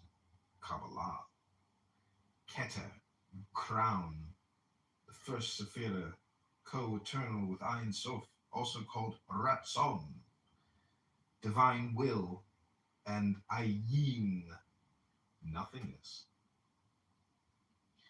Malkut, kingdom, the 10th Sephirah, administering divine justice to the lower worlds, also called Shekinah. Malkut, kingdom. Shekinah. Matnitin, our Mishnah, short pieces scattered through the Zohar. Most of them appear as utterances of a heavenly voice urging the comrades to open their hearts to the mysteries. Menorah, candelabrum of 7 branches, a prominent feature of the Mishkan.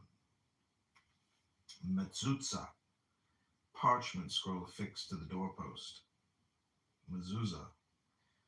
Midrash, plural midrashim, legal or homiletical interpretation of the Bible. Midrash. A collection of midrashim, the midrashic literature. Midrash ha-ne'alam, the concealed midrash, the esoteric midrash, the earliest stratum of the Zohar. Mishkan, God's dwelling in the desert, the tabernacle constructed by Moses and the children of Israel. Mishnah, collection of oral teachings redacted, arranged, and revised around the beginning of the 3rd century by Rabbi Judah Hanasi, the earliest codification of Jewish oral law. Mishnah. Mitzvah, plural is mitzvot, divine commandment, one of the 613 precepts of the Torah. By extension, good deeds. Netzah, endurance, 7th Sephirah, the right leg of the divine body, source of prophecy, along with Hod. Nishmato Eden, may his soul abide in the Garden of Eden. Oral Torah, the interpretation of the written Torah. In Kabbalah, a symbol of Shekhinah. Oral Torah.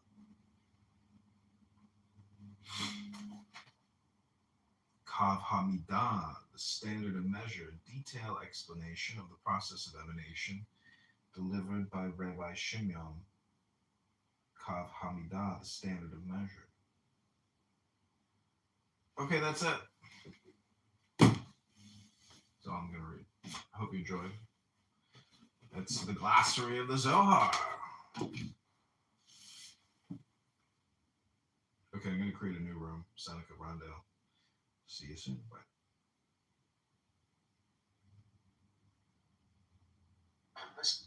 Gaza. I didn't know.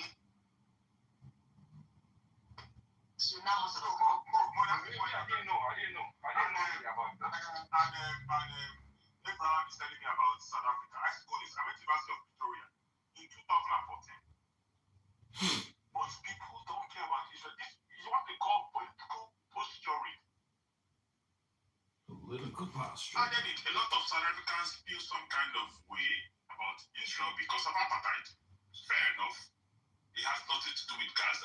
They feel some kind of way. So that's one country. Then you show the African Union. That's not. Okay, this is the return of Mojo.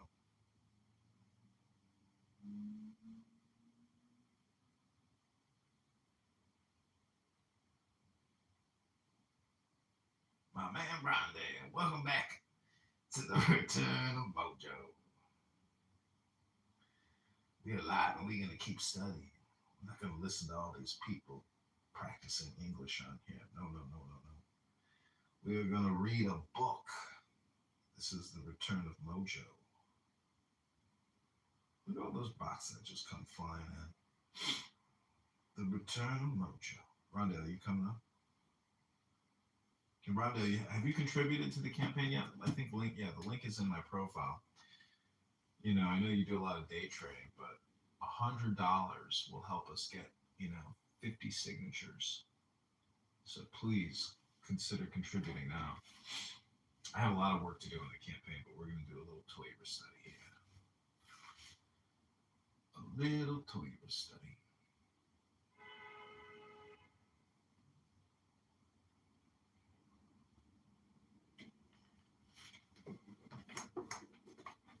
Okay, this is the rest of the glossary.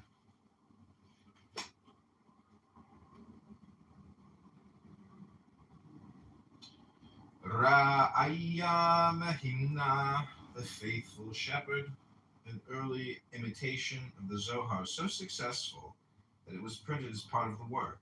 It expounds the mystical significance of the mitzvot, the Ra'aya Mehamna, Rahamim, compassion.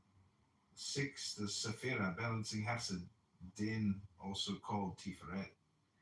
Rashi, Rabbi Salman, son of Isaac, French commentator on the Bible and the Talmud. Rashi.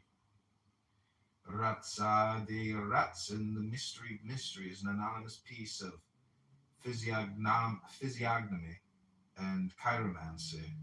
The Ratza de Ratzin, the mystery of mysteries. Ruth, the book of Ruth.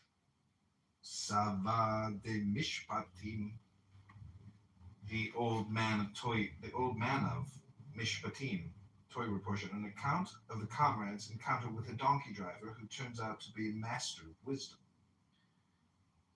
The old man and the beautiful maiden.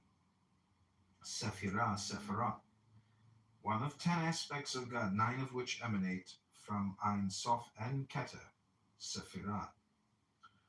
Shalom, peace, well-being, completeness.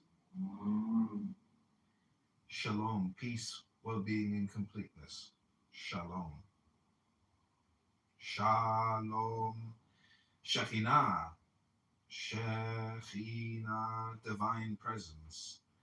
10, Sephira, female partner of Tiferet, also called Malkut. Shir HaShirim, Song of Songs. Sifra di Zaniuta, the Book of Concealment. Fragmented commentary on the beginning of the Torah in short, obscure sentences divided into 5 chapters. It deals with the secrets of divinity. Sifra di Zaniuta, the Book of Concealment. Sitrei Torah, Secrets of Torah. Pieces of verses from Genesis, printed in separate columns, parallel to the main text of the Zohar. They contain allegories of the soul and secrets of the divine and demonic. Sitrei Torah, Secrets of Torah.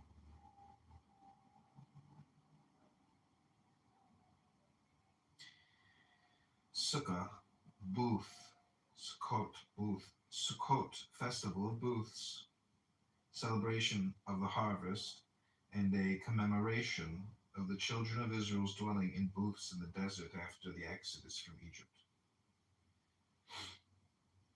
Talmud, the body of teaching comprising commentary and discussion on the Mishnah from scholars of the 3rd to 6th centuries. Talmud. Targum, translation of the Bible into Aramaic.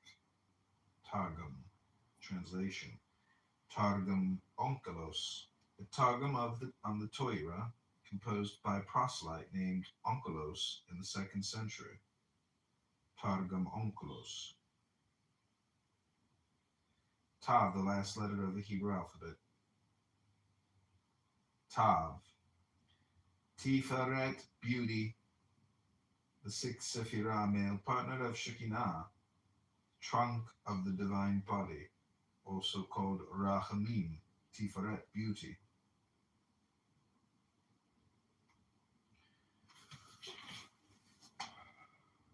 Tikkunei Zohar, embellishments on the Zohar. Oh, hey, Dawn, I'm reading what's called a book. Embellishments of on the Zohar, an early imitation of the Zohar, a wide-ranging commentary on the first portion of the Torah. Tikkunei Zohar. Torah, teaching. The first 5 books of the Bible, by extension, all religious teaching. Torah. Tosafot, collections of comments on the Talmud and on Rashi's commentary on the Talmud, composed between the 12th and 14th centuries in France and Germany. Tosafot. Tosefta, addenda, short pieces scattered through the Zohar. Most of them appear as utterances of a heavenly voice urging the comrades to open their hearts to the mysteries. Tosefta. The world that is coming, see above, and notes to Korban and Odla. Written Torah, first 5 books of the Bible. In Kabbalah is symbol of Tiferet. Yanuka, the child, story of a wonder child who teaches the comrades profound secrets. The rabbis encountered a child, Yanuka, the child. Yanuka, Yesod, foundation. The 9th Sephirah, who channels the flow of emanation to Shekhinah, also called Zadik. Yesod, foundation. Ya, short form of Yahweh that appears in poetry. Ya. Yahweh, the ineffable name of God. In the Zohar, it is often associated with Tiferet. Yahweh, Zadik, righteous one. The 9th Sephirah, Yesod, Zadik, righteous one. Zohar, splendor, radiance, splendor and radiance. Zohar. Zohar Hadash, New Zohar, a collection of Zoharic texts found in manuscripts of the Safed Kabbalists after the printing of the bulk of the Zohar. Title is misleading since the volume contains much of Midrash Ha-Ne'alam, the oldest stratum of the Zohar. Okay, that's the glossary of the Zohar. I hope you like that reading. What do you think, Rondell? I like the Zohar. I'm gonna block this coach. He's fucking spammers. That guy is a scammer, Coach Dave. Yeah, pathetic. Okay, this is the return of Mojo. We're gonna listen to the rest of Woody Allen here on Club Rain. Very unlikely that you were guilty of this. It just, none of it makes sense. You know, I want to make one other point on what you were saying a moment ago. There's a difference between the Me Too movement and cancel culture. I mean, the Me Too movement, for whatever value it had in terms of advancing women's rights, is a valuable thing.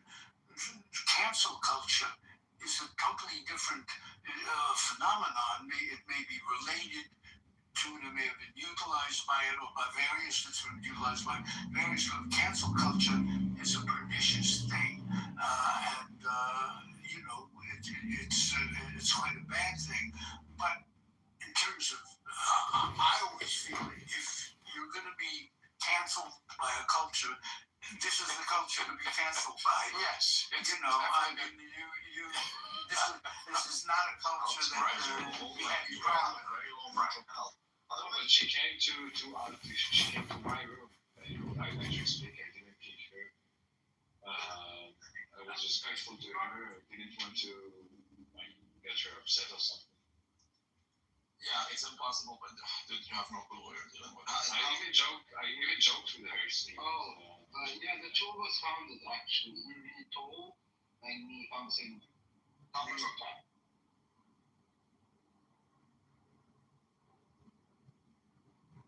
Sorry. How much do you know? How much do I know what?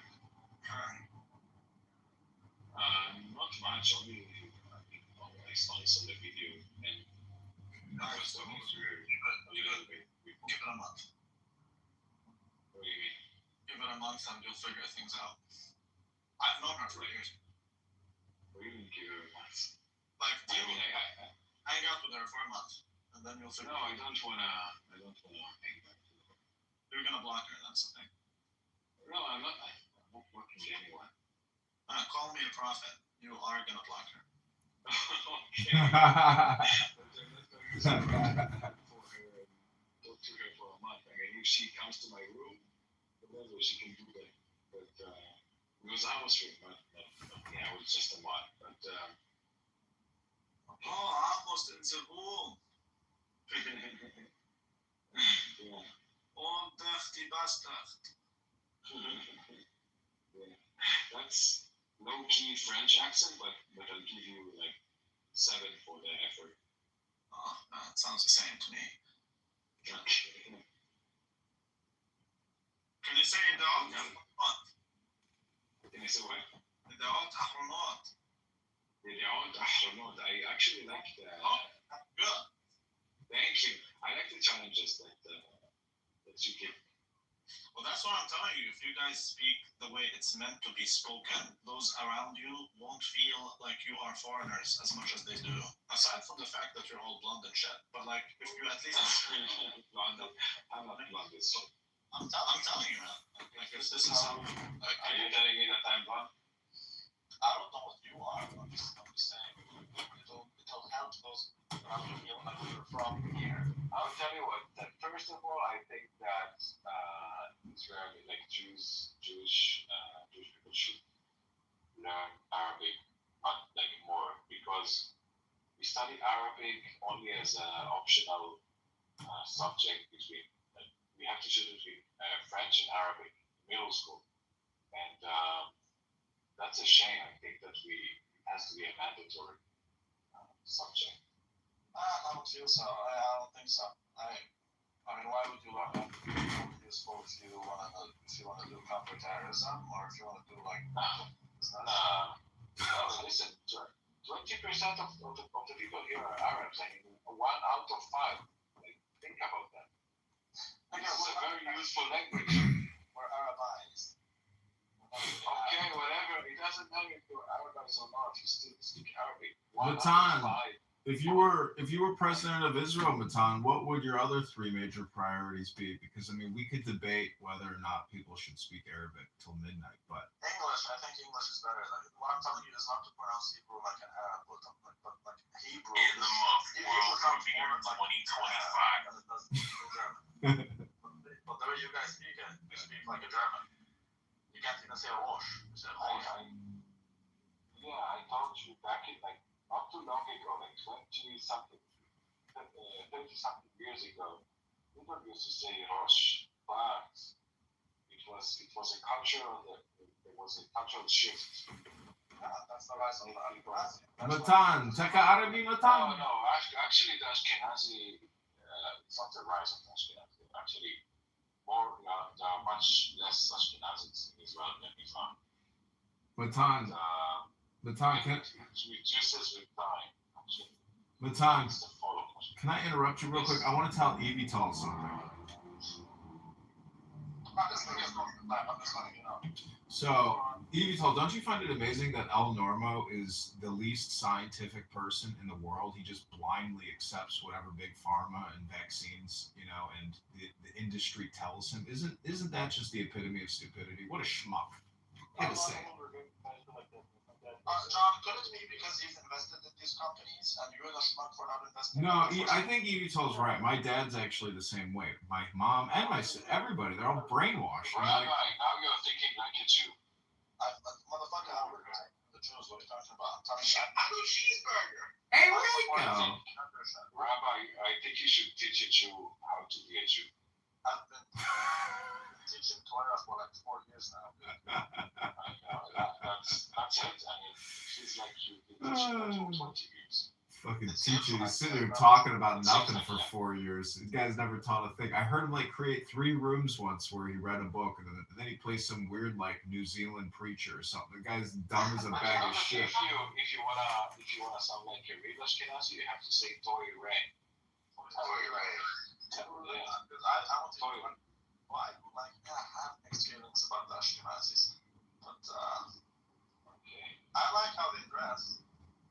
Are you talking about the Hasidic? Are you talking about Hasidim? What do you mean? If I show you know what? I'll show you a picture of Ashkenazi and Mizrahi. Yeah, today they don't know about the Mizrahis. They see Mizrahi, yeah. Yeah, they get dressed in striped gay shit. I'd rather have the Ashkenazi. The black thing. Okay. John, what's the deal? Is Trump going to deploy the guard into the south side or what? That's what they're saying. Like they're preparing for it, and you know the whole Chicago apocalypse is now. It's happening. They're deploying. That's fucking wild. There's trains coming in with Humvees. Like they're gonna deploy, you know, thousands of soldiers throughout Chicago. It's gonna be glorious. It's gonna be so much fun. Holy shit. Hello, soldier. Thank you for your service. Thank you for your service.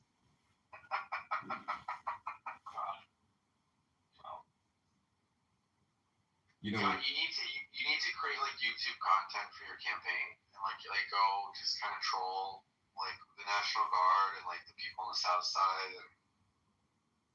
nah, I have to get on the road and get more signatures. I spent the whole weekend getting signatures in Bloomington, Illinois, and it was so much fun. Just so many hot college chicks just running all around doing karaoke. It was a lot of fun, and I'm on the radio. So tomorrow the NPR interview comes out. I'm going to have a big press splash on NPR. I want to stream that at Clubhouse. Yeah, we will. So why do you sound like you're a radio broadcaster? Because I've been, you know, chit-chatting on Clownhouse for many He years. is broadcasting on YouTube right now, actually. Oh.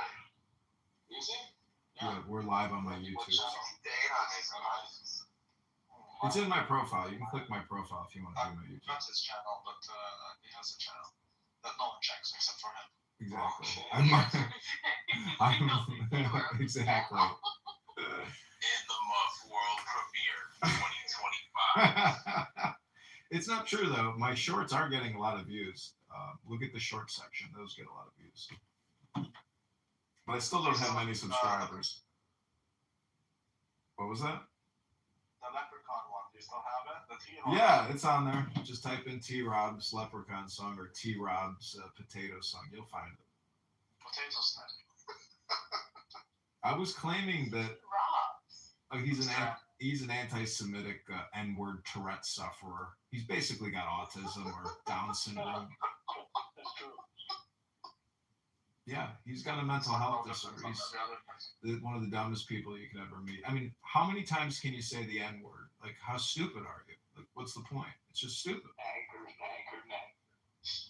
What's wrong with saying naggers? I don't get it. It's just a waste of time. I mean, you know, I'm just saying that. John, why do you have like millions of videos of you taking video of your phone? It's all club. I've been recording Clubhouse rooms. There's no reason to come here and listen. Why are you wasting storage of Google storage? Yeah. Because he's been doing this for 5 years. He has 5 years worth of content. Yeah. Okay. I don't know who is crazier, you, John, or really, seriously. It's a tough call. You have to ask yourself. No, you don't understand. I tend to lean towards John. I'm sorry to tell you this, but the fact that people have been coming on here for. Yeah, we've known for like 5 years, but honestly, nobody checks it. And it's so much content that. Yeah. Because the videos, the millions of videos that you upload, and every one of them has like 2 views, 1 view. No, that's not me. I have Clubhouse fans. So much storage for I have Clubhouse fans. People follow my YouTubes just so they can see, you know, what room to go into or what's happening or what's the new drama. Oh yeah, a lot of people. But they can instead of going to YouTube, they can go to Clubhouse. I know, but they use me as I'm a filter, or basically I help organize it for some people. You know what, John? I'm going to make my own channel where I watch myself, record myself watching your video. That's what I'm hoping for. That I create a movement of followers and friends that want to troll Clownhouse because it's pathetic. People will see what's going on in Clubhouse only like on the second hub or something, only through another recording. Oh my God! No, but I'll give you that, John. You are very consistent. I help people stir the pot in a way that they can't do on their own because they're too lazy to record all of this. This is Rabbi projecting. Should I? Go ahead, kick me. I don't care. I'm already here and anonymous. I'll just keep recording. You're not a prophet, but I guess that this is what you're going to do, right? Who told you I'm not a prosecutor? What? Okay, what was I going to do? Yes, against him. Not me, I didn't say it. Yeah, I did. We just, you did? You mean when they went? You kicked John? Yeah. I like John. I did not say I was anonymous. No, but Chucky, he's going to think that I did that. Oh, who cares? He doesn't care. I kick him like he's the most kicked person on this app. No, but seriously, like, the guy, no, I'm asking really seriously, why He's not. for 5 years, He's retired. Retired. I've never met somebody. But he's funny though. That's that. He's a veteran. Maybe it's funny, but I tell you what, nowhere you can sound, you can hear the voice that something is off, right? But with this guy, he sounds like normal, and he does that. There's nothing wrong with him. Maybe I'm innocent and I don't know anything about this word. Yeah. I feel a little bit less innocent now. If you talk to him, you'll figure it out. He's a smart guy, but he's retarded, and he can afford being retarded. How can you be a smart guy and retarded? Because he has all sorts of. He used to be. He's a veteran. He used to be in the military, and so he makes money from the government, and they can't take his help. But he can't. Like nothing is gonna happen. Gotcha. Fine. It's fine, and he can afford not working and not doing anything. And I feel you just. Okay, but why does he do that in his like free time? Like that's what I'm telling you. He has his free time. That's what I'm telling you. Yeah, but he. Okay, so. Your brain will pop if you have a lot of free time to it. True. That's basically what it does. It is weird. I like him. I would definitely pick him up. Basically, he's recording his phone, like with a legit equipment. Rabbi, would you buy John and Negroni? Yes, I would buy him a penis colada. A penis colada? Oh, God. A penis colada? I would buy him. If I go to Chicago, I would definitely. We get you a Negroni or a penis colada? I think, yeah, I would meet him. But I would meet him, yeah, I would meet him. This will be interesting. So I was looking for this Maya Silver, you said? Yeah, but she's been gone for like years, if I'm not mistaken. Well, it says that she's a Utah-based writer about food, drink, and the environment. She is written for NPR, LIN Journal, Food 52. Is that the one? I doubt that she works. No. Her real name is Esther. So should I write like Maya? Spaces like this, and I don't always want to call my dad. Like I'm on the spectrum. I'm not going no, but I know for that. My dad had this before. So I really doubt. I know. I doubt she works. Oh, there you go, Maya Esther. Let's say hello to Mojo. That is John. That's right.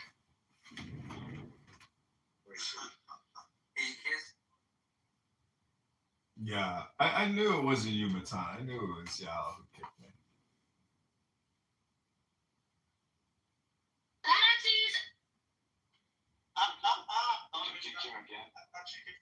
No, I couldn't. I couldn't talk. No, but John, can I ask you an honest question? Yeah, go ahead.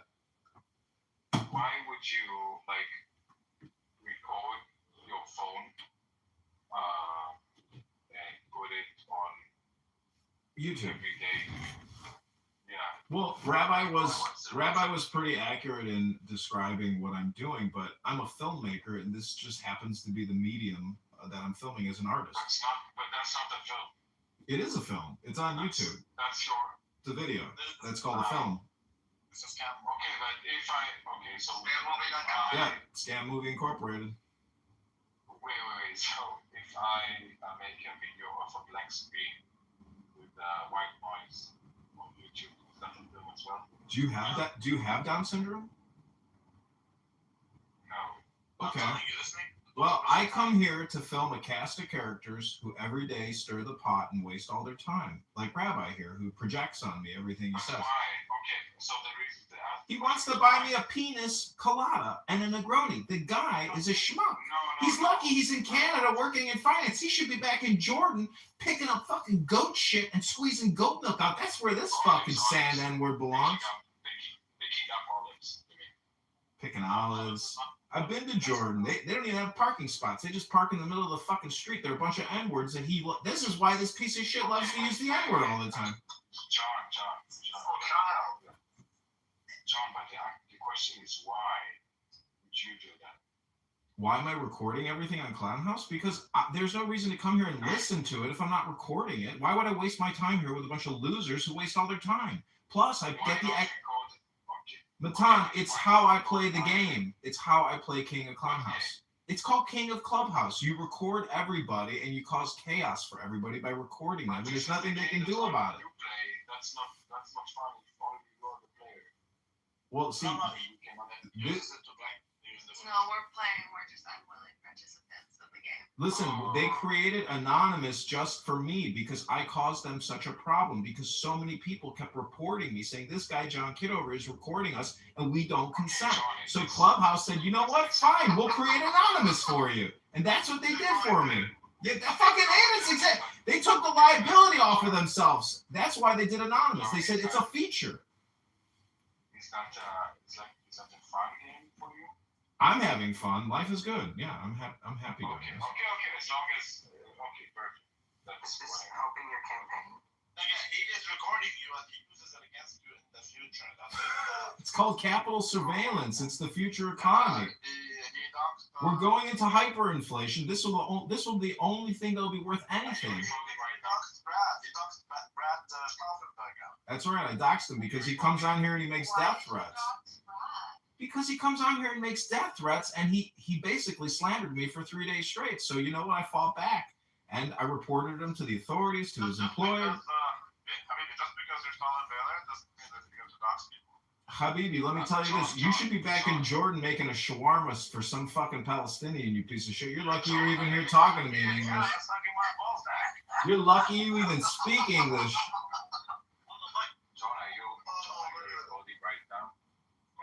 Link is in my profile, sir. If I'm on here listening to you, I'm recording you. There should be no reason for me to waste my time talking to people like you or a rabbi. So how many views do you expect this episode to be? Well, let me check real quick. How many people are watching? 0, 0, 0, 0, 0, 0, 0, 0, 0, 0, 0, 0, 0, 0, 0, 0, 0. What's 0 plus 10? 0, 0, right? But John, I'm talking about this episode when it's going to air, like in the future. Yeah, well, everything that I stream live goes to private after you end it, and then after a couple of weeks, I let it build up, and then I use my desktop to go through it and make everything public. I do like 1,000 videos at a time. You're wasting a damn time. I'm creating an archive of Why don't comments. you think that? Why don't you? I mean, that's beautiful. Seriously. Yeah, I've reported Amir to the. Yeah, you're all participants, even if you don't consent. That's the beautiful thing about capitalism. Did you ever see the movie American Beauty, where the boyfriend and the daughter is like reporting a trash bag? You know what I mean? Because it's very easy. All you have to do is say the N-word and shit, and then report them. Keep saying like racist shit, and then go to Rabbi, it won't work. And the fact of the matter is, nobody cares about what you had to say. See, Rabbi, you think like a Jew. That's what I like about you. So, I'm a Talmudic scholar, dude. I've been so for years.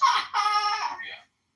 The guy's on FetLife raping young women in Canada, doing all kinds of demonic sex acts to people. This piece of shit shawarma maker is a scumbag loser. Believe me, that's why I record all these losers, because I'm not a loser. The people on here are fucking losers. That's what people don't understand.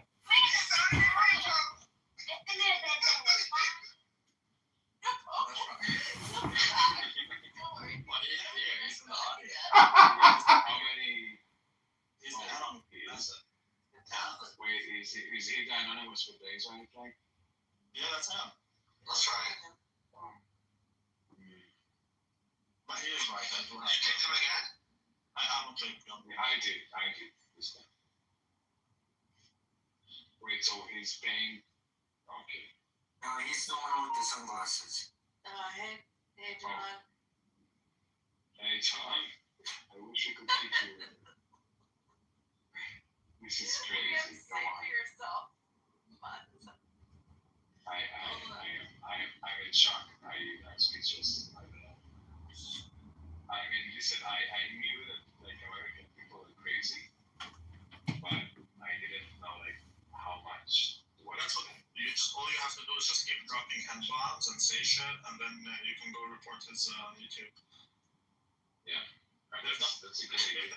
And in the past. And then they shut down his everything, and he lost his Instagram like that. Because somebody. Wait, what happened? No, not because of that, but like you could do that. You can just keep saying nigger over and over again, and then you go. So why don't you do that? I always do it. No, I don't report it. Well, you will not be able to identify which episode, like, and which season we published that thing. All you need is one. Yeah, true, but let's say that you say the N word and whatever, you have to identify exactly which episode is going to upload it, right? It will be almost every single one of them. There's a lot of wild shit being said, so it's very easy to record to report like that. Also, if you really want to, you can set your VPN to California. If I'm not mistaken, in California, you're not allowed to record me unless I consent or some shit, or maybe it's that New York, I forgot which one. Clubhouse. Yeah, you can, it depends on which state you're in, you can claim that you've been recorded without your consent, and that means that it's not okay. Interesting. Florida is a two-party consent. But I believe California is. So if it is in Florida, that means you can set your VPN to Florida, and then you can report it. I don't like to report. I don't report shit. But you guys are Jews. You love to report, so you should start. Yeah, of course. Yeah. Wait, but you're a Jew as well, Rabbi. I'm not a Jew. Some people say. No. I mean, to me, you're a Jew. You're taking the CFA. Danny and Nora have been on video call this entire time. Yeah, they're both sharing dick pics probably to each other. It doesn't matter. But why do you say I'm a Jew? There's a recent trend of Jews. And to me, you're a Jew. You're not Torah. Why? Because I keep telling them, no, I'm not. And they keep insisting, yes, you are. I'm telling dude, I'm not. And they say, yes, you are. So what is that? You're not Torah, and how did this count the cash flow? Because you're Palestinian, and because I know that. Wait, Rabbi, are you Orthodox or Catholic? Of course, Orthodox, but like. Yeah. No, because we know that there are also Catholics churches in Israel. Yeah, but like, I'm Orthodox, man. If you're not Orthodox, you're something else, as far as I'm concerned. That makes sense. Yeah. No, I don't do that Catholic stuff. But regardless, I don't know why is it that you think I'm a Jew? You act like a Jew, you talk like a Jew, you know. you've got Jewish That makes sense. Yeah, you have. So just because I call it Judar. So just because I hate Judar. The Jewishness, I don't know, you can tell somebody's Jewish. That's very healthy. You know your people. And you've got some of that in you. I think that's the biggest compliment that you can get from a Jew, by the way. That's super anti-Semitic. Why? No, it's the opposite. It's the opposite of anti-Semitic. You're saying this nigga knows the Torah, he likes finance, and he likes to make money. How do you call it? Argue how you're. But do you like to make money? There's nothing wrong with that. Of course I like to make money. Excellent. So welcome to the club.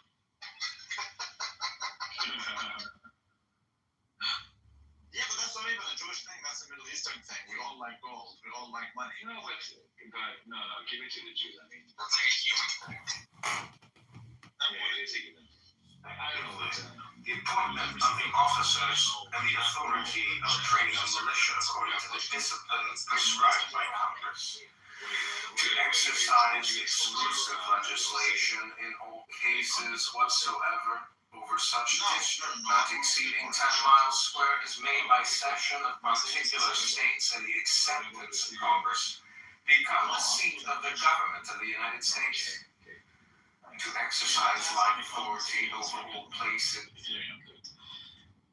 True. Augustus and his beautiful Mrs. Malonte helped. Yeah, of course. You don't know how many people. If a person who's English from England, ma'am, if a person who's British from. Stop it, but Jews don't like Bitcoin. At least initially, fuck no. And that's why you're racist. Okay. Well, that's what it is. Banks don't like Bitcoin. Oh, banks, right. No, banks don't like Bitcoin. Right. Bitcoin changes the entire game. And Jews are banks. Jews own a lot of banks. Poland, they are the bank itself. That's what I'm going to if you're a force opinion from, it sounds like what is what is worth, like all itself. Like the fans said, all the heads were Jews, except for, well, Jerome Paul is not a Jew, but everyone else He's a Jesuit. Yeah, but don't say that. Like Ben Bernanke is a Jew, what's her name, Jenner is a Jew, etc., etc., so there's a million. So anyways, the connections are there, like, you can say it's anti-Semitic, no problem. I am an anti-Semite, but, are you? Yeah. But you're the first anti-Semite rabbi. It's like the kind that fetishizes Jews, though, not the kind that, like, I know. disrespect. Yeah, but you say that this rabbi is an anti-Semite? I am an anti-Semitic. Yeah. I don't think I'm. Probably a little bit healthy.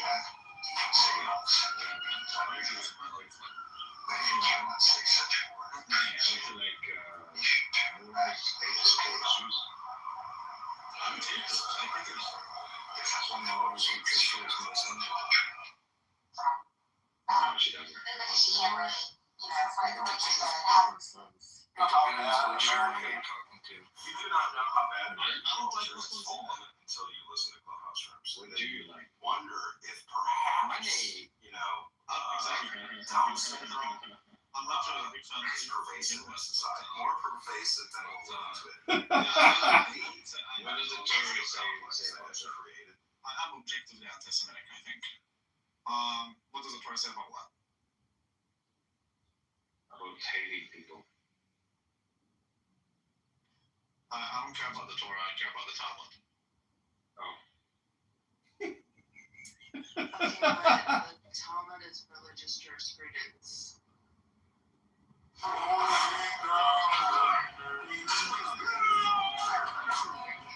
am John. I am not Newton in a traditional sense. I once stumbled upon the red gem of the god Sitarak while in the army. The moment I touched it, I gained the power of the avatar of Sitarak.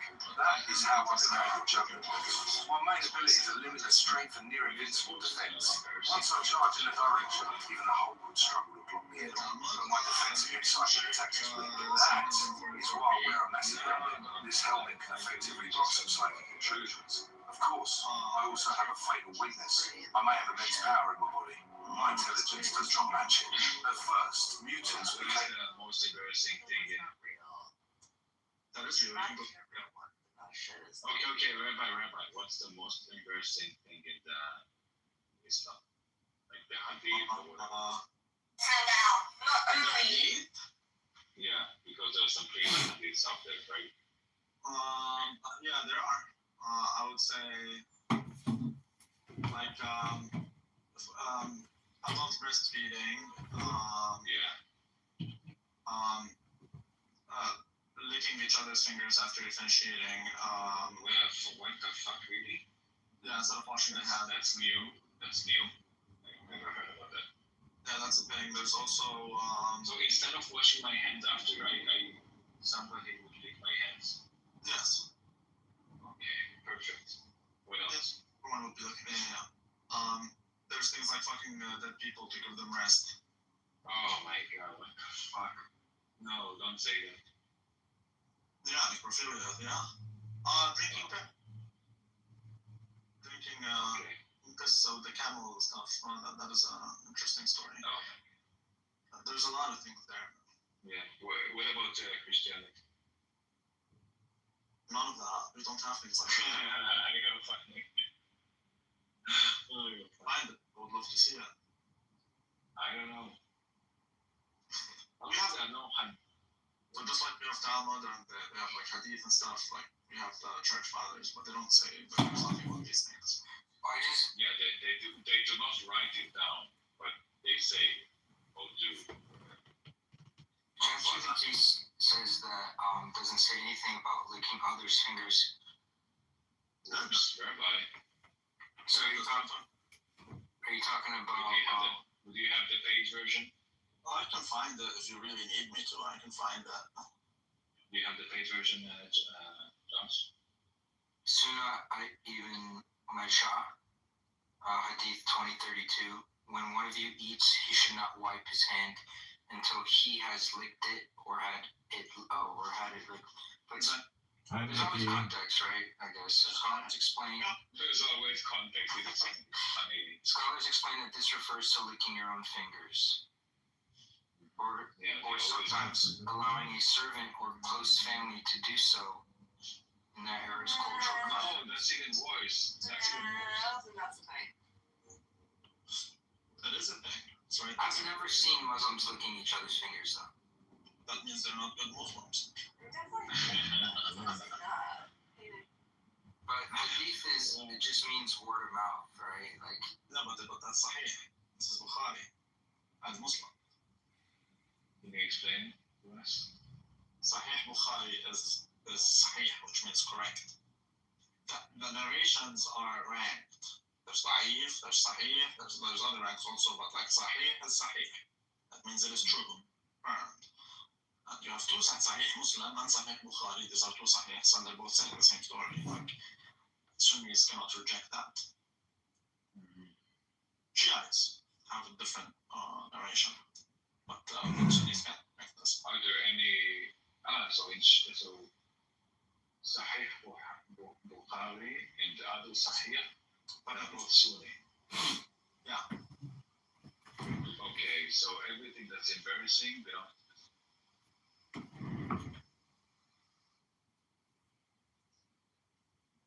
What up? Good evening, everybody. We got Megatron here. Megatron, you had to get a new account? What happened?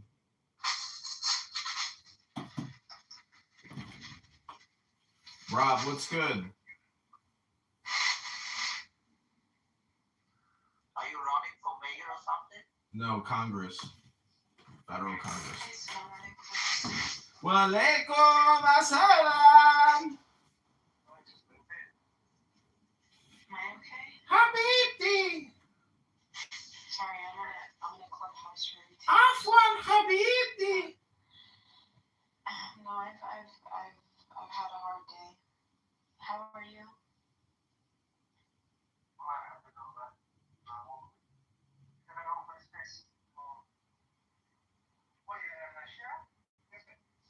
No, I'm a Catholic Muslim.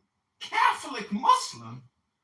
That must be a new religion Princessia created. Both my parents are, like my mom, she's just a traditional Muslima. person that just does the rituals but doesn't really have Ritualistic? the iman like my father. Although people never know what's in your heart. And my father was a very, very learned man. Scholar. Under different circumstances, he would have been a scholar. Ooh. But circumstances didn't prescribe.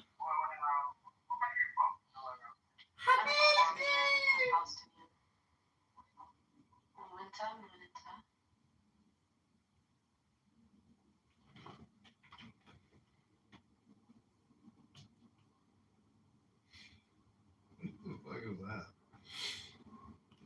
And in that same scenario, do you get more back in like in your tax return than married than you did single? Yeah, but I do make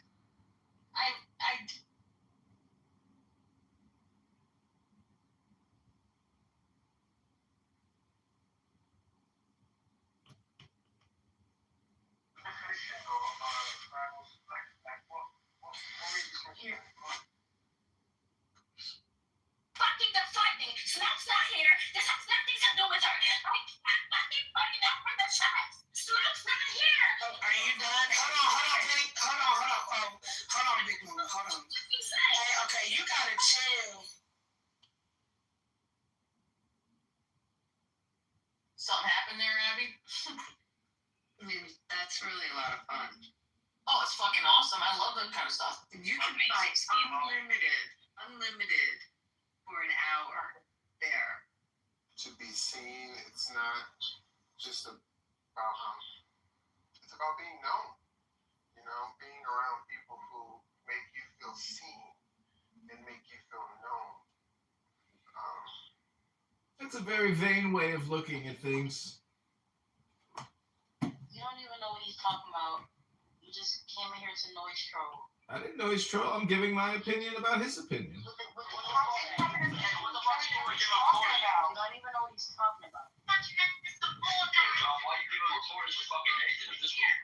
Who the fuck's out are you on? Nathan looks at my YouTube. Fucking platform. I didn't send him anything. I don't talk to Nathan. I don't talk to him. Oh yeah, from my YouTube. I've been on here for years. He subscribes to my YouTube. I can't help it if somebody looks at my YouTube channel. It's not my problem. I'll bring your garbage up here so you can run your gay little campaign. This is what you do. You go give it to fucking Nathan. You didn't do some kind of fundraiser or platform me or do a Q&A interview. You didn't do shit with your vodka bottle and your stained wife beater. It's disgusting. You're disgusting, Toxic. Your name is Toxic. This is what you fucking do after all I did for you. Oh, wow. Wow. All you did for me. Thank you very little, Dr. Toxic. I'm one of your 5 fucking viewers on YouTube. First of all, I moved that. Yeah, do it, bitch. I moved him. I moved him because, he went and showed Nathan pictures of his room, recorded shit after we trusted this nigga. A lot of niggas don't understand how to fuck with you, and then he gave you a fucking chance. I didn't say anything about it. You spit in our fucking face. And then you think you will walk up in here and talk to us like you cool with us? You a snake. You a snake on the Nathan ass. Fucking snake. Oh, you're talking about Zayd bin Haritha. Yeah, that's the... Oh, you're talking about... So Muhammad adopted him. He was snake. Well, that's Muhammad adopted him and he got him to marry a woman. And then one day Muhammad wanted to visit Zayd bin Haritha. And he went to his home, but instead of finding him, he found his wife and he found her naked. And then he liked her. And because just like her. Oh, how good he was. No, his sink went up. Don't forget the details, please. Yeah, and then he put a curse on Zayd bin Haritha of a sort where his penis wasn't able to perform. Long story short, he stole his adopted son's wife from him. She became Muhammad's wife, and then the whole place they went wild. How can this thing happen? And because of that, then he revoked adoption. Not only this. After this happened, there's a Quran surah now in Quran where it said, okay, go. I think you're talking about Surah An-Nisa. I don't say it, but you can go ahead.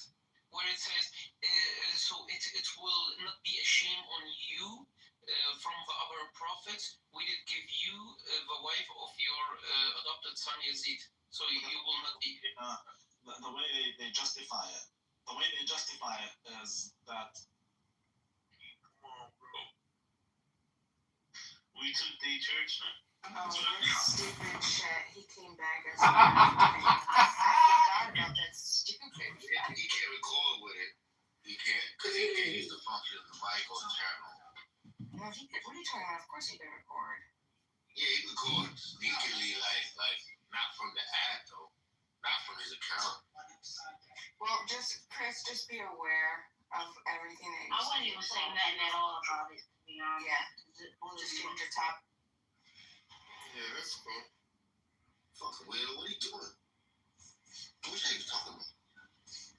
Oh, fuck you. You should have paid attention. It was good shit, too. It was good.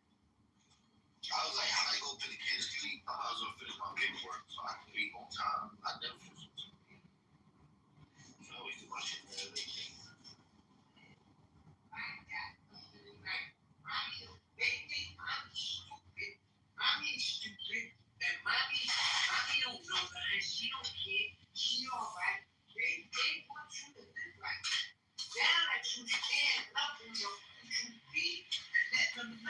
stop that bullshit.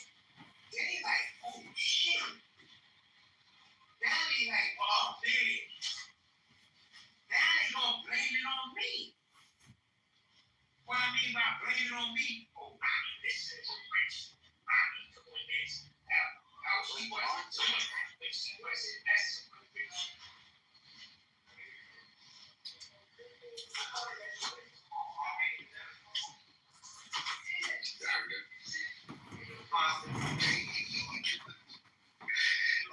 Like FBI agent.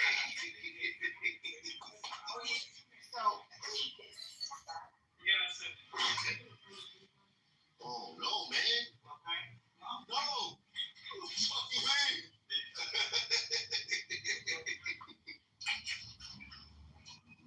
I want to get my revenge so fucking bad. Good thing. Oh, that's what it is.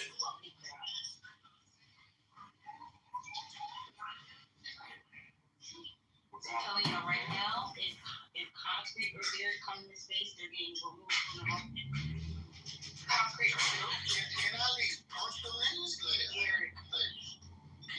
Like, I want to come at Harry in this fucking room. Why? What did they do?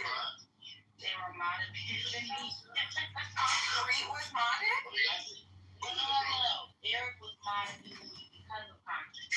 Oh, okay. So we're just mad at Eric then. Well, concrete is always going to do what concrete does. Like, that's just who concrete is. But Eric was modding me.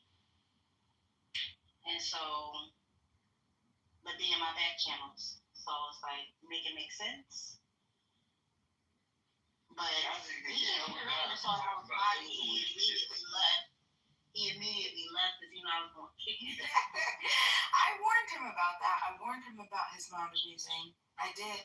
He's going, I forgot how terrible he is. Him and Matt. Matt, I've never been kicked out and blocked, so I couldn't come back into the rooms. Except watching? Matt did, yeah. Did you say something? Yeah, and then I had told everybody, and then I was able to get back in the room. But yeah, he was just hating. But so I just saw this really cool. Oh my gosh, I saw this really cool TikTok, and this is what it says. It says this guy, he traveled to the healthiest communities in the world to find out what are things that they do and to stay healthy. And he came up with I think it's 6 things, and this is what they are. He says in Hong Kong, they practice broth culture, where soups made with organ meats are eaten almost daily. In Japan, they practice Shinrin Yoku, a special time set aside to be in the forest, to walk in the forest. In Italy, they practice the I'm sad that I'm not even gonna passeggiata, Passeggiata, an evening walk through town after dinner for digestion. In Switzerland, they practice Alp wandering, the Sunday ritual of hiking mountain trails and spending the day outdoors, which is kind of like the other one. But in Spain, they practice the siesta, a midday rest after lunch that gives energy and reduces stress. And then the last is in Finland, they practice the sauna, heating the body for circulation and sweating toxins. So that's cool. We'll incorporate all those shits. All of them. We do a lot of bone broth. Do you guys do a lot of bone broth? It's nasty. You gotta doctor it up. You can't just eat it just plain. You gotta put some fresh garlic, real garlic, not pre-chopped and squeezable garlic. I'm talking like the raw cloves. Chop them up.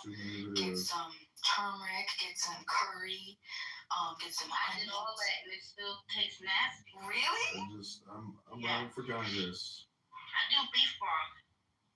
Beef bone broth. No time to curate the madness. But it's good for you. It has a lot of electrolytes. Running for Congress, no time to curate the madness. Drink to break your fast. It's awesome. But it tastes absolutely fucking disgusting. Not mine. Out of and nasty. But after I put the little special touches on it, ooh. I must have been broad. I've been eating a lot of pho and Korean ramen lately, and it has been touching my soul. Yeah, it's really good for the fall.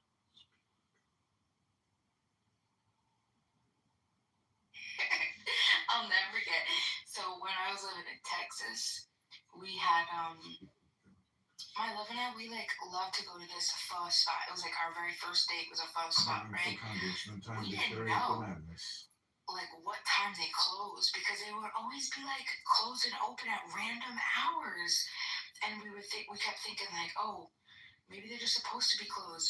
And they were so like no marketing or anything. They were like one of those little holes in the wall where they just totally run off of community love for this.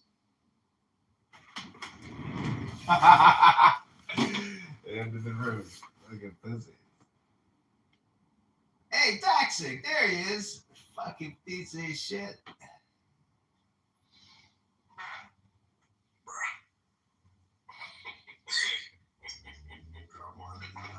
Hey, B-My Toxic, welcome to the new Chillism house. Congratulations, you made it. You're all here. Come on up, say hi. We just live streamed your pathetic conversation about nothing. What a waste of time. Hey, Beema, great TikTok story there, girl. Great job. Beautiful. I'm not trying to bully you, Beema. I'm just saying it's boring. Hey, Chris, there you are, Chris.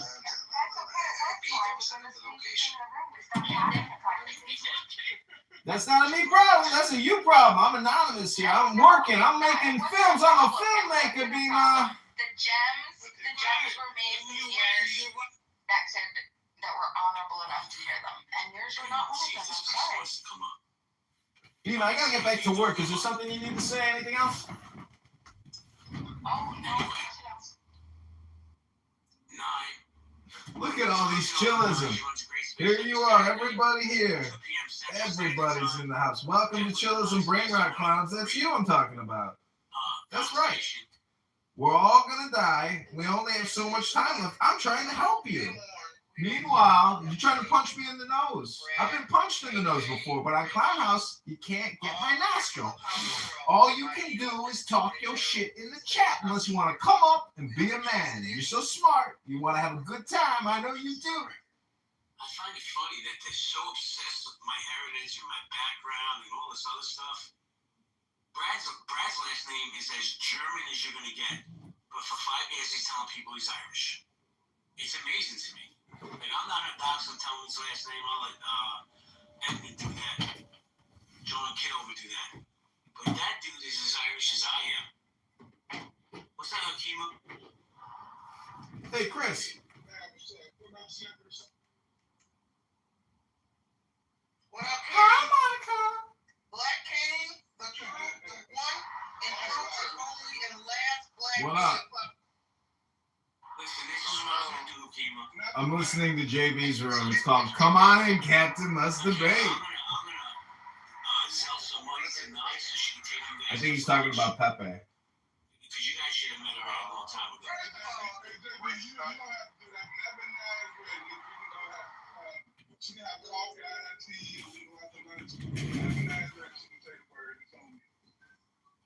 You hear that? I heard that. Make it happen. She You said gotta make it happen. she said she's free Tuesday. She went down. Kitovers fall from grace.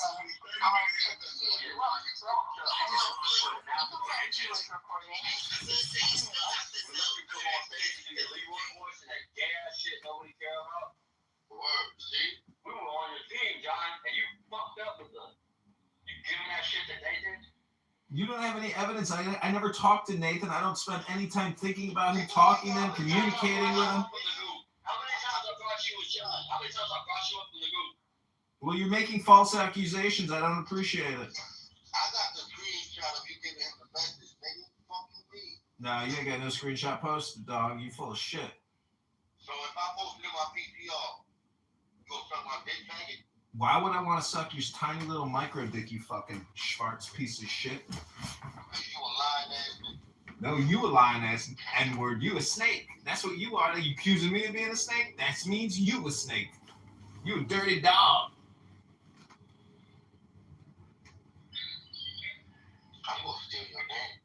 go ahead, promote me. I need clones to do my bidding, dummy. Get to work. I can't believe it. Yeah, you think you're gonna make it good over there at that chillism? We're going to Congress, stupid. We don't care about Chillism and Nathan and his brain rot and Tali and her brain rot. You think we give a fuck about their brain rot or your brain rot anymore? We use you for content. You're just a piece of the product. You're just a piece of the product. You are the product. I'm using you. I am a parasite. You're just a host. We're drinking your essence. You keep talking about essence. We are sucking it.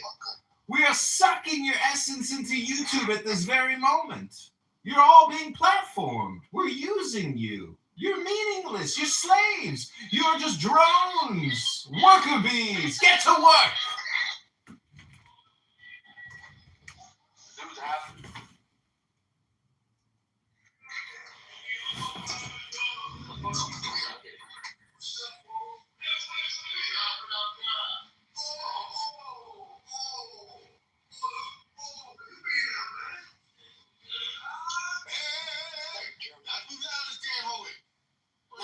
What I thought was clever.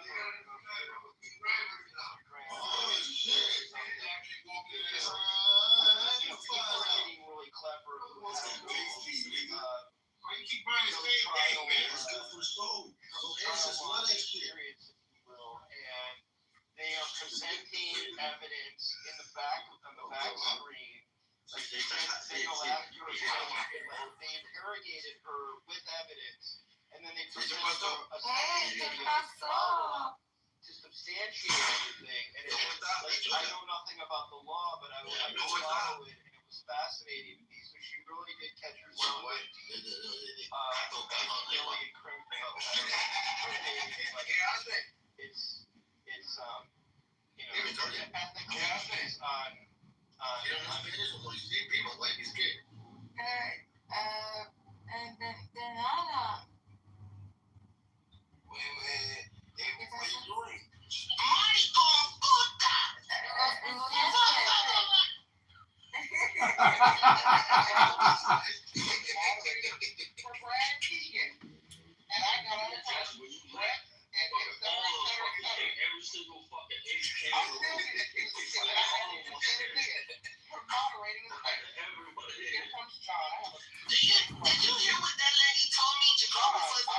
Let me ask you something, sir.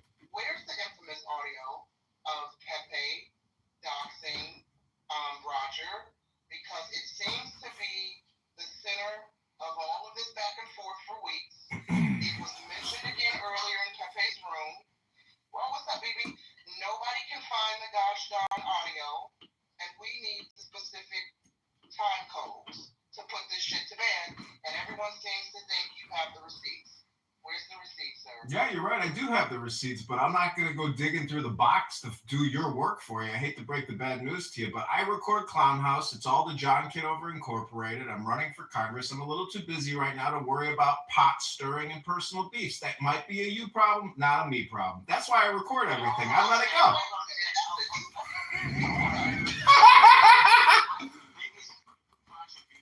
Contribution to your campaign, sir. And I'm number two, Dave. And as the biggest contributor to your campaign, sir, the least you do is give me that one fucking clip, sir. I just like the fact that he said he's not going to do my work. My work? You're the one with 100 phones recording all the rooms for the past 5 years. Yeah, I do the heavy lifting. You haven't subscribed yet. You should be watching the YouTubes. John, I'll be word on what. Why don't you guys figure out how to use the internet? Click my profile, go to YouTube, go back 3 to 4 weeks, and start sniffing around. I'll open a room for your campaign. How about that? Give a little, get a little. Well, now we're talking business. $20 an hour. They say it's like 12 hours of video. I'll be $20 an hour to find that part. Listen, Hakima, you may have committed finance fraud when you contributed just to kick Monica to the goo. People are complaining to the Federal Election Commission about your donation. The Federal Election not giving content. So let's get the receipts so we can move on with our life. Well, like I said, I'm running for Congress. If you want to raise a fundraiser campaign Q&A room while I search through my YouTube for you, I'll do that. That's business. Let's talk business. No. Just tell Biggie where he can look. Or send the clip and let him do it, because this dude will actually find it. And I promise. Well, when was it? Let me finish. I've always been a man of my word to you.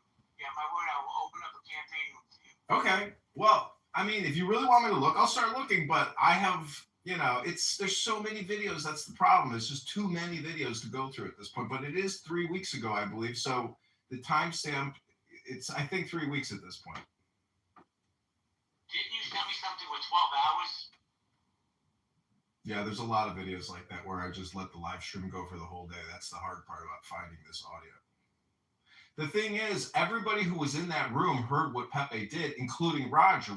That's the moment it all ended. I cross-streamed Pepe into Roger's room. We all listened to it. So if that's the doxing audio you're looking for, which I'm sure that's what you're looking for, unless there was a side room, that's the only audio that I know of, and that was all live streamed on 10 different YouTubes, and on Clubhouse. But they clipped that Clubhouse account when they did the mass deletions of me, Roger, Pepe, and Matt Cool, and anybody else that they clipped, including, well, I don't think Slippers got clipped because there's no party hat with a slipper. So that was the big boom room. That was what is manifest. Let me ask you a question. So you heard him say Roger's work history? No, that's what I'm saying. It was a side room, I think, because I've heard that there's that side room. I heard him say it 7-8 days ago. Well, then I don't have that. I've never heard Papa. He said there's a video of Roger on YouTube as well. Yeah. I wasn't really paying that much. He was talking about it. He was talking about his job. He was talking about everything. Well, I can't produce those receipts. I don't have those receipts.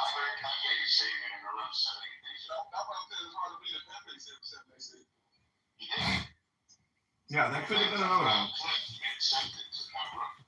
The point is, the joy is in seeing Pepe scream and squirm and get on the ground like a worm, because that's what he is. Okay, John, I'm on your page. Where do I go? Videos? Yeah, go to live stream and then go back like 3 weeks and, spend 4 hours looking for this, 3-minute audio clip. It's going to be more than 4 hours, baby. Yeah, no problem.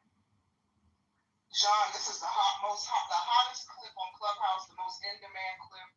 Had you been thinking, sir, you could have made money selling this clip because people want it for replays. Well, I did make money. We raised $600 out of that room, and I have already spent $400. We've just gathered 100 signatures in Bloomington. We had an incredible time, and our NPR interview comes out tomorrow. I'm going to say this publicly. You get me that clip where he doxes Roger, I will match the 600 myself.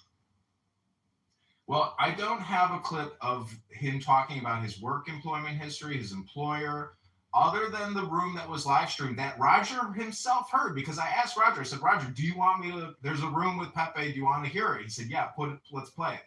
So we put Pepe in the room, live stream, cross stream the rooms. And so that's what I'm saying. That audio doesn't have the docs that you're looking for. It's a roast of Roger. Pepe insulted Roger for like 10 minutes. That's what the room was about. It was a roast room of Roger. That's what happened.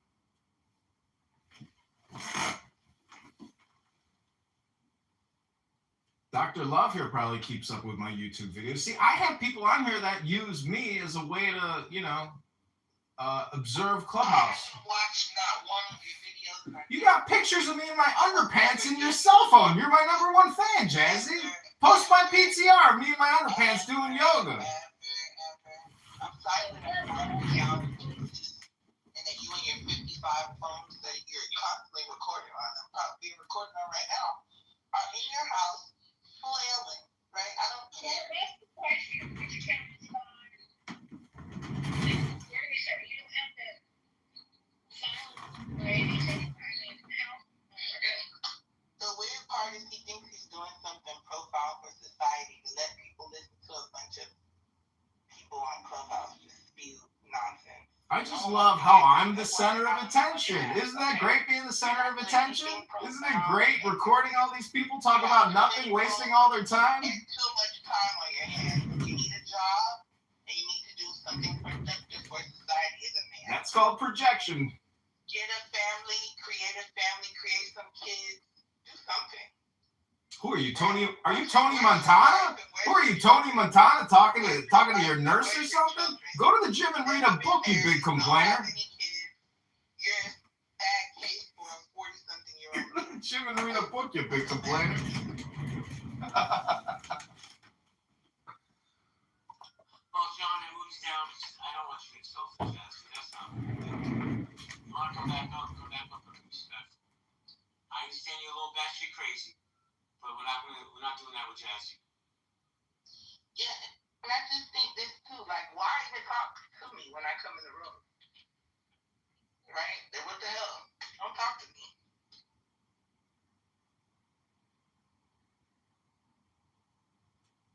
All right, we got Elliot Max coming up. I don't even know who this person is. Let's see.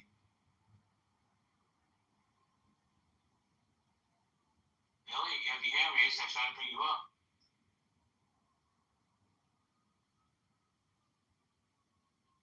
Yeah, Slippers, you can do whatever you want, but if you're just going to project on me like Jazzy, I mean, it's not a me problem. It's a you problem. Now you are. Oh, I'm from Germany. I'm in medical ground. You're from where? I'm from Germany. Okay, what brought you to the stage? I'm from Germany, but I don't understand English. Man. Now, why come to the stage, you fucking idiots? Trolls, man. 2, 3, 4, 5, 6, 7, 8. We got 8 anonymouses. All right. The room is starting to pick up. The other day we had 11 anonymous. We had 32 people and 11 more anonymous. You're generating more money for Clubhouse than any other host. They should be paying you weekly to do these rooms. Hey, there's no last thought right there. You got that anonymous feature they're using in the stadium room is definitely generating money for Clubhouse. It ain't much, but it's definitely more than the other one. Oh, hold on. Let me. We got Bima here. Bima, who is, in my opinion, one of the top 10 pieces of shit on this app. Right? Loves to complain about me. Bima, go to Chillism. I don't want you in my spaces. I don't even know why you come in. No. Yeah, she came in the other day. Chillism's the greatest place on this app. Every other place is shit. Well, if that's the case, why are you here? Huh? So you can run back like the little snitch you are? Let me take the trash out. No, well, I can't tell you how to run your room. Fuck that bitch. She's a two-faced snake. I grow tomatoes too. Well, she accused me of recording their Chillism 4.0 and sending it to Nathan, and they called me a snake. And this is why I say a lot of people project on me in the same way that, unfortunately, people project on Donald Trump all day, every day on this app.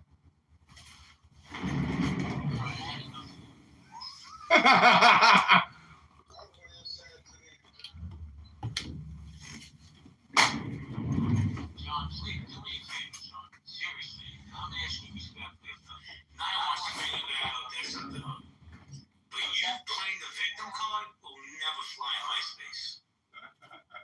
Just my opinion. Now, if you want to bring him up, be my guest. Well, he doesn't have his hand raised, and even though he said I look like Harry Carey with my glasses, he said I have Harry Carey glasses, which I think is actually quite funny. But it's all good. It's lucky they have a great sense of humor. John, if you want to come back up, I don't mind you, John. I'm probably one of the few people on this app who does. So not too much on Nye going forward, okay? If you want to come. Yo, let me tell you something. Bima, yo, he does not like you. Boy, does he hate you. Why does he call you a snake? I mean, I don't think that it's funny. Like, I don't think that it's funny. I literally just filed a message for the governor's office of the state of Illinois. Like, this man is not sane. Not sane. And I'm also going to call the Illinois Department of Mental Health. Like, this man is not well. Wait, I love Adam. There's no such department, Adam. Okay, so PTR. I literally called the governor's office of the state of Illinois. Like, this is crazy. Well, they don't have mental institutions anymore. They just Baker Act people and put them back into society. You hear this shit, Bima? They're trying to get me institutionalized. And Adams is a guy who needs to be institutionalized. This is how deep the fucking doxing goes here. Like a jail, but there's no mental institutions in Florida. All because I sit here and record them talking shit, wasting their time. Exactly. The funniest thing is I've got the receipts. I've got the recordings. Let the audience, let the public decide who's crazy, who's obnoxious, who's stupid. They're stupid. They know I'm recording them, but yet they keep putting on their show, projecting on me, casting all their dispersions. This is what gossip is and slander, libel, defamation. This is what it is. This is how it works, Bima. I'm recording it live. What's up, Cackles? What's up, George? What's up, Faith? Of course, nobody watches it, though. That's the problem. Nobody cares.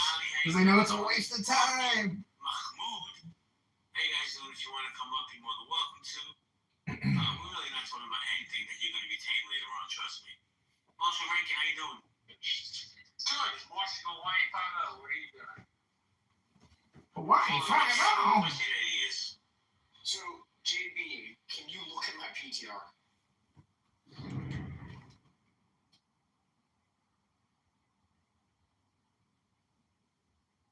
Yeah, he called some Chicago. He's been reporting me or something, or calling some like mental health hotline. I'm failing to understand They have been calling me. I had to block their number because they called me. Like I said, I called the governor's office of Illinois, and I'm a concerned citizen from California that is very, very aggrieved in the behavior as far as this person. See, fucking, he must be watching me because we roasted Slippers.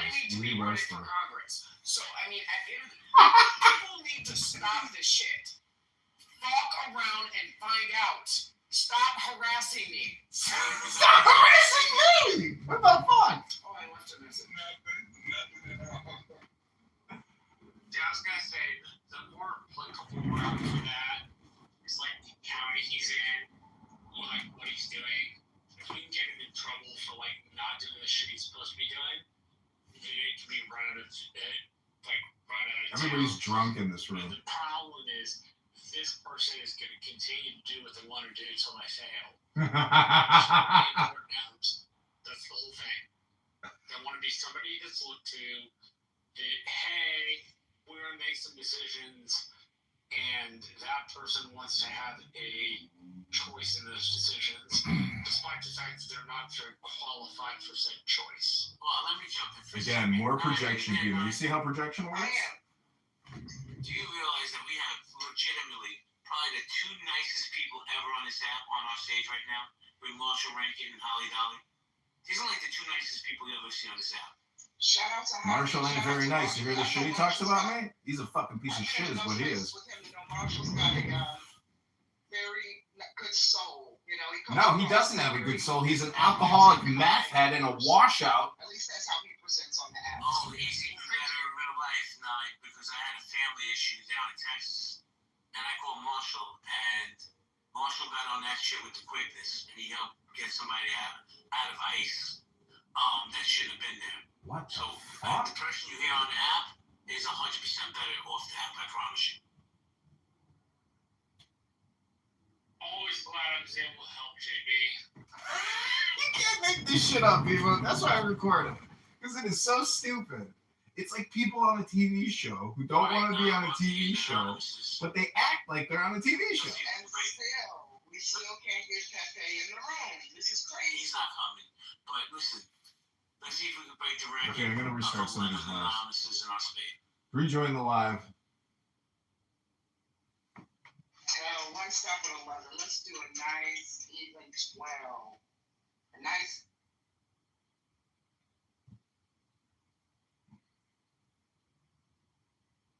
I'm gonna leave out and come back anonymous. And the crazy part is, we know he's one of those anonymouses, and he won't come in here not anonymous. See, JB stirs the pot with this Roger Mayhem doxing video that he supposedly wants. Because he knows that in the video, Pepe doesn't do what he claims he says he does. So He just keeps stirring the pot with it, and it's basically a false on that accusation. stage and they start talking shit, you were like, and I heard you say it. I'm not having any part of But this. see, then Pepe will create a room defending himself, and then he'll dox JB, and the whole thing just starts over again. It's cyclical. It's like, I mean, the topic looked interesting, and I wanted to talk about the topic. Yuma, you should help me with my campaign because, like, we're actually moving forward and we're getting closer, and we've got like 45 more days to do this. But you can help me fundraise. You can help me onboard people because I have to onboard petition circulators, signers. I find that Pepe's probably like a 5'6", no taller than I promise you. Closeted, angry gay man that doesn't like heterosexual men that are strong and lead conversations the way they should be like. But that's just my opinion. Don't upset slippers. Hey, talking about homosexuals, here I am. Hi everyone, I'm just listening for now. I'm not drinking my tea. You know, I went to church today. I'm having a good We love you, Nicholas. We love you. Like, we love you, Nicholas. My father's really digging. You hear that?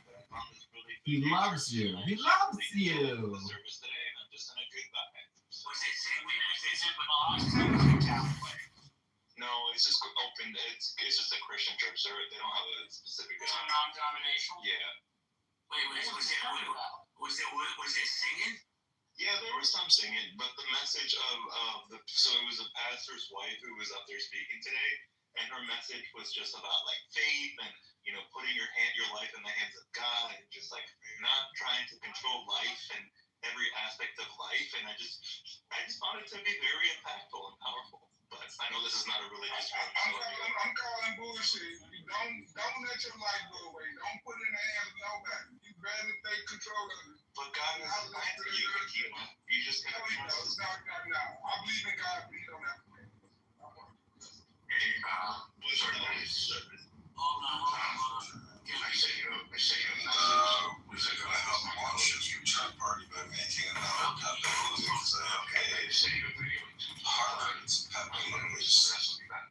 Pepe comedy show, I like to call it. It's pretty controversial, but it's somewhat entertaining and comical. See how Pepe's God. This is hilarious. I will try. I'm at the grocery store, but I'm here. See how it comes. Are you buying this? No, I'm buying some Jameson and some fruit. Sounds like a good Sunday night at your house. Damn, I wish I had some Jameson right now. I have no booze. I'm like down to one last sip of some nasty drink I made that was the last of this. What do you make martinis out of? Vodka or jam? Yeah, but what do you mix with vodka? Hermes? Yeah, I had a little left. I like poured it in and I mixed it. Hey, Holly, I'm gonna go listen to this clip, but I have a question for you. Have you tried Jameson Orange yet? No. Yeah, I think it just came out. Supposedly it's really good. I don't drink, but I heard it's pretty good. Huh. I bet I'd like it. No, I can't bring Kitover up. If you want to be my guest, I'm gonna go listen to this clip. I'll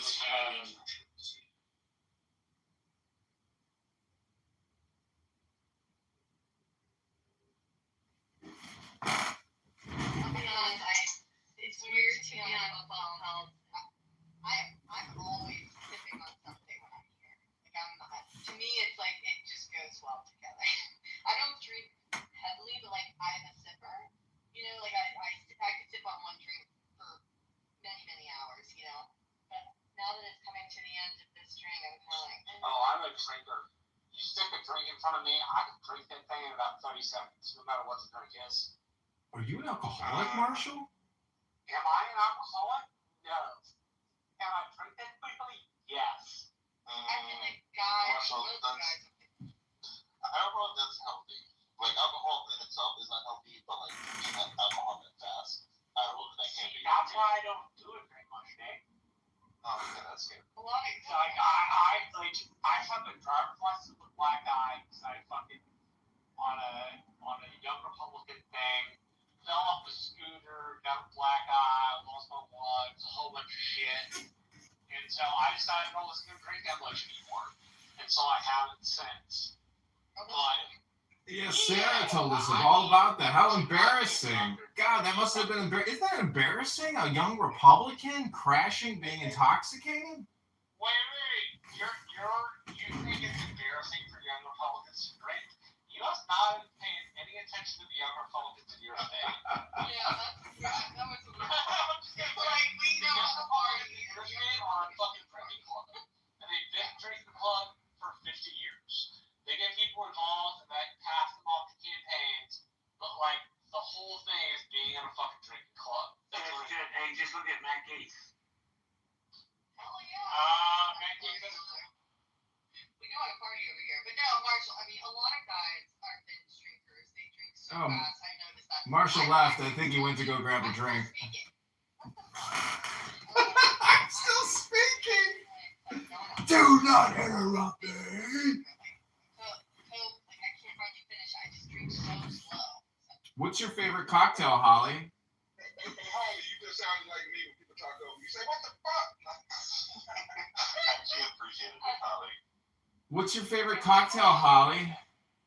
What I also was gonna say real quick. Oh, go ahead, Holly. Go ahead. My favorite cocktail, I do like a dirty martini with blue cheese stuffed olives, I guess. Ooh, that's the best choice, I think.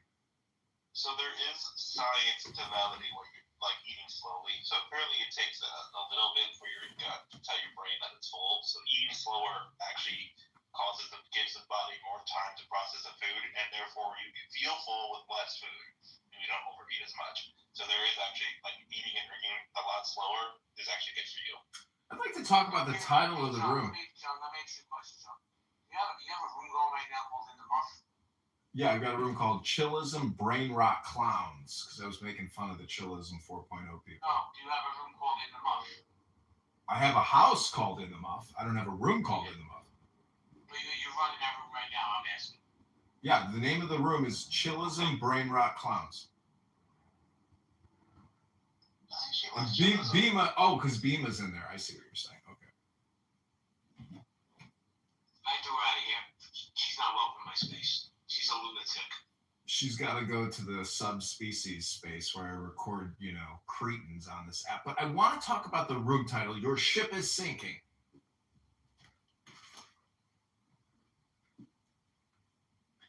Okay, what do you want to know? Well, it's like Jonas and the whale. The whole thing is go within. And that's the problem with a lot of people on Clubhouse. They're not doing any meditation or inner work. They're just stirring the pot, basically bringing problems instead of peace.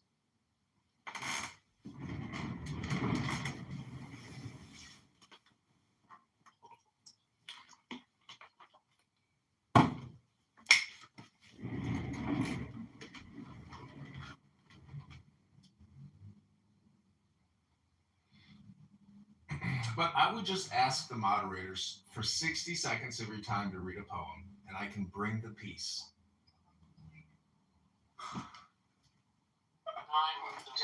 You kicked me, Bima. You kicked me.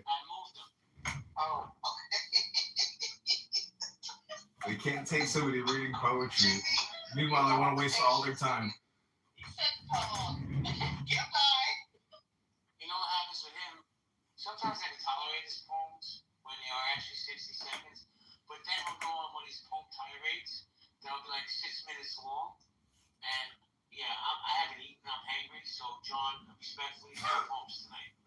But Pepe should he needs some poem, he needs some meditation. All right, well, let's see what Pepe's doing. Does Pepe have a room?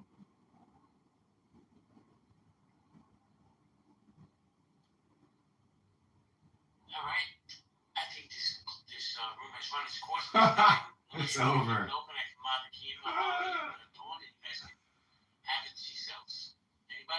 See, JV doesn't get the satisfaction that he wants. He wants to. This is like King of the Castle and King of Clown House. It's like, if you can bring receipts, maybe you have something extra. But it's all just ephemeral and disappears room to room to room. It's pathetic. I challenge Pepe to a debate. He wants to have rules like this is the Republican convention and the Democratic convention, and we need moderators. How about just you and me, Pepe? You fucking vagina. brilliant. Let's go. JB can't get the satisfaction he's looking for. And Pepe is gone. Like in the white America house that he has. Guys, I just stumbled. I just logged on to Clubhouse. Been watching the football game. And the title of the room got my attention. And Jane wants to say something. Hello, Jane. Headline article about the. Are you enjoying the drama, Jane? Yeah. Oh, they boomed the room. Jay Bresco boomed the room. Jay Bresco boomed the room. Holy shit.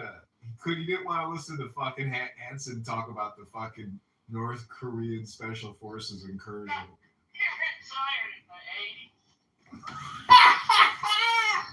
80s. Holy shit, that's hilarious. Going around John saying how many people. I'm one of them. You owe me an apology. And I'm like, well, no, I do not, sir. Wait, he said that to you? He said it to many people. Oh. He goes around attempting to extract justice apologies, I guess. That's funny. Bima, what's up? How are you doing?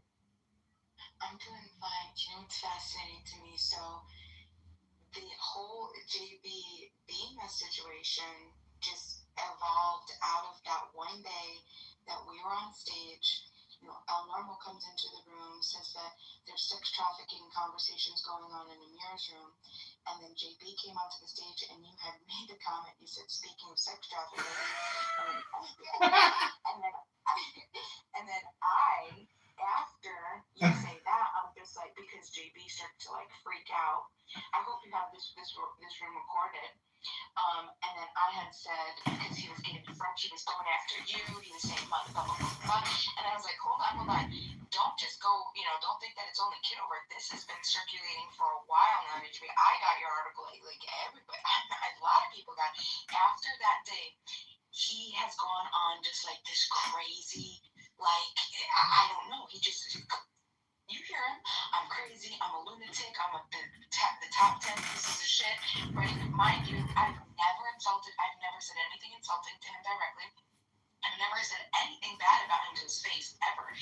Everything that gets back to him is word of mouth, right? And now it gets even crazier. You know Rich? Yeah. So, him and Jacobus, there was this whole thing with Pepe, and Pepe, Roger, and JB. Rich was at the center of it, and he orchestrated the whole thing. And you had him on recording saying this. I know, but that's just Rich in his little brain, unless he's telling you what he did. What did he do? No, he did. He sent, he is the one who doxed JB. He's the one who doxed Roger. Did you know that? That makes sense. Yeah, I believe that. But how did he do it? What did he say? What room was it? Like, was it with Pepe? No, it was not with Pepe. What he did was he sends the information he DMs people, specific people that he knows are loudmouths, and he gives them the information and lets them do the chaos work. That's what he admitted. We have him recorded saying this. Yeah, I know. I heard him say that the other day. He's taken multiple opportunities to take his crown to say, I've orchestrated all of this. I'm so proud. I got Pepe. He gets kicked off. He keeps getting clipped 100 times. I got Roger kicked off the app. I got JB kicked, and he's like, this is what I do. I'm a chaos creator. And then how I got pulled into the center of it, I went to Chelsea one day, and Jacobus and Rich are in there, and a couple other people, and they were like, oh, Bima's going to be mad at you, Jacobus. And I was like, what did you do? And he said that, so he was in the room with JB and Adams, and apparently some screenshot of Adams, some secret thing got out, which Rich was the one who had it, and he's the one who sent it to Pepe, and Pepe's the one who sent it to Jacobus, and Jacobus put it as his PTR. But it got out that I did it because Jacobus blamed it on me, just randomly. And so then I said, just like completely like just. I had nothing to do with it. I got blamed for it before I even knew what it was. And I asked him, I said, why did you do that? Like, why would you put it on me? And he's like, there had to be a sacrificial lamb to save Joseph, so why not you? He's like, you're forgiving, you'll get over it, no problem. He's like, you gotta be kidding me. So I got thrown into this, and I got accused of doing all of this. I mean, I've never doxed anybody. Yeah, it's absolutely insane. And the way that, I mean, JB, I don't even know if he knows why he hates me so much. Mm-hmm. Yeah, I think, you know, it is what it is. I don't think anybody suffered any repercussions from any of this. It's all just pot stirring, and people are having fun creating the dopamine. I hope people think that this is a game and not literal, because this isn't the real world. You're not shaking palms and, you know, meeting people. Howard, welcome to Chillism Brain Rot Clowns. How are you, Howard? Doing good, John. Yourself? I'm doing good. We just came back from a mission on the campaign where we generated a lot of signatures, and we were on NPR, and it comes out Monday. Good job. And I heard you were down in Bloomington. Way to go. Yeah. Oh, I thought you were going to joke about that. I didn't hear that. So, John, Scott Jones called me a jerk about 4 weeks ago. Can you pull that tape on it, please? You want to talk about a snake? He's a real snake. He's that slippery little, you know, individual who loves to play both sides of the fences, but he's only on one side. That's the kind of guy he is. But I can't pull that for you, obviously. I mean, it would be impossible for me to find where that is exactly. That's the thing is, people want to use their memories on this app all the time and run their memory, as opposed to being in the now. The greatest thing about recording Clubhouse is you can just let it go. Just let it appear, drift away, and then the next day it appears again and just drifts away. But, you know, that's the thing is people call me crazy for recording all of this. It's like, why are people coming here and talking all the time but not creating a product? I went to a farmer's market and I see how hard people work to create all these products, you know, they sell at the farmer's market. I'm creating product for the global digital community, you know, of consumers. There's no inventory. It's just gigabyte transfer. So it's like, I think what I'm doing is pretty smart compared to a lot of people who come here and just get angry all the time, road rage, and project on me everything, you know, that they wish they were doing with their life onto me.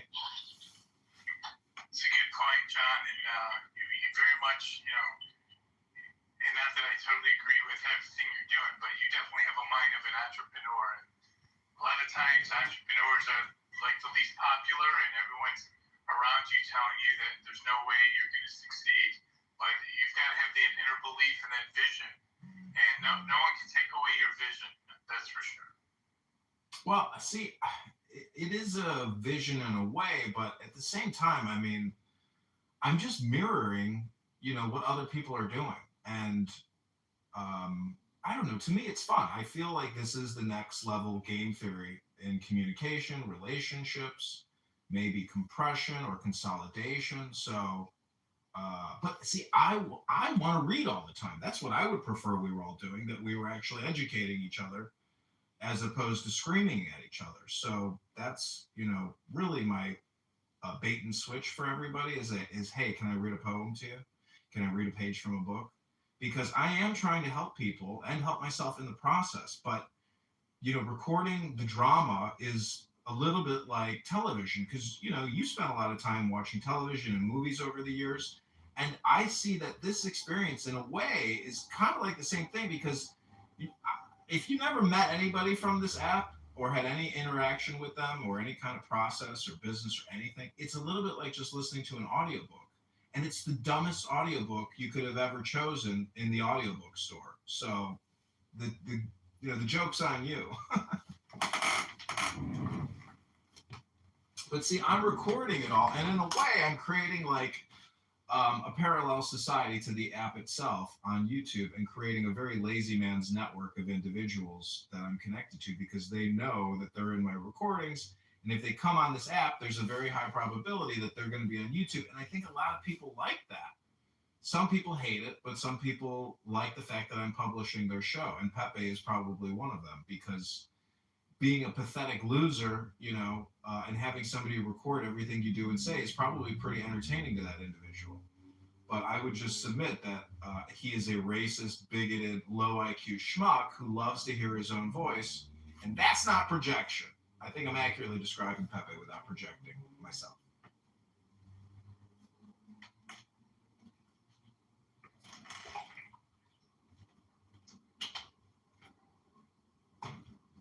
So now that we've gotten through all of that, does anybody want to hear a 60-second poem? Go for it. Okay, this is called There's Nothing Ahead by Rumi.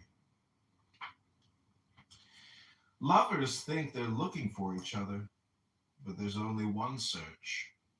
Wandering. This world is wandering that, both inside one transparent sky. In here there is no dogma and no heresy. The miracle of Jesus is himself, not what he said or did about the future. Forget the future. I'd worship someone who could do that. On the way you may want to look back, or not, but if you can say there's nothing ahead, there will be nothing there. Stretch your arms, take hold of the cloth of your clothes with both hands. The cure for pain is in the pain. Good and bad are mixed. If you don't have both, you don't belong with us. When one of us gets lost, he's not here. He must be inside us. There's no place like that anywhere in the world.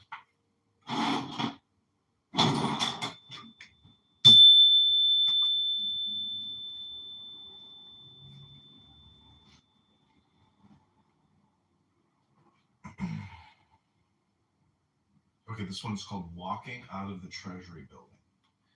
Lord, the air smells good today, straight from the mysteries within the inner courts of God. Grace like new clothes thrown across the garden. Free medicine for everybody.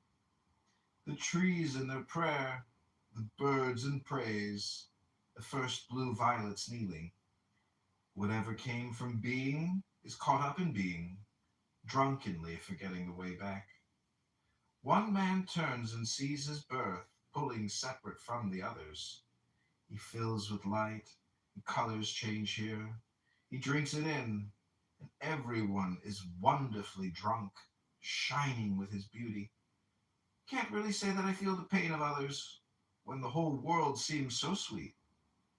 Face to face with a lion, I grow leonine. Walking out of the Treasury Building, I feel generous. Anyone still sober in this weather must be afraid of people, afraid what they'll say. Enough talking! If we eat too much greenery, we're going to smell like vegetables.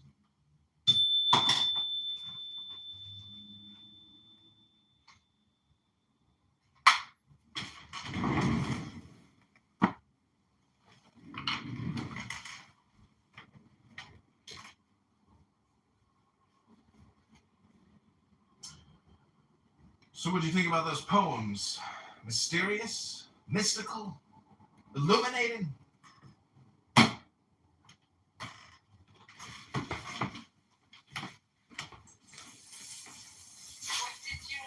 What did you take from them? Either of them. Start with the first one.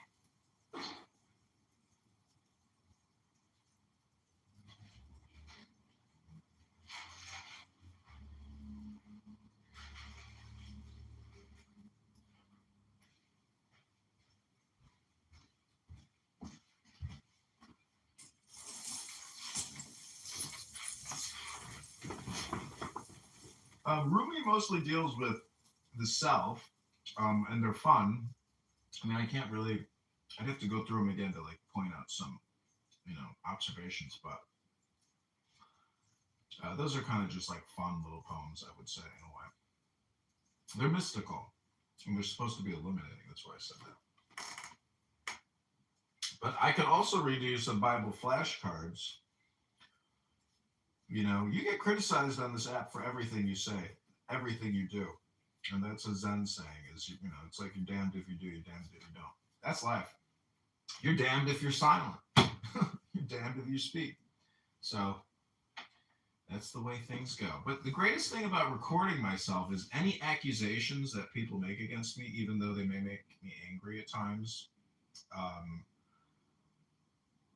it's all on it's all on live stream. So it's like I don't have to worry about it because I'm so transparent that nothing sticks to me. Because all I have to do is say, hey, go to my YouTube. Everything I hear, everything I say on here, I live stream it face to face. So it clears up a lot of drama for me that essentially I can laugh at everybody because I don't have to worry about, you know, their accusations or their slanders, their libels, their defamations. It's a quick, easy way to use the app. And I'd say most people should do that in life.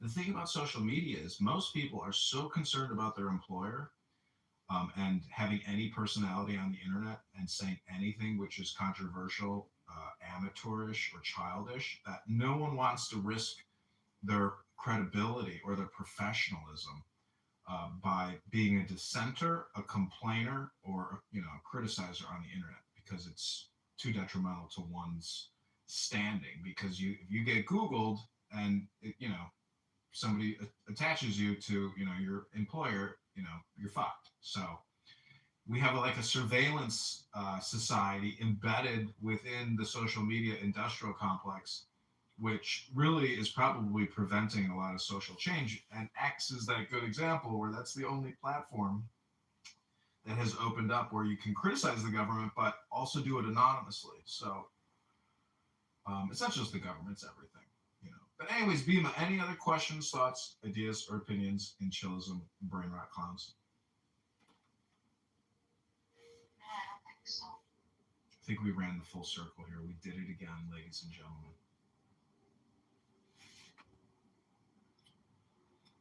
So what are you going to do the rest of the night, Bima? Well, I have a bunch of begonias that I need to water, and I'm doing some organizing of a particular begonia branch where I'm from. So I'm working on that, trying to get the begonias out there, you know. I want to make begonias like household name. I want people to have, you know, like begonia rexes and maculatas, and I want people to be able to understand, know and identify these beautiful plants. They're so gorgeous, and they're so fun. So I'm going to do that, and I'm going to do a little bit of reading. I have a couple things that I'm reading. I created on ChatGPT, which is a wonderful tool, a 12-month reading schedule for myself, all focused on rationality and reason.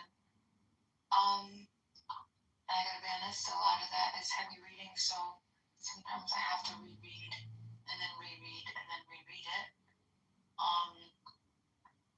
And then what else? Oh, and then my last thing that I'll do is I am sewing my 4x4-inch square today. Every day I do like a diary. I do like a slow stitch. So I take just a piece of fabric, it's got 4x4 inches, so it's like a square, and I decorate it. I'll just embroider it with a particular leaf or flower or something that I found today. Yeah, there's... Wait, hold on. Pepe's got a new room going, Pepe. Bima. That's just the part doesn't make sense because Adams and I were never like enemies. Damn, there are so many Anons in this room right now. It's hilarious. We were all like friends with him, so... Bima, go in there and tell them what you just told me. It'll help clear this up for them. What's going on? It's in White America, the house, and the name of the room is There Is No Clue. I don't know. But it is silly. Very silly. But what's really funny is that... What do you want, Jarl? I heard you say you're a communist socialist today. How pathetic. When did your dick shrivel up and fall off and you grew a pussy, Jarl? When did your pussy grow in? Once he ended up cutting it, you know, and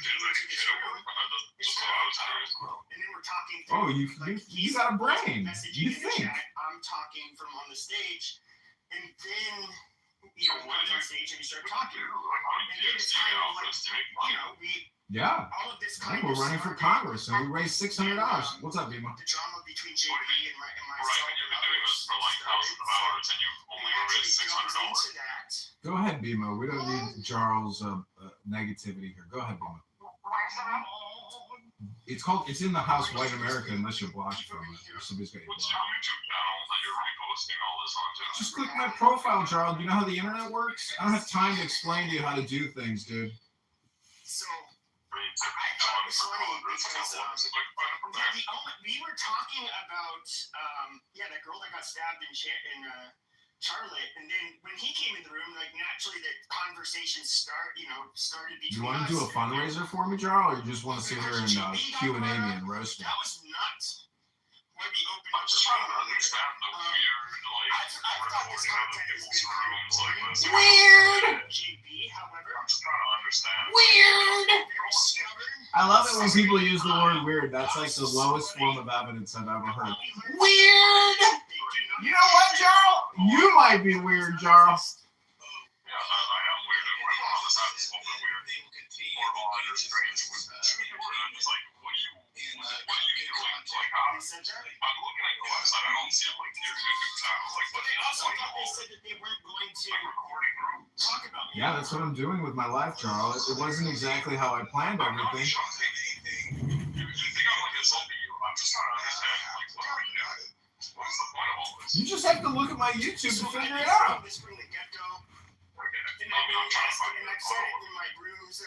It's in my profile. There's a link to my YouTube in my profile. I'm lying. You guys said you had the clips. Then sometimes, you know, one of them like kind of say, I don't know how it works. I only see the link to your website. And it's just, I thought you guys had Oh, there's a second link. You gotta click Now again, tonight, maybe. they admit that they do not have clips. Nye, she said, you know, we just need to find this looking gun, the clips. Yes, that's exactly what you need to I do. can't get in the room. They got me blocked. John Kitover.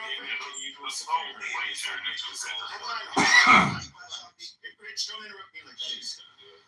It doesn't matter. Just let me run the show. Let me run the show. See? Dude, stop.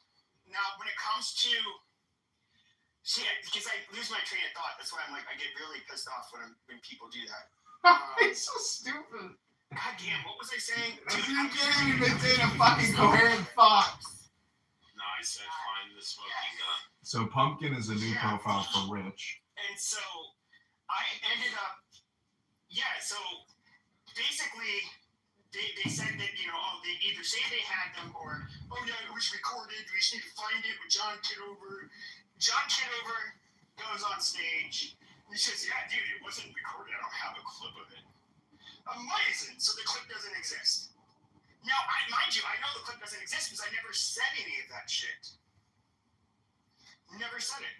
So if I know that I never said a name of an employer, never said a name of a family member, if I never said your address. So Bima is about to drop the bomb that it was Rich, and Rich is going to take claim for doxing all these people and giving their information to chaos agents here and now. Somebody off the app had, had access to their LinkedIn or something like that.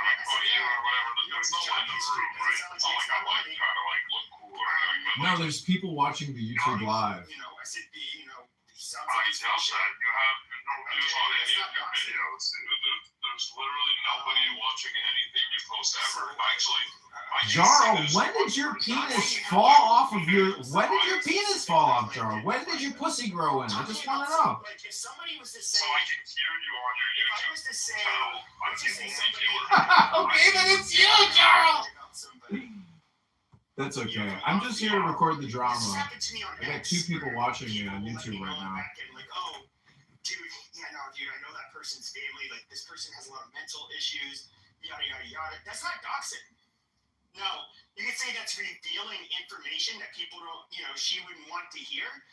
Jarl, is there anything else you want to know about how I'm using my cell phones? Anything else I can help clear up for you on how to use the internet, Jarl? Of course, I never did anything like that. But we You find good, out Jarl? the You clips good? never There's existed. nothing else? You good? It's never existed. Yeah, I'm so interested. I'll play some of the clips for you. I thought it was funny. Well, I'm running for Congress. You would hope your local congressman is an interesting person coming up with innovative solutions. Weeks of accusing me of being a doxer when I did not dox. And then today, you reveal you have no receipts. How does it feel? There's no clips. I mean, okay. So, Bima and Pumpkin are about to drop the truth. See, Dr. Adams? Dr. Adams is in the chat. This is awesome. Look at this. This was so. Why are you so depressed? Because again, you know that you got caught. You did dox. Alan literally dating a celebrity. Slippers is dating a celebrity? None of anyone's business, but I definitely got invited to the Emmys this year. You're still complaining about this shit? Especially when I first came in. Rooms for 1 hour and 40 minutes, and you got let's see. Isn't that interesting, Jarl? I don't know. It's like, why would I do all of this for no views? I feel like it's genuine. I don't know. Maybe I'm an artist, Jarl. Maybe I'm a great artist who's been yet to be discovered by big critics, so I can get paid for doing what I'm doing and have a huge catalog with 25,000 videos on YouTube, 25,000 videos on Instagram, all over X, all over Clownhouse, Jarl. We're everywhere. Alright, good luck with it. Thanks, Jarl. Take care and have a good life. Bye, Jarl. That's the entire modus operandi of the left. They accuse, and then when they're actually pinned down to it, they can't produce anything.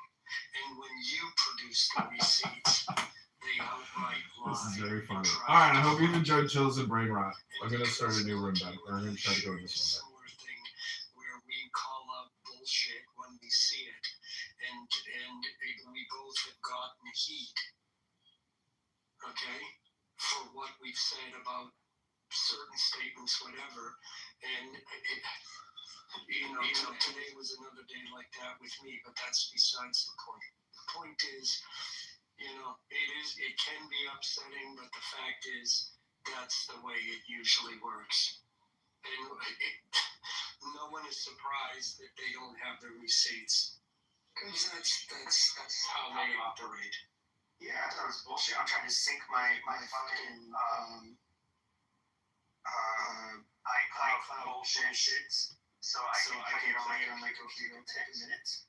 But yeah, I got somebody who's trying to talk me home, and so yeah. You're a fucking vagina. I know you're like 5'6", motherfucker, 5'11". Okay, like an average height person. I'd be a little short than average, a little shorter than average, maybe in Holland, but slightly taller than average in some other countries, like the country you claim to have.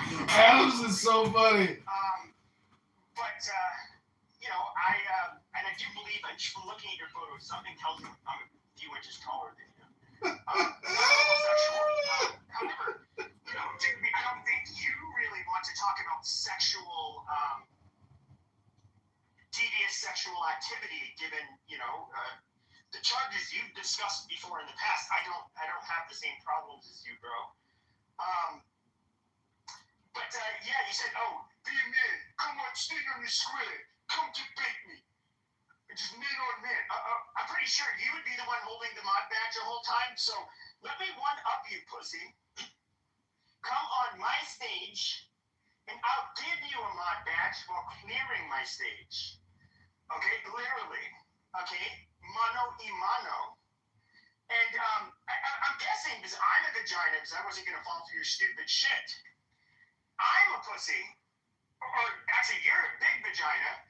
If you're going to accuse me of being a vagina for not going into your room, would be the two of us, and only you had a mod badge, but I'm offering you a mod badge.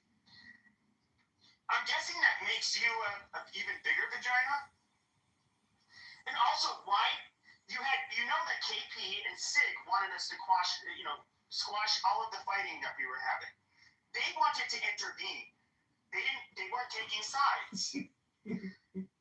And they publicly told you this and myself this. Sig said he would debate, or not debate. He would moderate the two of you know, a sit down between the two of us. He said you flaked out. You bitched out basically. Now, why would you want a moderator? Well, that way you can't bully behind a mod badge. Hello. Going up on your stage where you're the only moderator? I mean, is that smart? No, of course not. But you know, you are. We all know that if. And let me just say this: say that you'll go. Say that you'll let Sig mod a room where it's just the three of us on stage. You won't do it. The reason why is you're gonna go with Nearness. He's fucking with family here. He's fucking with my kids. He's fucking.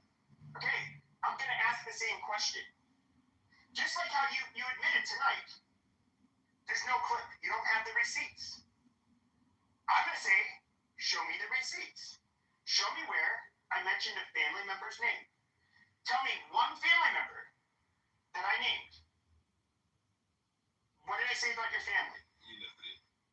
Yes, and so he's going to have to answer those questions. Because when he does his response rooms, he never addresses those questions. Yeah, but That's because they don't exist. It's never happened. JB's just trying to stay relevant, dude. That's all he's saying. Well, I know. He lost the keys to healthy debates, and now he's fuming mad. And he was grifting off of the Jews on this app, and the Jews kind of realized, just like Million Man Marathon, just like all of the other ones, yeah, you're just kind of not meh. And you know why you lost your admin privileges from healthy debates? It had a lot more to do with, but you ended up saying you were going to open a room about the quote-unquote Jewish mafia on Clubhouse, but then you bitched out and made a room about a different topic because you got scared. You didn't want that smoke, now did you? Because you knew, and I knew this because I caught wind of it, because I overheard people talking. And I believe that individual showed up in one of your spaces, and you know who I'm talking about, and you know he'll get you clipped faster than a motherfucker. You kind of realize you don't want that smoke. Why didn't you speak on your square? Why didn't you call out the Jewish mafia? The Jewish mafia on the air, they got your account clipped. Why didn't you talk about him, Jay? Why didn't you talk about the Jewish mafia? Because he's a coward. Yeah, he's a fucking bitch.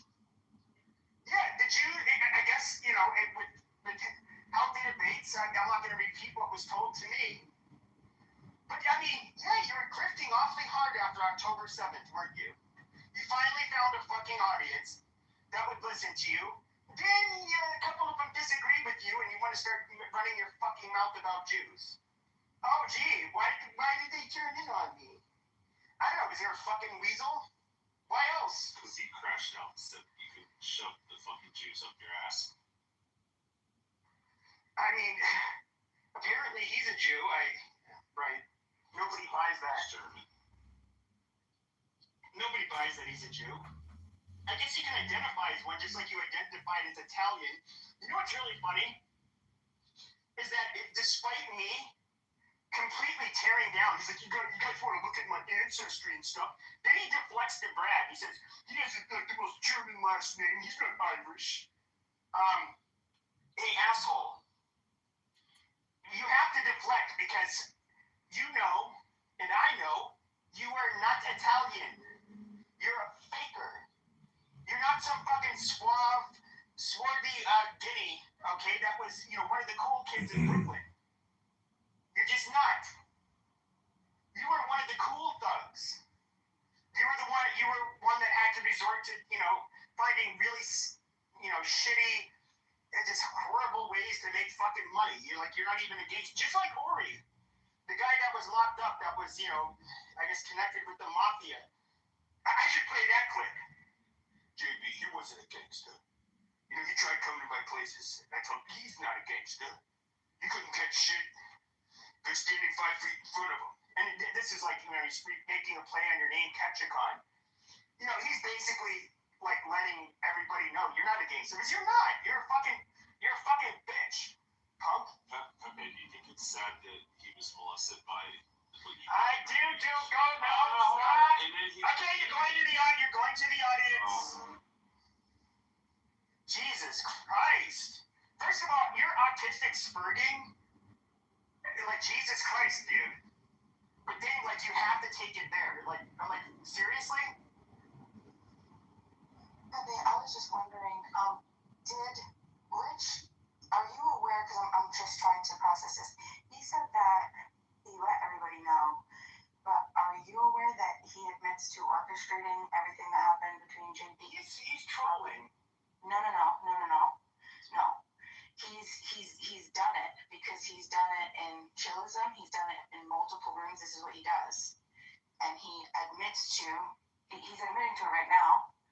He's the one who sends the articles around. He's admitted to it very seriously. Yeah, that happened. So I can tell you. So I heard him take claim for that, like in rooms I wasn't in. Now he was actually DMing me saying like, "Dude, have you seen this article about JPD?" I said, "Dude, I knew about that years ago." Like, and this was after this last bout between JB and I. No, he did not start it. We know how it started, and it was. How did it start? Basically, so you know Roger, right? Right. So I mean, like, a couple of years ago, somebody had like made people. I was hearing people kind of like talk about Roger, and like it was references to him being fat, and I was like, "How do you guys know this?" And he's like, "Oh, he used to come on here, his real name and photo." And he's like, "Yeah, dude, remember that podcast he did with so and so? Is that he did a podcast with somebody else on the app? But he did the podcast using his real name, just like how he used to use his real name on the app." And I was like, "Oh, dude." So there was like a room where he was doing like a fat tax. He's like, "Oh, like we should we tax fat people?" And I've always thought he was an asshole and a bully, but I ended up basically thinking to myself like, "Oh, dude, I've seen a picture of that motherfucker." And so I went onto YouTube. I took a screenshot of the video of his face, and then I went into his room, and then I changed it to my PTR while I was on stage, and he ended up like kicking me out of the room like a minute later. And then he like eventually left the app that day, and then I was basically so fast forward the next day. Didn't get that YouTube link from Rich? No, I had this YouTube link from years ago. Okay. Rich had nothing to do with this. So this, I can tell you who gave it to me, but I'm not going to, because this person's not involved right now. That's okay. Yeah, don't do that. And so, no, I just had to go back in like my history, and then I could see the video. And so this was a couple years ago, because the video is about 3 or 4 years old. And so I ended up taking a screenshot from that. Pepe, can I ask you a question? Hold on, let me finish real quick. Got it. I'll let you go afterwards. And then I ended up taking a screenshot of it. Now, the next day I wake up and JB has a room about me. And he's saying that, now this is where I ended up kind of going sideways with him. So I'm listening on anonymous mode, and I hear it was like, "This piece of shit, you gotta watch out for him." Now, he said that I had doxed. I had given away families' names, social security numbers, where he worked, and I was saying, interesting. I literally said none of those things. And so I ended up going Roger about JB. Roger. Okay. So he was trying to say like, "Oh, I'm protecting my friend" type of thing, because he's a doxer, and he's saying like, "And you gotta be careful. You might think it's funny to be around somebody like Pepe, but you just remember he can always turn on you." And he's saying this stuff. I was like, "What the fuck is he talking about?" I go off of anonymous and onto a stage, answer a few questions. Him and Nye were asking me questions. I said, "Nope, I didn't do it. In fact, I'm pretty sure." I think what's his face was in the recording. Maybe get a recording of it. I don't know. And then I open a response room, yeah, he's calling me names and accusing me of things I did not do.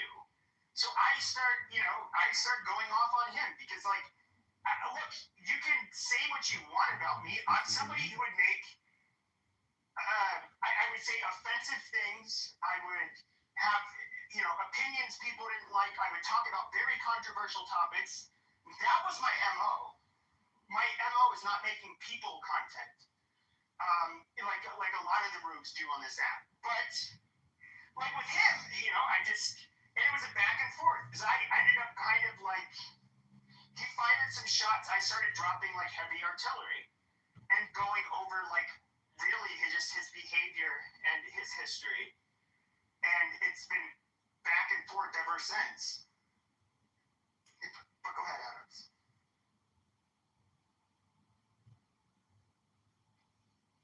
Hi, Pepe. Are you calm? Oh yeah, I'm cool, dude. Got it. So what is your issue with me?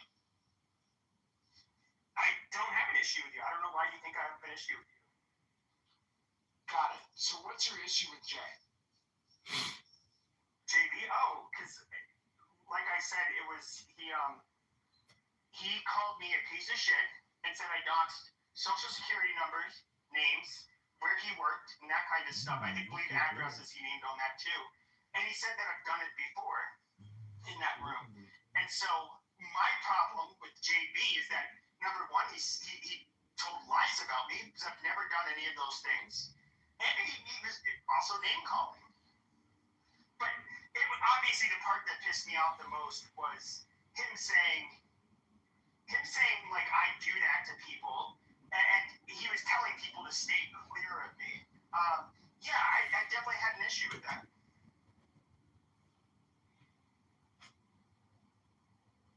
So, I mean, looking at your history with Jay, I mean, have you done the things that he said that you have done? No. Got it. So you didn't read his criminal record and cast aspersions on his character in misrepresenting his criminal record? I did not. I read newspaper article. I did say that there's what he was charged with. There's what he was convicted of. His conviction had something to do with prostitution, promoting prostitution. Pimping grown women. Amazing. Nobody said they were underage. Right. So can we? Okay. So we can agree that none of those said victims were underage. We can agree on that, correct? Yeah. Nobody said that. Yeah. Okay. So when you have the likes of the rooftop Korean that comes up in here, KK, okay, and flapping her gums and doing the shit that she does, you don't think that actually gives some sort of esteem into Jay's claim as far as you guys harassing this man and creating aspersions on his character that are mechanically irresponsible and defamatory? You don't feel like you guys have done that? To answer the question, especially regarding the quote-unquote rooftop Korean, she did not say his name, but she read a document regarding an actual conviction, not a charge, but a conviction. Got it. And you understand that she violated California state law when she did that from standing in California soil. You understand that, right? I am not sure why. Right. You're not sure. And that's why I took the position that I did, right? Because again, people want to run their mouths and do the things that they do. When it comes to a standpoint of criminality, this is where I stand where I do. But I'm confused because Ketchicon, which that account is still up, Ketchicon, if I recall correctly, that's how we made an interview. You're talking in circles around a bunch of shit that doesn't matter. No, you're not letting me finish. Adams, you're not letting me finish. Because I was quiet while you went. He went by Ketchicon. When I first met him, he was Ketchicon. He was very upfront about how he used to be a quote-unquote con man. He referred to himself as a former con man. he would say, like, yes, you're going to hear some stuff on this app, yada, yada. He admits it. Now, quite frankly, I don't see how even that would be defaming his character, because he admits he was a former con man. This would happen even before the 2008 or 9 or whatever incident. So, okay, this kind of still falls in line with him being a former con man. So how is that defaming him? He admits he was a former con man. Wouldn't you say something that happened almost 10 years prior to the one that we all know about? It falls in line with him being a former con man?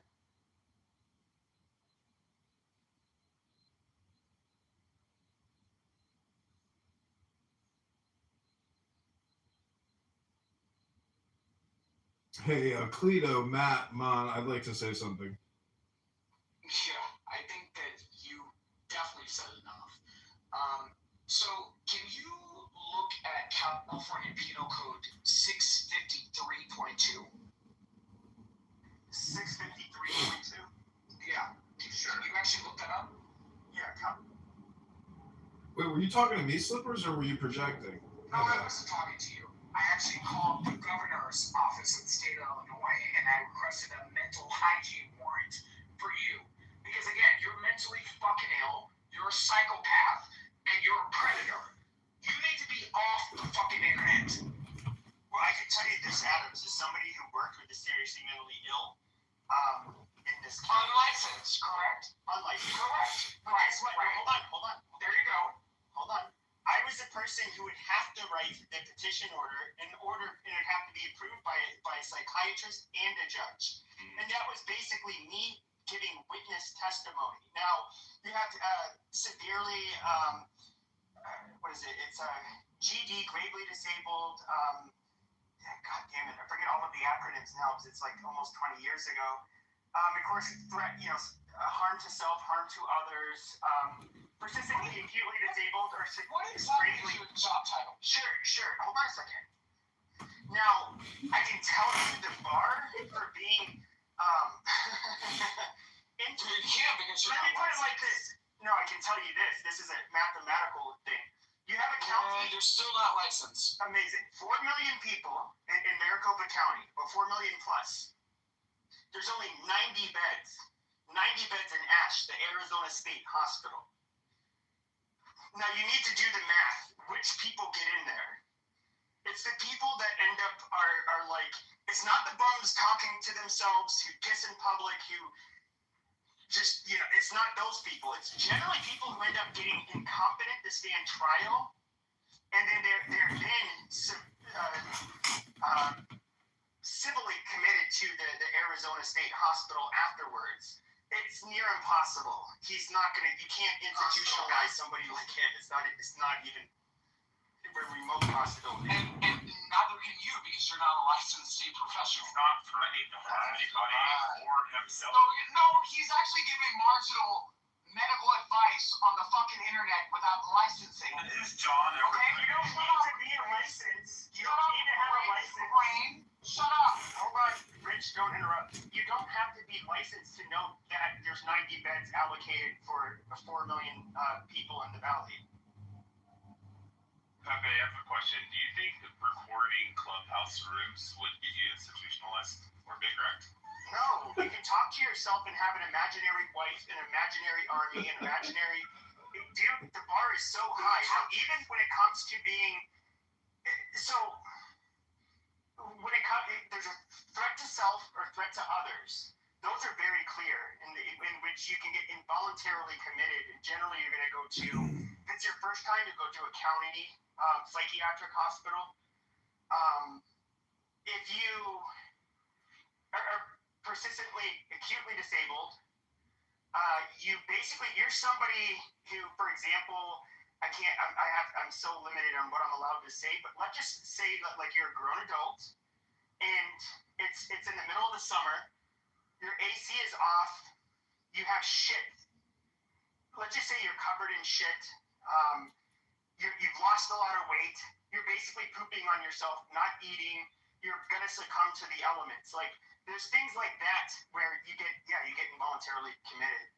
But you talking to yourself, you being completely detached from reality, having a full psychotic break, you can't be institutionalized for that.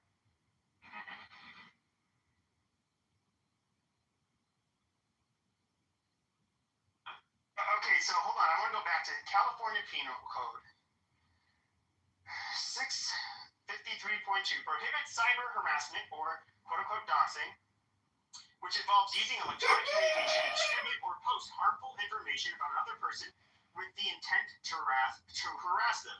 To be convicted, the prosecutor must prove you knowingly and willfully engage in a course. Sorry, I don't have my glasses. Willfully engage in a course of conduct directed at a specific person that serves no legitimate purpose and would be considered seriously alarming, annoying, tormenting, or terrorizing. Amazing.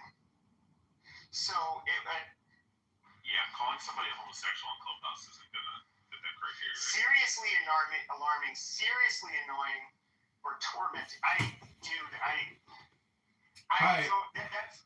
don't see how this would even come close. I'd like to be put in the queue, moderators. Shut the fuck up, John.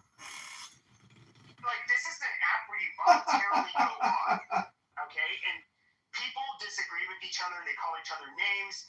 People even gossip and tell lies about each other, kind of like what JB has done to me. Amazing. He literally lied about me, but that's not a crime. I can't have a defamation suit against him because he hasn't cost me any money. I didn't stop eating and lose a bunch of weight and have to go to the hospital because his words hurt me so much, so I need damages. So Pepe, what you just read in terms of the legal doctrine that you read, I mean, that has nothing to do with civil implications. That's criminal. So if you actually look at the penalties, behind the actions under that penal code, it actually can result in a year in confinement in jail. Like all misdemeanors, like up to a year, amazing. Right. So again, and Rich, I suggest that you be very quiet. Yeah, Rich, don't decrypt your ankle-biting stuff. It's just to us two right now. Oh, this is all directed at me. Well, no. It's not directed at you. He's talking about It's not directed at you. So it's talking about the reason why I did not file the complaint that I did today, okay, to the Office of Judicial Affairs. Given the fact that your father is a federal judge and you continue to release people's information on this fucking app, I suggest that you be fucking quiet. Okay, hold on, stop. Guys, no more ankle bottom. I'm seeing this over Canadian people. So they do. This is Alex and I right now. Wait, who was that, Alex? Who was he just speaking? He was speaking, I think, to Rich, but he was about Rich, but Rich keeps on inserting himself, so what we're talking about, we're talking about KK and what she did, and I would have to say, okay, when it comes to quote-unquote doxing, that's not doxing. This individual gives his real name on this app. He tells people he was a former con man. He's been clear that he's been in trouble with the law before. And she brings up, as this former con man likes to say, he used to be a con man. She pulled up one of his records of his cons. I guess I don't quite get how that is. Who would find that even reasonable? If I said I was a con man and you pull up one of my convictions of conning somebody, after I gave my real name, like I can't say like, oh, you doxed me. You're calling me a con man. Back when I said I was a con man. Like, how does that work? I mean, you have to understand, he had a name, Ketchicon. And his thing, and his whole persona was, I used to be a con man. Now I catch cons. Well, she went to his history, which he clearly has been open about. He clearly would give his name.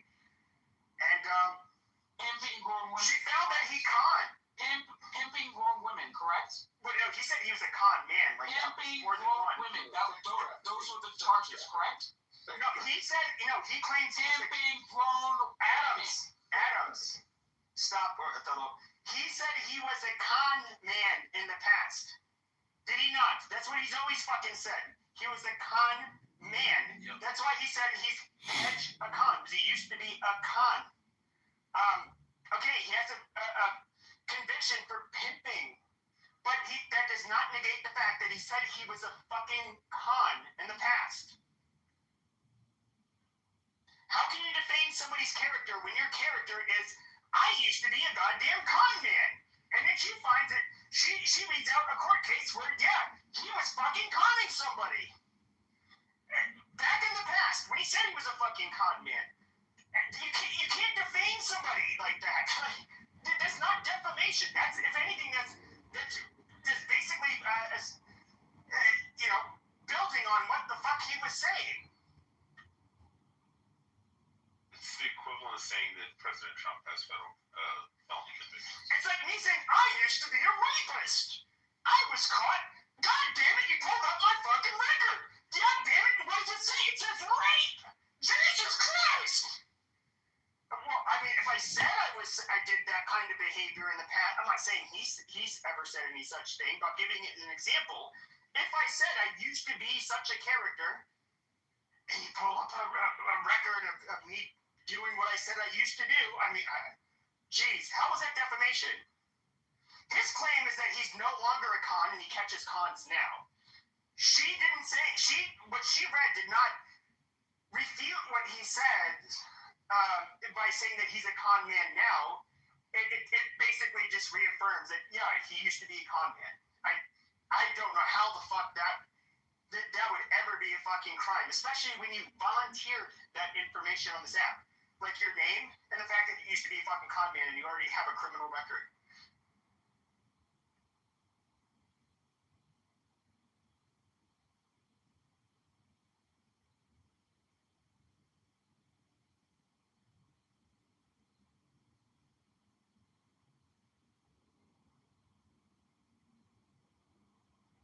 Sex trafficking industry is the number 2 illegal industry in America.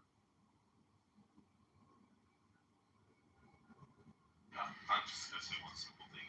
I don't think said person should be only business that they used to do the same thing. It's kind of scary.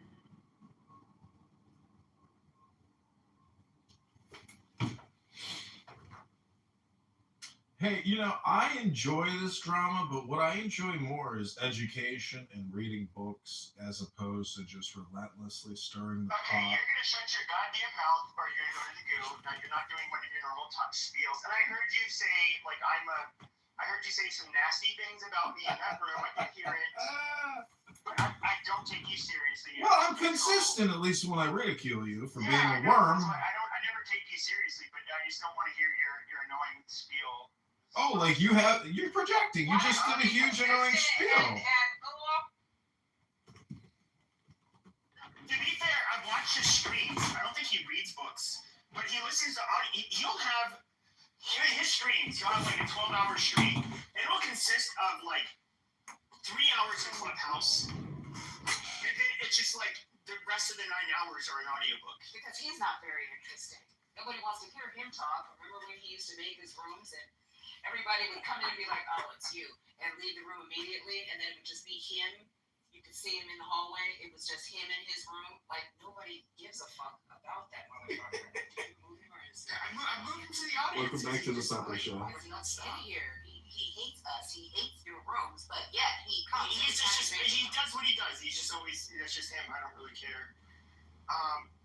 No, I would say Adams. Holy shit.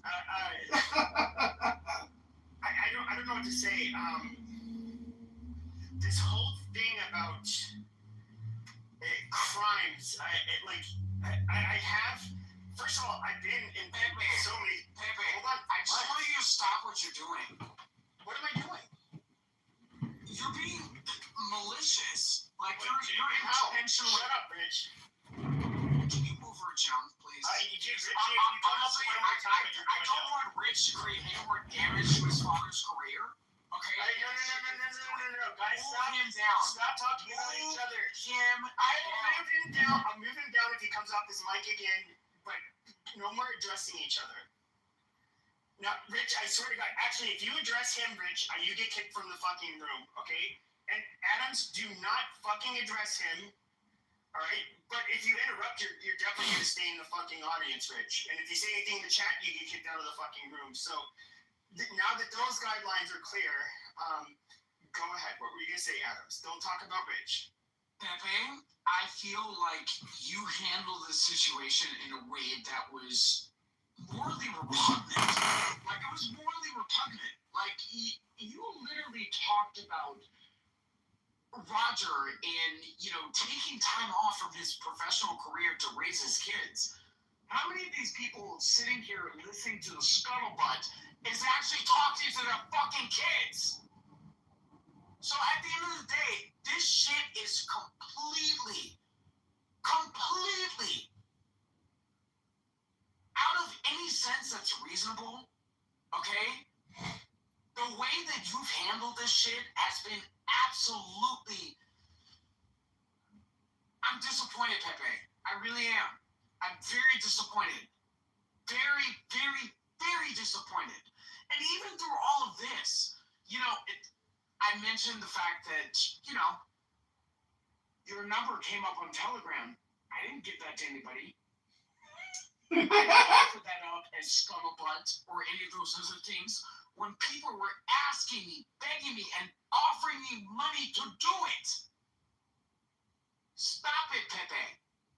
Well, I appreciate that, Adams. And I could promise you I never said anything about, at least I really do not recall. I would say at least 95% sure I never said anything about him taking time off to raise kids. I did hear it. But I do not ever remember hearing that. I remember my commentary was strictly pointing out that Pepe, hold on. Let me finish my point. Pepe, I'm trying to help you out here. Please. Mom, stay out of it. You stay. I'm just trying to finish my point. I think you don't understand my goal with Roger. My goal was Roger is a bully. He liked to bully fat people and try to act like, I can, just be a dick. I can, and I make a lot of money. I'm good. Okay. My goal was to basically show that no, you don't. And quite frankly, this guy can't bully you because he's none of those things that he says he is, and he likes to bully people over. That was my goal. I had zero interest in pointing out what his. Whether or not he took time off to raise kids. And quite frankly, I wouldn't care if he did that. I don't even look at that as necessary, like a lot of men might, but I personally don't even look at that as necessarily a bad thing. I do have friends who their fathers were in that situation. I don't think that makes them bad.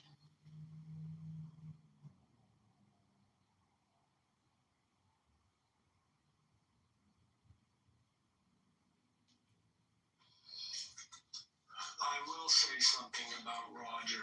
When he was first on the app, he ran very even keel rooms.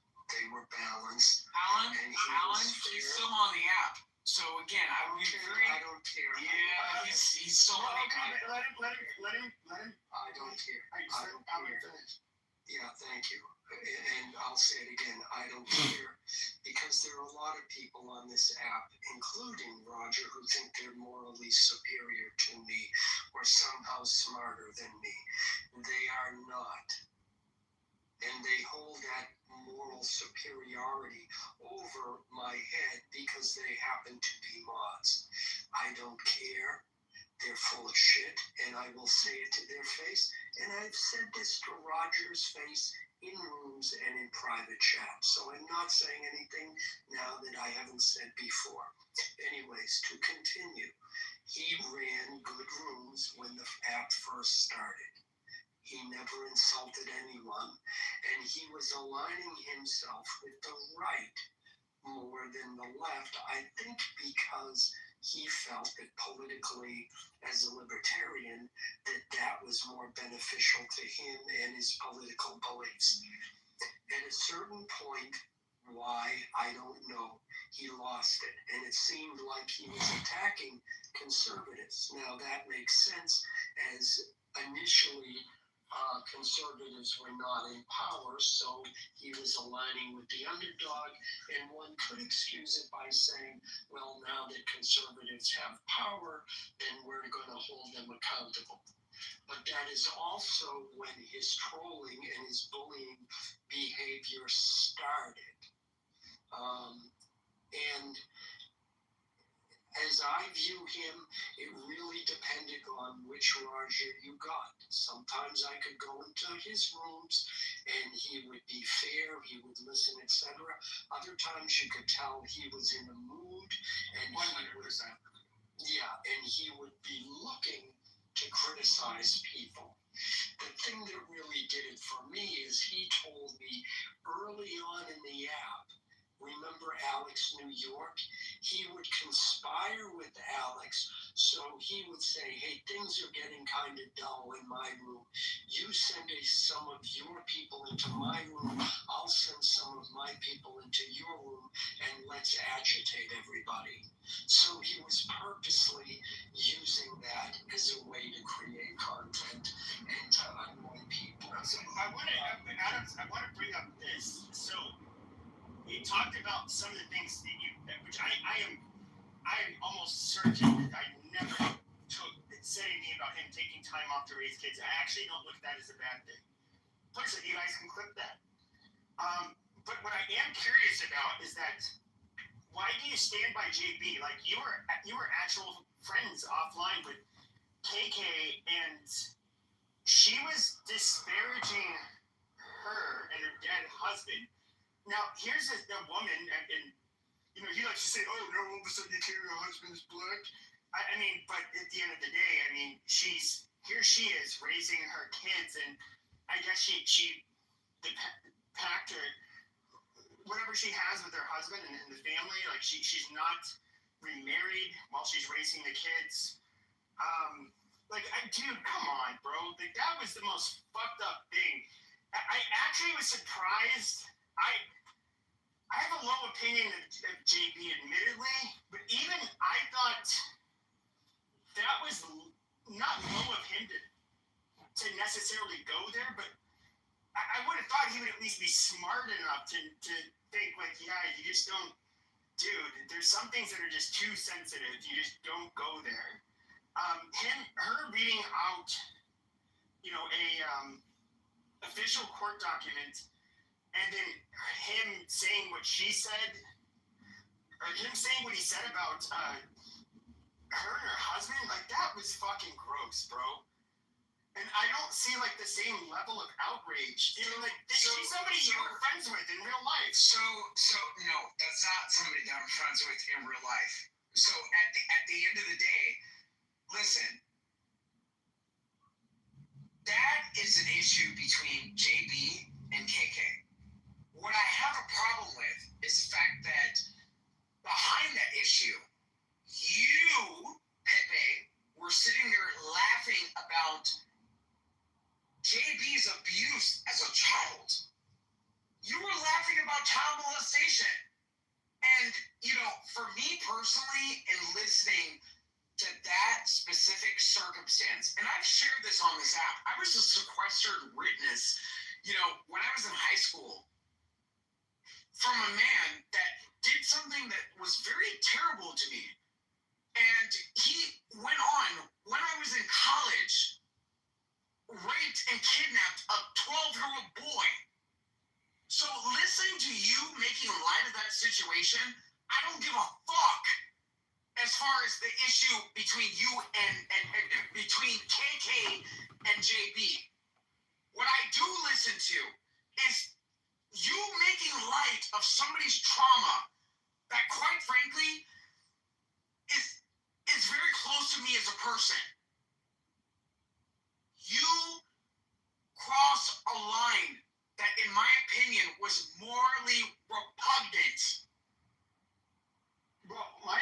geez, you know, I you know, you can say that, you know, he gave his name and, you know, he encouraged people to look up his fucking background.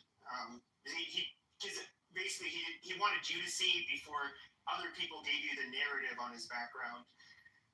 That was my encounter with him when I first met him. Pepe, do you know how many judges were at my mother's funeral? You don't think that I did my due diligence in understanding exactly who that person is? You don't think that I read the case? You don't think that I had access to documents different from what you guys are reading on Google? Stop it. Amazing. The man was pimping grown women. Okay. But once again, okay, like I you know, I don't think it's funny when children get molested or touched or victimized. But why did you laugh about that? Why did you laugh about that in the context of did I laugh about it, or did I make a Pepe remark about it? Pepe, it was disturbing. It was very disturbing, and I'm not trying to use this as a gotcha moment. I'm being real and honest with you, okay? It was very disturbing, okay?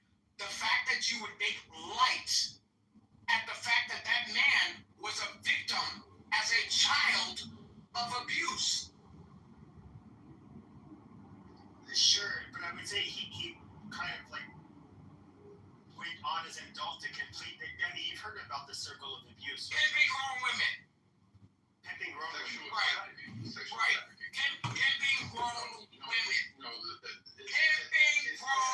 women. Othello, shut the fuck up. Othello, shut the fuck up because you end up on the other side of a litigation. Be quiet. Okay, hold on a second. All right, hold on a second. So, okay, so I know his original now, I've only had hearsay. Now, I'm not going to go off hearsay because I don't have documentation. Of course, JB has been doing hearsay for almost a month based on clips that don't exist, which he's admitted. And they've all admitted they don't have the clips. Now, with that being said, holy shit, I lost my train of thought. Jesus Christ, where was the path I was going down? God damn it, I had this whole brain fart. So fucking annoying. What was I talking about? It was the... Oh, how he's been doing hearsay, there's no clips. Oh, yeah. So, like, okay, so I've heard hearsay where there is, you know, okay, so the original charges versus the conviction, the sex trafficking was a charge, not a conviction. Now, you know, this is hearsay that I've heard on this app that, like, he, you know, basically had victims from out of state. They were, you know, not going back to New York. I don't know if that's true. I don't know. I mean, somebody can, you know, obviously get the actual court records. That's not me. And you know, anybody can do that in New York. I don't really care to do it. I don't know how much of that is true, but I mean, just because of your conviction, I mean, I did see, you know, he would tell us to look up his name. He did give a review for a lawyer, where he's like, I was facing 25 years in prison, you know, but only Pepe, 5 years. Pepe, let me just tell you this. I wish that you would have done as much due diligence when you had Europa modded up with you and Mon and Tally up on the stage in White America, right? So let's not pretend, okay? Let's not pretend like you don't know what due diligence looks like, right? I wish that you would have exercised the same fucking due diligence in the way that you're going after JB, in the same way that you went after Europa for digitally, anally penetrating his fucking granddaughter. Not anally, digitally. But once again, this is where your argument falls apart. So KK. No, that was a mod on your stage. That's not an argument falling apart. That was a mod on your stage. Yes. A convicted child molester. Yes, hold on. I get it. This is your way of like trying to defame me. I get it. Ain't nobody trying to defame you. That shit is. I know, but let me finish. Let me finish. You wanted to abstain from Yes, we know. And you were modded with them, and you were teaming with them in chats. Yes, you were. No, you were modded at the exact same time. I was not. Matt, again. Hold on. Matt, was he not a mod during the same time as fucking Europa? Yes, you were. I mean, yes, you were. Off and on, but I can't say at that specific moment that issue, but yeah. Okay, but here's what you have to understand is that, when it comes to Elijah, when it comes to Rydell, when it comes to Sig, when it comes to Brad, when it comes to a whole bunch of fucking people, you would have to implicate everybody in that. We did not know he was a fucking child molester. We didn't know his real name. In fact, the reason why we ended up parting ways is because he was modded up in a room where somebody had my name and Mon's name in the room in the title, and he was modded up in there, and they were trying to talk to. It was Samia who was still on this app. And we're like, dude, why are you modded up in here? And he's like, you're the boss of me here. And he starts talking shit to Mon. He's like, I'll cut off your fucking head and I'll push down your throat. I have cartel connections and yada yada yada. So we basically cut off contact with him. Now, like a month or two later, there's this guy, black guy with a big white beard who goes by Yams. He was fighting with them one night. And Europa was being brazen, and he said, I'm in Houston, just come kick my ass. Come, we'll see about it. Now, and then he gave his real name. So then Yams looks him up and sees he's this fucking sex offender. And then it breaks then. And to be fair, there were comments that people thought he might be a creep. One of my friends from Discord, he only stayed on for a few weeks because he thought this app was toxic. He said, this guy gives me creepy vibes. Mon would say he gave creepy vibes. I just thought he was a little weird. But, it's just did I put two and two together and think he was a kitty toucher? No, I don't know. I've never been around a self-professed kitty toucher. I don't know what how do they act? Do you have Jazzy blocked? No. This is a new account, bro. Let's go ahead and ping her into the room. You can go ahead. I'm not friends with her. I can't ping her in. But when it comes to so I love how you're trying to talk about this is the funny part. No, let's just make this clear. So we were talking about everything that transpired over the last few weeks where I was accused of doxing, which there's zero proof, zero clips have come out. And now you want to refocus and center on something that happened years ago where there was a guy that we discovered to be a fucking choma. And you dox that man. There's not zero proof. You dox that man. I didn't dox him. Yams doxed him. I didn't know his name. It was Yams. I woke up one day and then I had a bunch of talking about Roger. You literally doxed Roger. No, I did not. Yes, you did. How? Would you want to refer back to the same penal code that I just shared with you? So what does it say? What? Right. Work history. Okay. Right. You doxed that man. Stop your bullshit. That's not doxing. First of all, you can't dox somebody. This is crazy. You can't legal definition stated on California state law clearly defines what you did is doxing. No, not whatsoever. Okay. So I didn't dox. So you didn't read out his employment history? No, I never read it out. Got it. You're a liar. I only made the comment. You're a liar. Okay, show the You are a fucking liar. Show the clip. Where's the clip? You guys keep on making these claims, but you never produce the clips. Where are the clips? It's just crazy. What? It's crazy, but show the clip. Pepe, you're a liar. All right? Okay, show the so clip. I believe I'm going to leave because I'm not going to create any more damage to Roger's case against you. And you are going to get sued. You are going to get sued. Okay, amazing. I'm so Yeah, scared. no, you definitely are going to get sued. Oh, wow. So again, at the end of the day, you're a fucking liar. Amazing. Show the proof. You guys already admitted you don't have clips. You guys don't have clips. My thing is, why does Adams have some moral high ground? Because it's the Adam Show, duh! I don't know.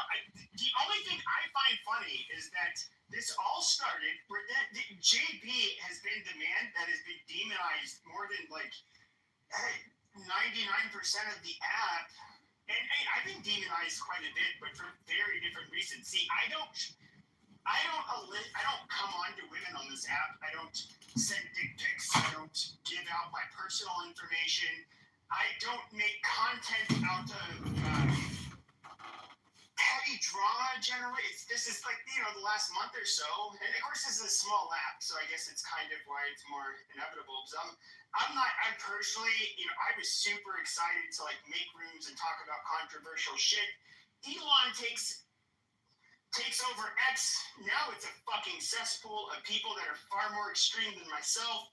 And it's just wow, I mean, I'm not that controversial. Quite frankly, I don't really like talking to those retards, and I don't really like talking to, just fuck it. Just fuck all of these. I basically just kind of said, fuck you to people on every side, the far right, the far left, a lot of the centrists. I just don't like these people now. And to me, it's just I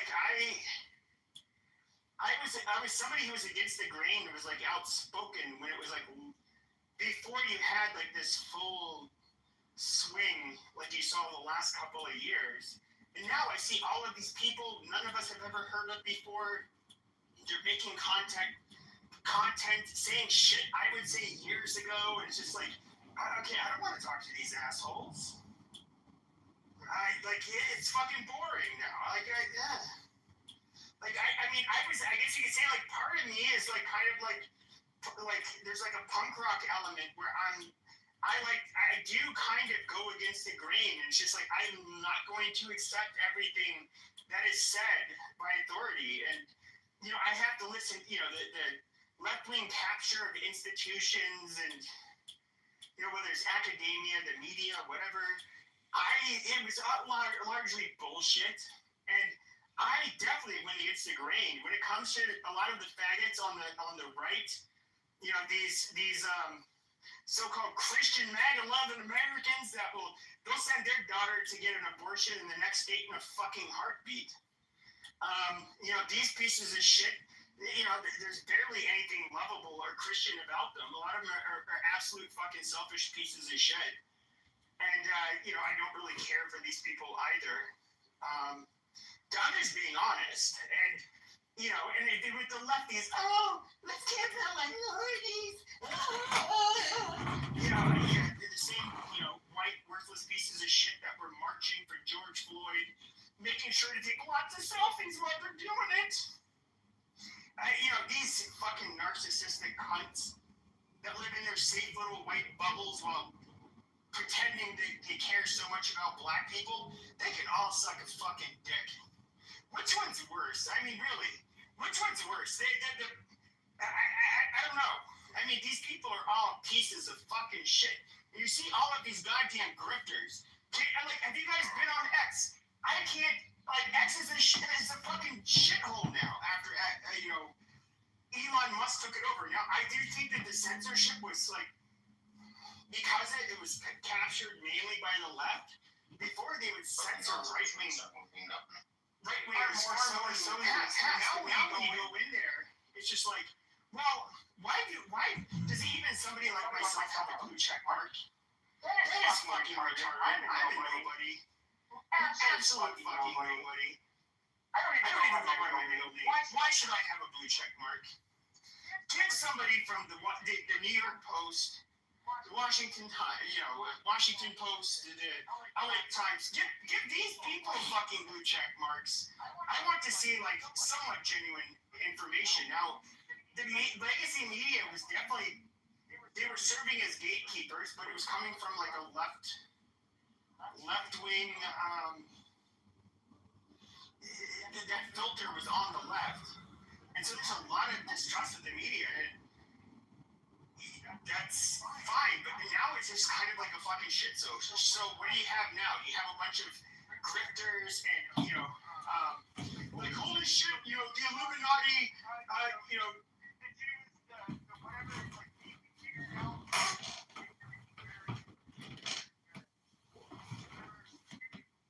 Your brains think it sucks now. Pepe, I got a question for you. What? Why does Slippers keep accusing you of being a liar?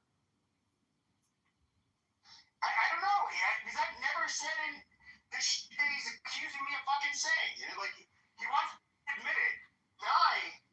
Nye was saying, but the Holy Grail, it's a clip. Yeah, it's a fucking clip. Show me the goddamn clips where I'm fucking doxing people. They don't have shit. But you Of course they don't. Buddy. You just said that he I know I didn't.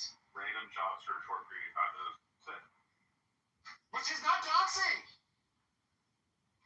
Doxing is me saying, hey, guys, look at this fat bitch that so-and-so is married to. Hey, look at that fucking children. This little motherfucker has cancer.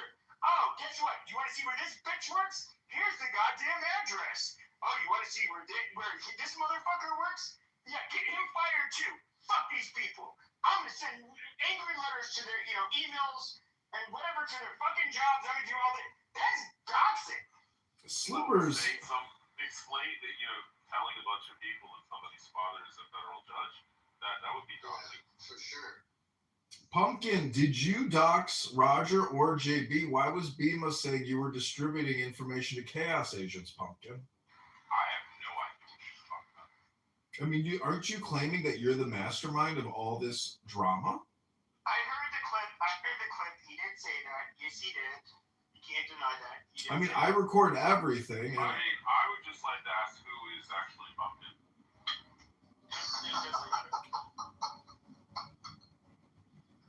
Adams, what about what you've been doing to Sarah, man?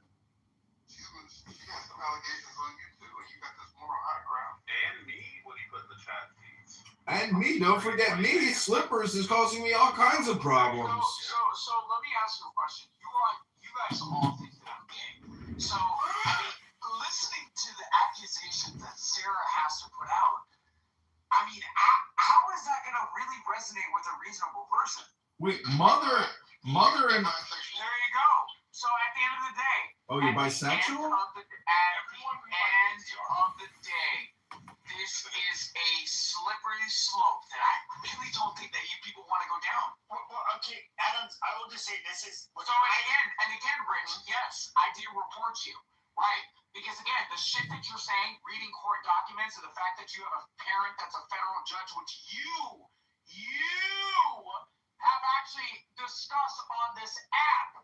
You actually outed yourself. Right? So again, there's a federal fucking agency to report it.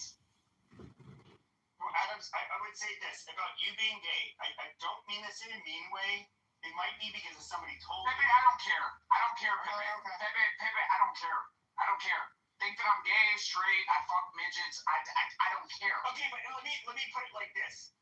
My personal intuition was that you were gay, and I still thought you were like cool, and you were always welcome in my space. Yeah, we did not like him for being gay. Cray, welcome to the room. Cray, I'm hoping maybe I can do a Q&A with you because I need to do a fundraiser Monday, Tuesday to get back on the road to get more signatures on our petitions. I'm wondering if you'd be interested in endorsing candidate Kitover and helping me do a Cray? How you fundraiser. doing? Cray, do you recall me being modded up in White America? Cray. You will get paid. I'll split all revenue with you 50-50. You'll get paid as a fundraiser. Don't listen to Slippers. No, you're not donating. You're fundraising. This man is a scam artist. John, shut the fuck up. Thank you. Don't call me a scam artist, Slippers. Okay, you're gonna go. You are a scam artist. Adams, we have a problem. We did have a problem with Mojo running that scam on its stage, though, right? Like, he knew that it was pretty much a fake hoax, Matt. I'm on NPR. We already know the private conversation that was had. This is not funny at all, dude. That was my only problem I was with Mojo near the end there, really. Right. So instead of doxing him, you guys should have done is do what I did. Hold on. Mr. Clinton, Hold on. dox him now. No, you didn't, Matt had nothing to do with this. Instead of outing Roger, what y'all should have done is called the Illinois Department of Mental Health, right? Which is what I did. So again, I called the Illinois Department of Mental Health. When you decided that you wanted to run this fake narrative as far as being a congressman, you gave up your fucking address, you dumbass. So again, at the end of the fucking day, I have a right as a concerned citizen from the state of California to have them enact a mental hygiene warrant. Hey, Crazy. Excuse me, Cray. Why am I Cray? I'm reading your name. Sorry. How do you think about this white on, mostly white on white violence? I guess you can say that you've been hearing for the last few weeks. No viewers at all. I've been here for it. Normally it's black on black violence, as the Democrats have put it. Normally it's black on black violence, but it's not. So I'm just here for the violence. Because I guess at the end of the day, right, violence is technically violence, right? Whether it's black on black, white on white, white on black, black on white, it doesn't matter. It's all technically violence, right? But due to the way how the Democrats have tried to indoctrinate people, that's when they try to push, it's white on white, black on black, this on that. I'm just here for the violence, no matter who inflicts it, to be real. So yeah. All right.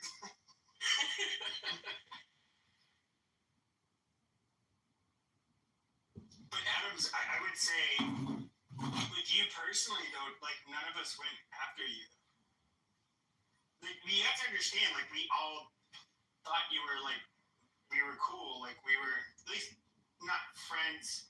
Some of them friends in real life, but at least friends on here, and we did not. We were not like trying to fuck with you. Like I don't. Yeah, we don't know why you feel that. I'm not talking about you. I'm talking about other people. Like we are not like out.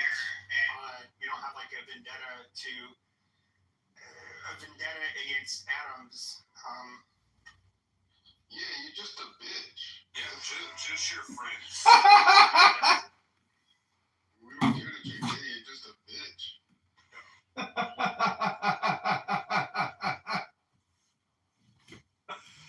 But I do think it was comical that JB said, "You're not a man if you don't come on my stage." Okay, come on my stage and prove that you're the man that I'm not, and you come on my fucking stage. And I told you I'll clear the fucking stage and give you a mod badge. And it was the neutral party who kept on bitching at both of us, saying stop the fighting, which is KP and Sig. Sig and KP were like, dude, I'll fucking have a sit down with you guys. I'll mod it. Like, you guys need to settle this. And you were like, no, I don't want to do that.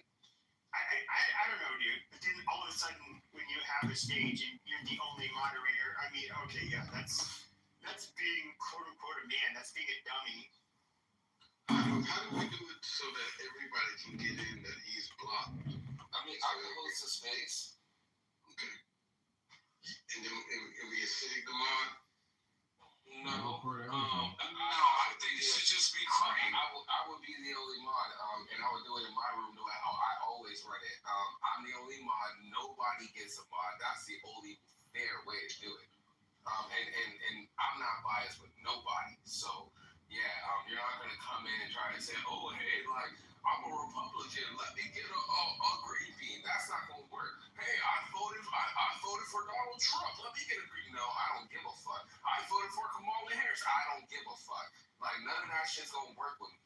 Like all that political shit, all that don't work with me. I don't give a fuck about none of that. I can care less. And that's no diss of shit, or that's no diss of Sig. I fuck with Sig, but like I'm gonna be real. A lot of the way how the situation even was handled, like like niggas didn't want to stand on business for real, and they just kind of pushed a one-way narrative. I don't like shit like that. I really don't. You know what I'm saying? So if we gonna clear the business, we're gonna do it with one mob, nobody else, and that's how we really get the business there. And we're gonna be unbiased. We're gonna ask questions all across the board. It's not just gonna be a one way to kind of lead a direction into a narrative. I don't do that. Well, Adams, go talk to your people. Go tell them it's going down. Set it up. Krayshawn, you're gonna be the admin. I don't know what house you're gonna do it in. You have your own house. First of all, I'm not gonna listen to some monkey with your namesake as a fucking the Shakespearean tragedy. Okay, you are a tragedy. You are a dumpster fire. You're a fake intellectual, and you're a dumb ass fucking monkey. So again, I'm not taking answers or any advice from you. Okay, I'm gonna talk to Cray. Okay, as far as Cray opening up a space to have this conversation. Shut up, monkey. Shut up, monkey. Shut up, monkey. Don't try to get that fake ass, fraud ass, fucking dirty foreigner. Don't try to get that dirty foreigner to back you up, right? You Shakespearean fucking tragedy. Shut the fuck up. Shut the fuck up, you tragedy. Shut up. So again, at the end of the fucking day, Craig, do what you gotta do, and I'm definitely here to support you, Craig. I'll open it up tomorrow because it is a little late, but I'll contact my friends involved. You know what I'm saying? I'll try my best to get JB in the room, and we can just all just have this conversation and just clear it all up. Wait. Let's clear this shit up with Sarah and Adams right now. Hold on, guys, that's not. No, hold on. Guys. Stop. Okay, stop. I don't want to fire. You're gonna get fired. Okay, guys. I do not want to turn this into a Sarah. Obviously, if I want to target Adams, I can side with Sarah. I can do this and that. I'm not gonna do this on my fucking stage. Okay. I want to say or tell us something. Okay, but not if it has to do with guys. It has to do with Adams. Sarah, I suggest you shut the fuck up because again, you're Adams. You're already writing your own resignation. Adams. She can't address you. You can't address her. Okay. If she says anything, I'm gonna kick her. If she said anything about you, okay. So just do not address each other. I'm not here to play into Tella's game. I'm here on the stage to tell Tella he's one of the trashiest people on this fucking app. Thank you. Not for 1 second, Othello.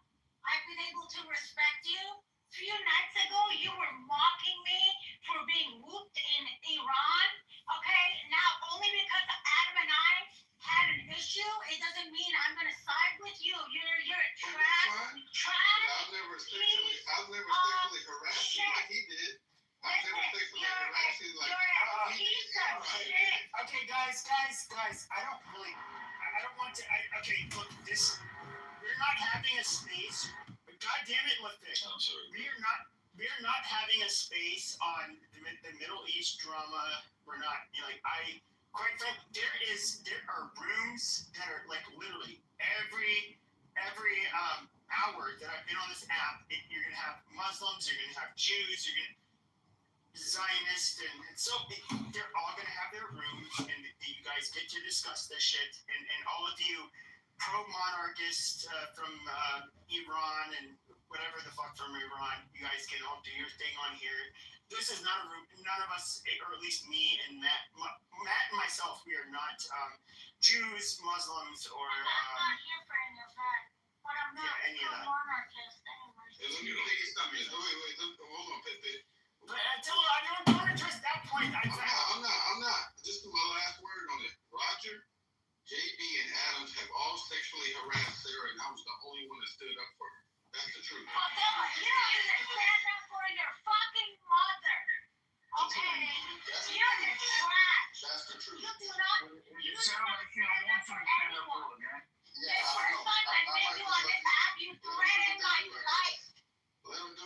You threatened my life. You threatened my life for being pro-Israel on this fucking app. You're a piece of shit. The Zionists gonna link up at the end of the day. She gonna side with the Zionists, even though they. Guys, hold on. The Zionists and the pro-Palestine people, you guys don't bring this drama on my stage. You guys just said what you're gonna say. I just really, I don't want to talk about it.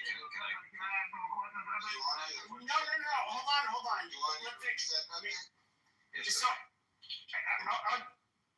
I'll do a reset. Can I get like 20 seconds? That's all. Okay, 20 seconds, and I'm gonna do a reset. Go ahead. The question is, Adams, are you a part-time faggot? Are you changing your dad's Alright, stop. Yeah, imagine missing out on life because you're Jesus Christ. I'm going to help. Oh my God. I'm saying the Lord changed Jesus Christ. You're going to send me to hell. Okay. Like a blonde-headed fucking pimp. Okay. Wow. Can I do a reset? Guys, holy shit. Wow. Yeah, reset. So, look, there was a room made that GB made earlier. Now, I had a room that was about the beautiful Ukrainian refugee who came to the United States, and she was living in Charlotte, North Carolina. She got stabbed by this black man. That was so sad. And Epstein was instead housed. It was not about JB. It was not about any of this stuff. Adams comes in, and it's like, oh, we haven't talked to Adams in a while. And so we're talking. I'm on stage. He's in the chat. We're addressing each other back and forth. Adams comes on stage. And naturally, they kind of, a lot of the drama, I guess you can say, was stemming from the whole JB stuff. And then JB opens up the room. And then You topped it off, you morons, through the attack. This is the emergency, everyone stay calm. We know, actually, Martin, we couldn't really ask the question. It's all right, it's all right. This is like the service will sound like consoles. You two get the back up on the side of the media, moving through the core, that is all that matters. It's exploded. The core exploded. He's a shot, get him out of here. He's sitting in on a stack of burning ice. You confused RBM I doxed Roger's family. I doxed where he worked. I gave out his social security numbers and addresses or some stupid shit. And then he was telling people, like, you may like to go into his rooms, but just remember, this can turn on to you. And I say, like, whoa, this is bullshit. Like, no, I've never done that. Like, and so I end up going off and on this, go into his room, answer a few questions, and said, yeah, no, I didn't do any of that. In fact, I give you $1,000 if you find a clip where it is, where I'm saying a relative's name, where you worked, like the name of your employer, an address, a social security number, any of that stuff. And then he's like, I'm about to make $1,000. And he's going to go to John Kitover's, I guess, replay.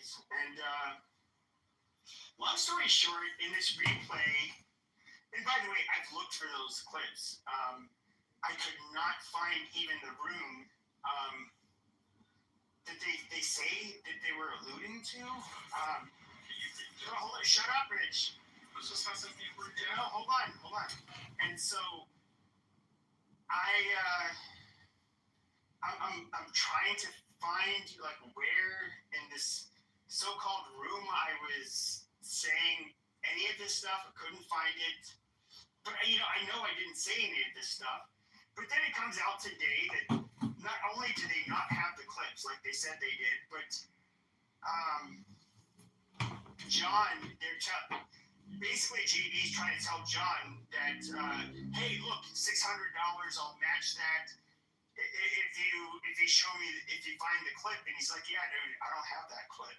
Like, there's no clip. And it's just like amazing. Now, you spent weeks making an argument that I said something that I did not say. And I'll say this again, and this is what I was saying weeks ago. The minute, I stay anonymous on this app. So in other words, I don't hit on women and try to meet them in real life, like ever. They would try to do this shit in my back channel. It could be that some of them are just trying to get me to release my identity. I don't know. But there are other avenues for, if I want to meet a woman, it's not going to be on here. That you're the man that I'm not. But with that being said, if I ever sent out a dick pic, if I ever sent anything gross to any woman, I mean, you guys know I was in made contact, like, a couple of years ago. It never happened. Like, where's the recording? I've been not. None of this shit exists. And JB even took it a step further. He went and said that this is serious, bro. He's fucking with my family. He's threatening my kids. It's my dude. Where's the clip? Your kids? What kids? I didn't know you had kids. Well, I think I've heard that you have a son. But then other people talk to you more and say that you have kids, plural. Because I do remember talking to you once and saying you had to go to an event with your son. So that kind of stuck with me where, okay, I think you have a son, or okay, amazing. You have a daughter or something. I think somebody's alluding. People have been saying something about you going to Texas to live with your daughter. This is all I've heard. I don't know anything about your kids. And quite frankly, your kids are not of importance. Why do I care about your kids? What does that get? What content do I get out of saying like you have a daughter that like lives in Texas or some shit like that? Where I've heard people said you're moving there because of that. Does anybody care? What does that even have to do with you? It's just stupid. But he admitted. They admitted basically they have no clips. The last few weeks it's all been hearsay. When it comes to what else? Oh, he did challenge. He said, "Be a man, oh man, just come up here on my stage, yada yada yada." Bro, why would when John and Sig were trying to say, get both sides to quash this, they don't like that we're fighting.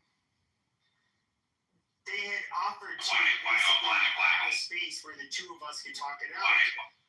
You bitched out. Now you want to do it. I noticed you're wearing glasses. Are they for cosmetic purposes? Now, I guess are they for reasons of vanity? I'm not only going to hear the whole state, but give you a podcast. Your Honor, what's the point of a hearing if the witness... I remind you to speak as loudly as you're not going to do that. Keep my face on. So, are we to believe that the vision of your remaining eye is more reliable than that of Mr. Darmony's own mother? The reason you need to have the monitor is because I'm going to ask you. There's no body. You're going to make accusations about me. It was my son. It doesn't matter what I said. There's no one there. I'm going to ask you. I was in love. I was tricked. How can that be right? I'm not allowed to speak. I'm not allowed to live. Why does a man get to do anything he wants?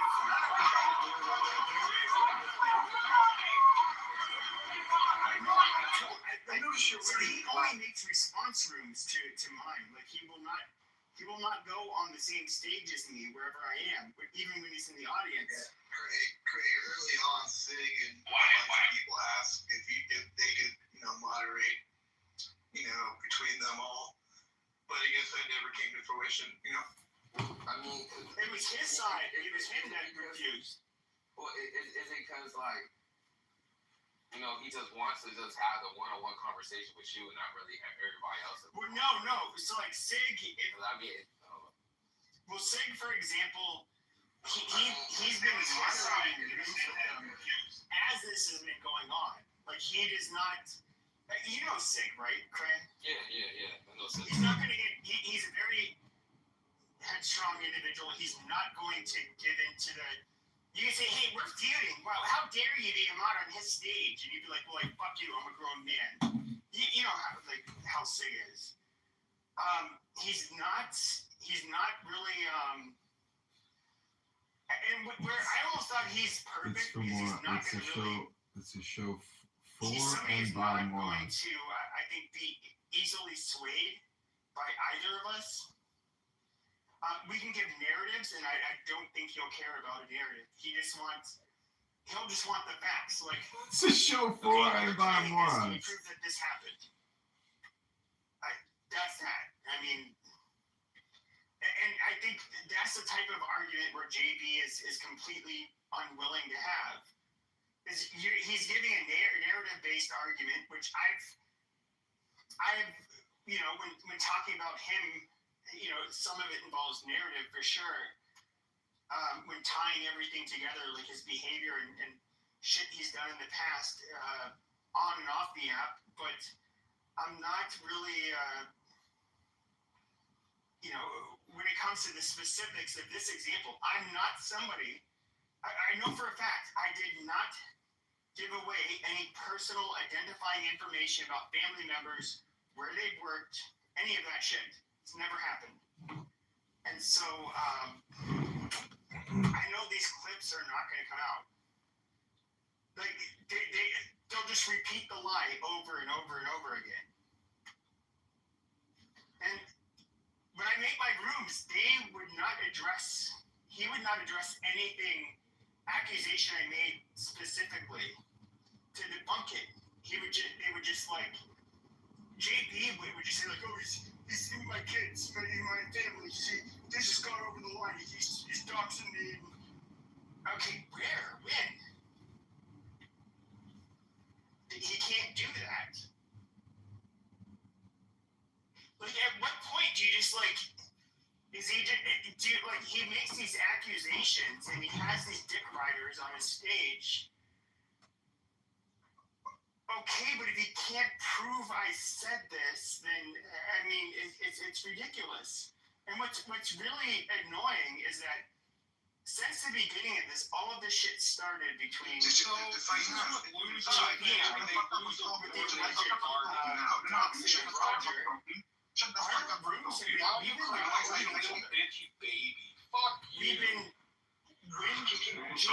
then made a claim that during these back and forth after the drama with Roger that I was doxing his kids and his family. And to do himself whenever he seen that, I just they don't exist. And I know they don't exist because I've never mentioned one of his fucking family members' names. I do think that you should, just try, just a try, and it's like, if you try, and it's like, he just, for whatever reason, just doesn't allow you to speak, or, you know what I'm saying? If it's some shit like that, then I think it's more fair assessed, but I think you should at least try to give it a shot, like, just at least try to have the conversation with him. Well, I would with the moderator. He's not going to have the mod badge. No, I'm just saying in general, like, there's nothing wrong with doing it in a away game, like going to someone else. I mean, shit. I mean, if people got an issue, I would do it. With you about it. I would do it, but the thing is, I know he won't do it. He won't even do it in a neutral Shut up, bitch! So, we know you don't look like that in your PTRs, you ugly hoe! You can, and you see how basically anybody who says that they're on the sideline or they're on the fence regarding what's happening between him and I, he will absolutely attack them. And so I'm not going. And of course, the people in his room, you have people that were definitely cheerleading. Like who is the name of this woman who I cannot fucking stand? One of the most annoying white women on the app, Jane Rosenzweig or some shit. she's, I'm looking at the shit she's posting in the comments, and you do have these lefties, and some other people just have a grievance with me personally, because of my opinions and things I've said, and they're absolutely, it's not only is it a hostile territory, but if he has the mod badge, no, I'm not playing his game, and I've never. And part of the reason why is because I've seen when people try to question him when he runs a room, that when they try to give any kind of pushback, it's my fucking space. Get the fuck out of here. I'm thinking like he doesn't have an actual debate. And to me, that is, people have witnessed this in my rooms, and Clubhouse in the beginning. I would say something. Often as an African American, say like, "Oh, that's so racist," like "fuck you," like whatever, and it'd be like, okay, I would actually mod this person up and be like, all right, what's up, bro? And have the conversation. Like, he's just not one of those people. Like, I don't respect him whatsoever. Either he can do it in a neutral space or he can't. Like, period. He wants to control the fucking narrative. No, what you need to do is you need to have a moderator where you can make your claim. There are rebuttals. You can make a counterclaim or a different claim. They can give a rebuttal, and then people can decide for themselves. He would not be able to have that kind of conversation with me, because he's going to make claims, and I'm going to ask for proof. He will not find the proof. That is why he won't do this. Royal sheep, bring the evidence. Don't lie. And I'll say this in front of everybody. Fuck you and fuck Gaza. How about that? Make sure you click it, bitch. Don't make claims. Royal sheep. I'm not the one you want to play with. I will wash you up, dry you up, and then hang you on the clothes. You understand that? And long live Netanyahu. Keep crying. You're probably going to die from oxidative stress. Holy shit. Because you can't cope. Okay. Let's not. I don't want to make this like a Middle Eastern room. That's what I wanted to say. Bring your evidence. Where's the ICJ ruling? That's amazing. I appreciate your enthusiasm. We're just like, this is not a Palestine-Israel space. I know that, Pepe. I just want to make it clear for all these Palestinians. Fuck Palestine. Okay, I get it. I'm trying to avoid that stuff tonight. One thing I do want to say, that threw me off. I wasn't expecting that. I'm a proud Zionist. Yes. Amen. Absolutely. Shabbat shalom. Okay, and I just want to say, all of the attacks against me have been wildly anti-Semitic. Okay, they've been wildly anti-Semitic and disrespectful. Okay, to my identity and my being. All of the slurs that I was called on the stage. Adam's been on this app together for a long time. No. Specifically to Sarah. That's why I all of the slurs that have been put towards me have been going off in the viciously anti-Semitic. Okay? Not just a white woman. No. Right? That's because he don't like women. Okay, the one thing I'm not gonna say all that, but the one thing I do want to say is this. Did we talk about Adele or Angela asking me my ass? Did we talk about that? Othello was in my back channel asking my ass. Bella, does he say funny Go ahead, Craig. or he gonna try to spread my money? That's what he sounds like. So the one thing I do want to say is this. I do think, Pepe, I do think you should at least just try to have the away game, because this is coming from a person that has been known for doing away games. At least if you at least try to go to his his territory and you try to have a conversation, and let's just say hypothetically it doesn't go the way how it's supposed to go, at least at that point, you can at least say that, like, you know, you put in the effort and you actually tried to even go to his own space to talk about it, and for some strange reason, it didn't go down like that, right? Like, but I mean, I don't know. I don't think, you know, just not even trying and just saying that that's just what's gonna happen. Like, you never really know, especially. That actually is what's going to happen, though. He's going to remove people immediately because he wants to be top left. He wants everyone to only listen to him and hear what he's saying, and that's it. He won't allow anyone to speak. And he's been speaking on me, and I haven't been in any of these fucking rooms. I've been targeted as well. If someone spread a rumor and said that he hired me as a bodyguard, I'm still trying to figure out who said that. Well, I'll say this, Craig. Like, I'm somebody, and I'm sure you know this, but I'm somebody who loved being made the content and playing the away. That was actually the highlight of me on Clubhouse was literally being in the, when I very first started, we didn't still have 1,000 people in a room, and like 30, 40, 50,000 people flowed through it. This is Kennedy Congressman John Kitover. We were here at the first one was like, to catch a white supremacist, it was like Lou Fax and Curtis. They did a room on me, and I was in the hot seat the whole fucking day. Ion, when, you know, he had big rooms, I was on the hot seat. I'm somebody who actually thinks that shit is fun. Like, I thrive on that. Now, with him, I'm gonna say, like, I'm trying to say this in a nice way. He's, holy shit.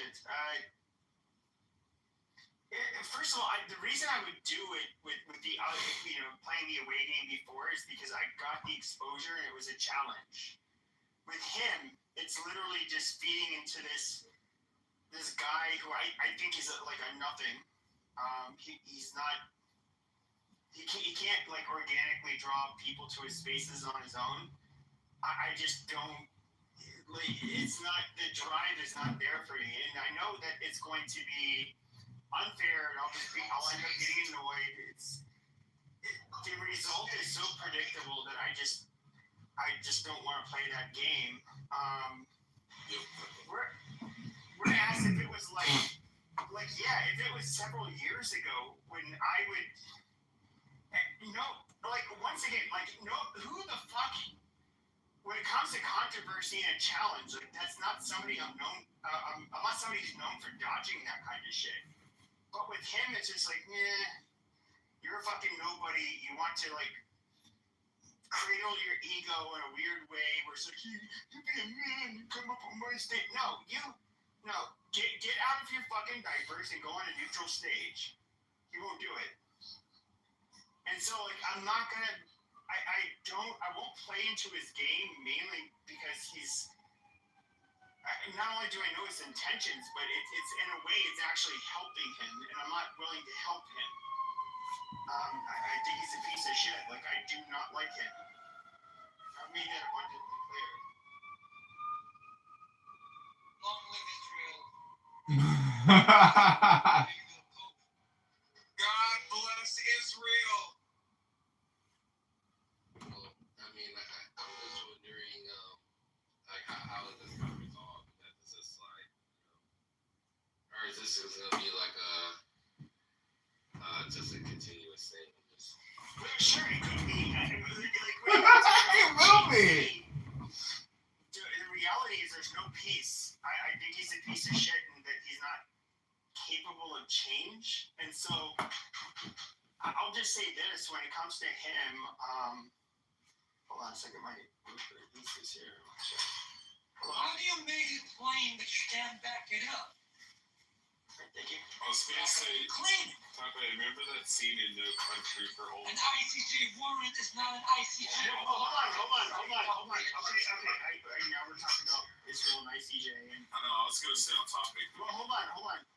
But, goddamn, now I'm not losing my food in place. I was getting my food, but I was trying to continue after that. Another Hamas war in the chat. Remember the scene in No Country for Old Men where he says that the guy's like a bottle cap or like a piece of lint. That's what JB's like. He's talking at the gas station attendant guy, and then he flips the coin, lets him go. Yeah, that's switchation. Well, here's the thing. Let me ask you a question, Rich. Would you say that to his face? Yes. I'm 6'4", 5'6", and a pimp scumbag fucking tree. Hey, Adam, I'm gonna be real, bro. I don't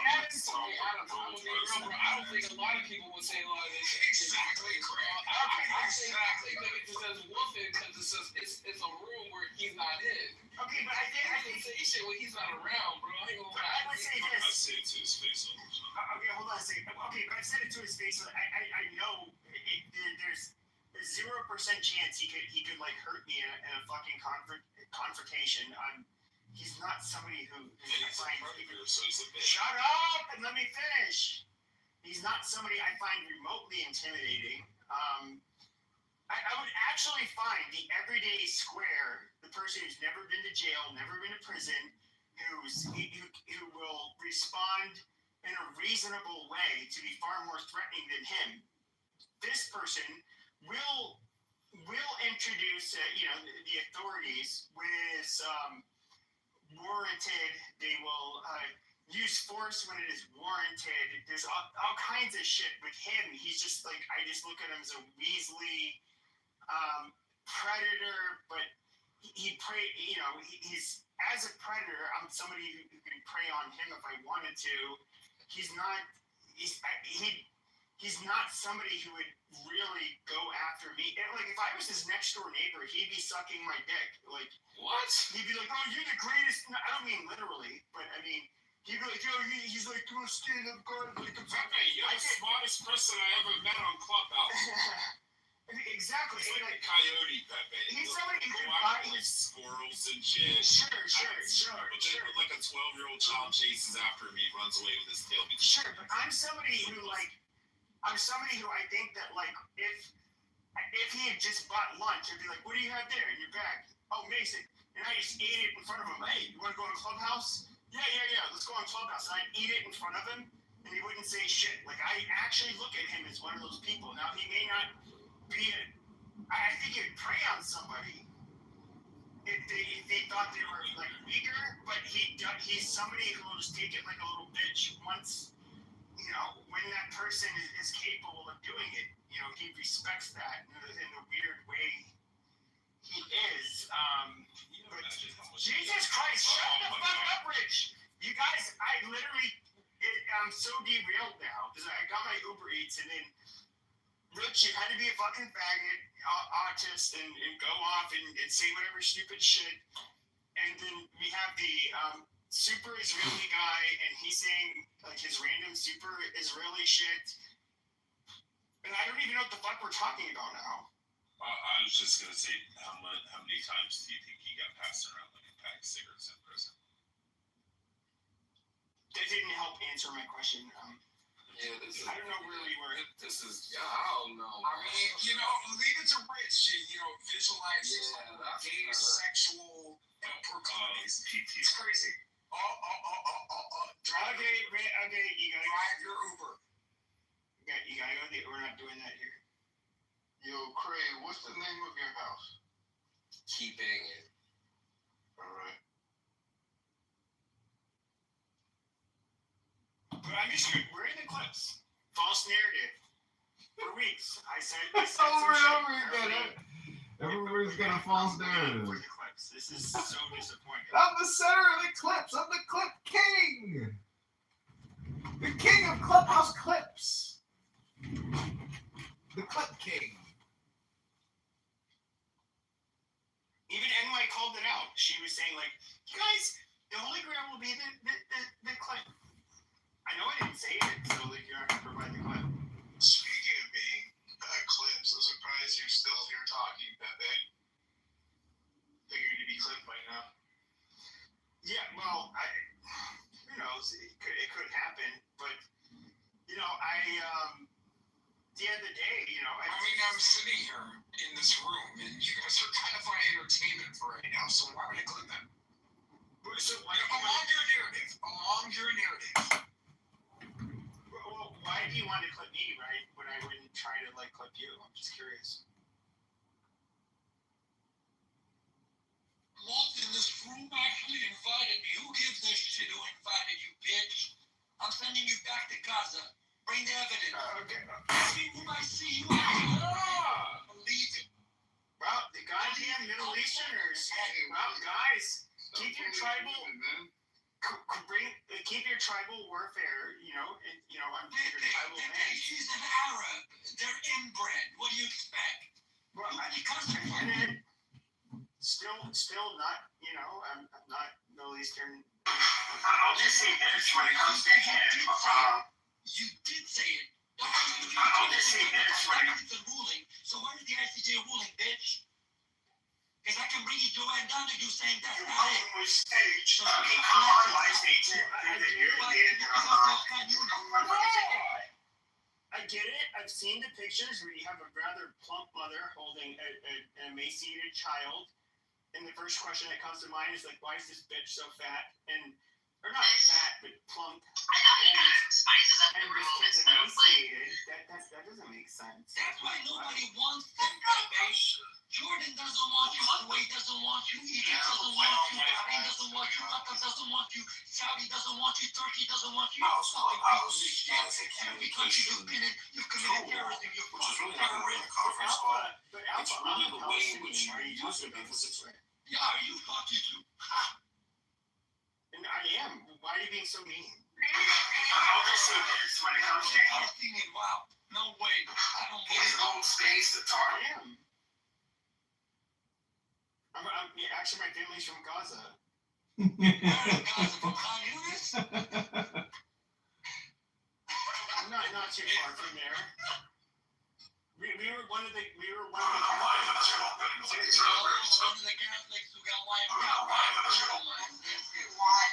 The master said love makes us all beautiful. Who chooses not to love has need of wisdom. The master said loveless men cannot bear need long. They cannot bear fortune long.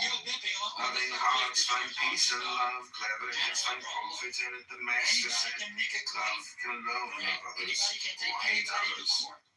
The master said hearts set on love will do no wrong.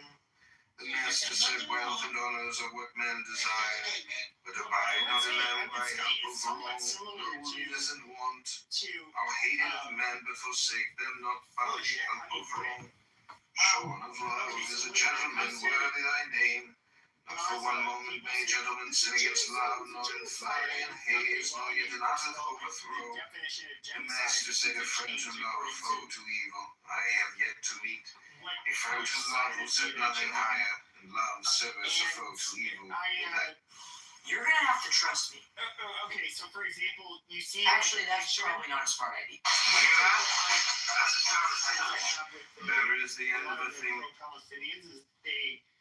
Self-Semitic so we the people. How is that not a genocide? It's The 20th day of January. Something that's like Church senators and representatives at your supposedly highly regarded and Semitic to begin with. the defense budget to 600 reality that happens in war. And Arab relationships of people on the NDA, international defense. their own without looking at the end of protecting the American public. I do believe that more lethal.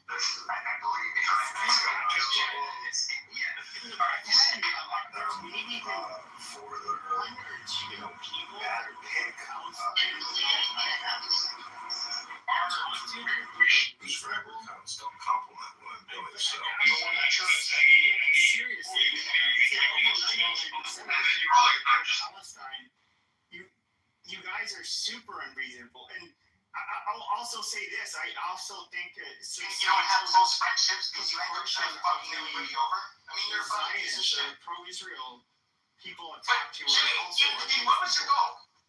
What are you trying to do? I mean, were you trying to, like, is this even your interest in their side winning? But it's, I can't help it. When it comes to the pro-Palestine. If you're a small content creator, use this sound to gain at least 100 new subscribers. Don't believe me? Try it yourself. If you're a small content creator, use this sound to gain a...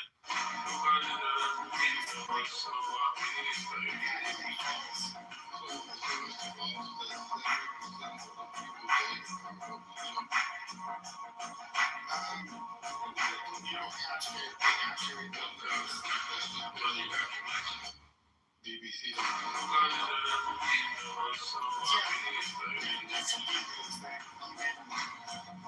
Even people that are pro-Israel or pro-Hamas, at least the smart ones, they recognize that those don't reflect. There's no way to verify those are the accurate numbers. And then when it comes to, sure, right after me. But then even when it comes to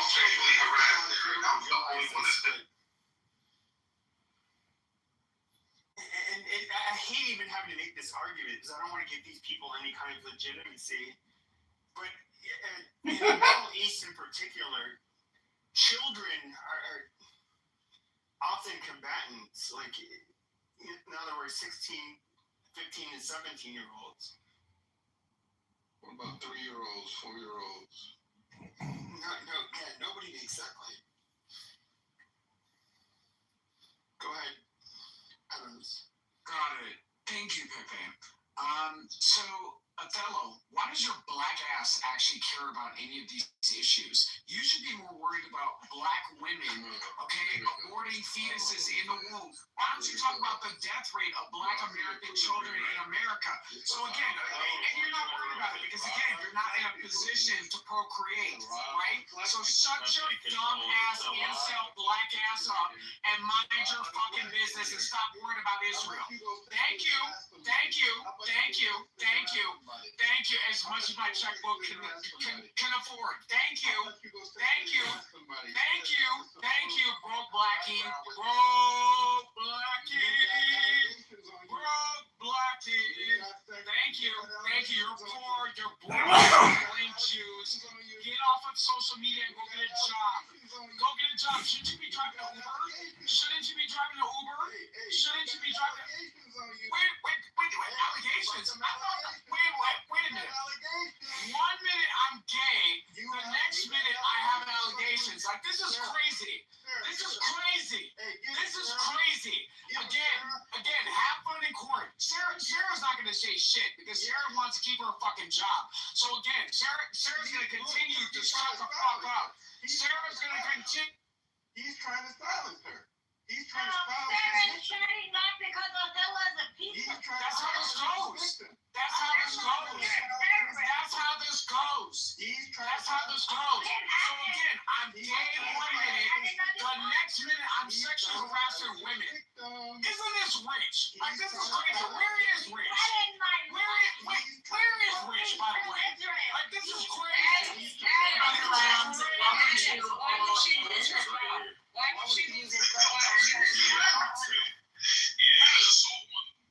What do you mean doxing?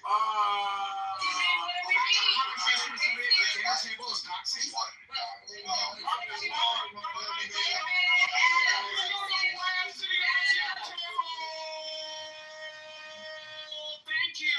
So again, Adams, how would she lose her job? Threatening to dox her. Quiet now, Adams. Mind your business, because I was muted. Mind your business, Mom. Okay, I muted him. No, I am minding my business. Maybe if you would mind your own business, you wouldn't be having this conversation. Let me tell you something. You're still calling me a fossil dust, you bitch. Okay?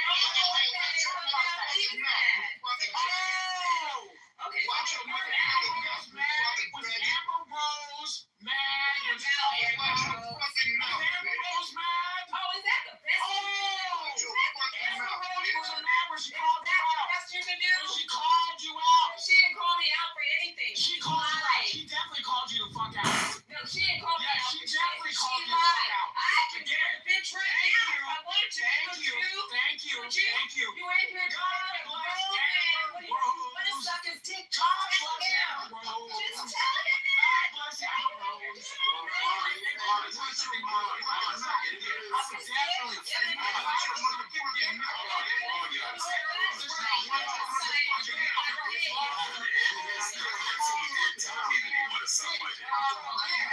Nick's making me so horny right now. Thank you. Actually, I'm thank you. You have a whole for being a You told me. You are a whole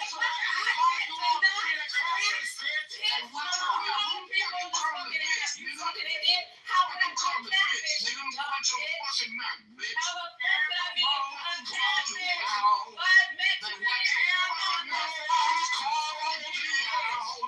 and none of them been married to you, you single fucking middle-aged bitch. So I've again, been married. thank you. But you Watch your can't figure fucking out mouth. if you want right with a man or a woman. Then you're giving all kinds of stuff to the trans women, bitch. You can't figure out what the fuck you wanna be, bitch. Got you nowhere. Got you nowhere. You're sitting up on social Okay, and I media. got you mad because somebody talks for mother and shit. You were mad as fuck. Why are you not on the Housewives? You're a liar. Why are you not on the Housewives, Mark? Why are you I'm living for this. This is what it's like when two of your enemies clash. All you do is sit back and record. Boom, boom, boom. It's like watching Ramses. Bang, bang, bang. You are wrong through. I've been married. You're wrong Who's going to marry you? You're wrong through. Who's going to marry you? You Thank you. You're wrong through. Don't worry men or about it. women. I'm not worried about it. You should be worried about it. You That might be should the worry president about it. who's selecting your next cards. You Thank you. bitch. Nobody's thinking about you at all. You're in here lying, talking all kinds of shit to people. Bitch. You Shut weak the ass fuck bitch. up. Catfish. You're weak. Catfish. And you're clapping. Catfish. Enough of everybody. All these years. After all these years, you're still enough. No wonder you're cool with JB. You're both one and the same, right? Fuck you, bitch. You no talent, half-ass He's bitch. cloud chasing, and so are you, but you're still a nobody on here. Well, Adams, I'm just. This is some good roasting. You know what Mon looks like? She is gorgeous. She's been. Yeah, she was obviously a model. She. Oh, not a Everyone probably has something against women.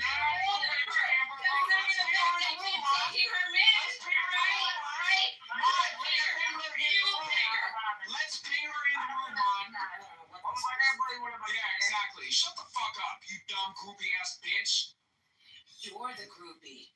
Who's the groupie? You're all around this app. You're just Who's the groupie? Is that what you're Who's the groupie? Listen, you're a gig worker. You're a gig worker. You don't have a advertising job. You're a secretary. You are a gig worker. You don't have a full-time You're a job. secretary. Broken ass bitch. Right, exactly. Go clean your kitchen. Everybody's secretary. And your kitchen is dirty. She wasn't even over at my house. She wasn't. Again, your kitchen is dirty. We talked about this. Your kitchen is dirty. Just like a dirty ass LMP bitch. But I again, keep running your mouth. You're a catfish.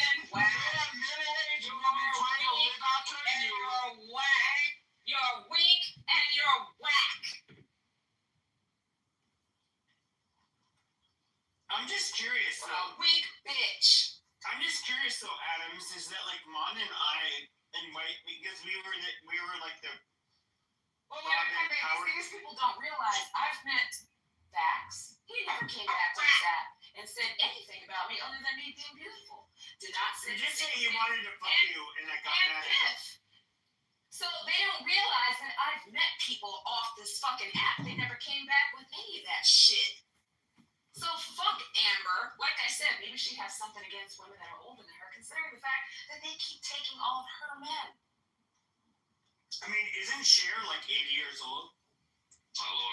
Yeah, so I don't know. Maybe she's. I mean, Cher took her man and he's how old? Like in his 30s? And I'm just a friend, Adams, but you know, when JB was talking shit about me and your group, be quiet, man. No. Yeah, no, yeah, okay. Shut the fuck up. Sorry. Like, Adams, did you defend me in that room? Because you and I have been cool for years, although you do have a tendency to just flip on people. Why? Just because. That's what he did, and that's what Adams did, and that's why he's so upset. I know. That's why I've he's been so a few times. That's why I kept telling you, Pepe, don't mod this motherfucker up in this room. And you told Okay, me that's another hour. I mean, how many hours is this gonna go? This is so what's funny unbelievable. is that you, Michelle King, and we can talk about like a bunch of people in this clubhouse that were saying basically like, no, dude, JB is a piece of shit. Like, do not believe him. But it's like, well, I'm not a judge for myself. I judge for myself, and I realized I gave this piece of shit like way too much wiggle room. And like with him, and the same thing happened with Brad and KK. They actually befriended him and stood up for him for a portion of time, and where they were like, okay, well, we hear the rumors, like we'll get to know him, for ourselves. But he wears out his welcome. That's just like that's his nature. Like he can't control himself. And It's the projection show. I've got to create I just think it's funny. a clubhouse name called Projection, and every time somebody projects, we hit the bell. That's the way to do this show. Really? I mean, she's and Adams. The black people in this app, by and large, all regard her as being like beautiful. Like I think she's extremely attractive, and you're just like. Now he's pulling a Roger in the same way that he talks to The Monica. only person on this app that actually knows who I am in real life. I mean, she's a gorgeous woman, and you just like, I don't know. It's just, she's somebody who is so kind to you. And why are you shitting on her now that you have this piece of shit, JB, that's like, for whatever reason, you want to think he's like a good guy.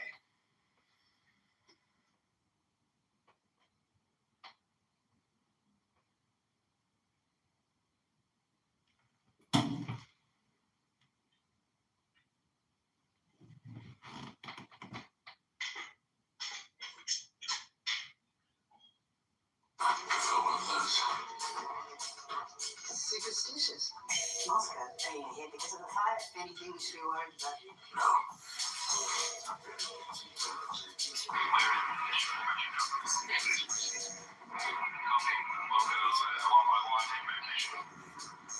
Reminds me about the perimeter. I want you to say shit to them. Show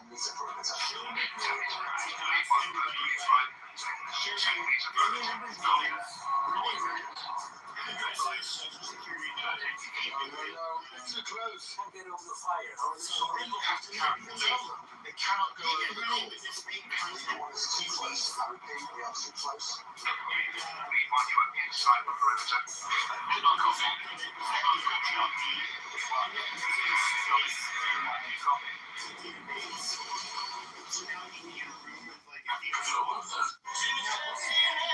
have a new account.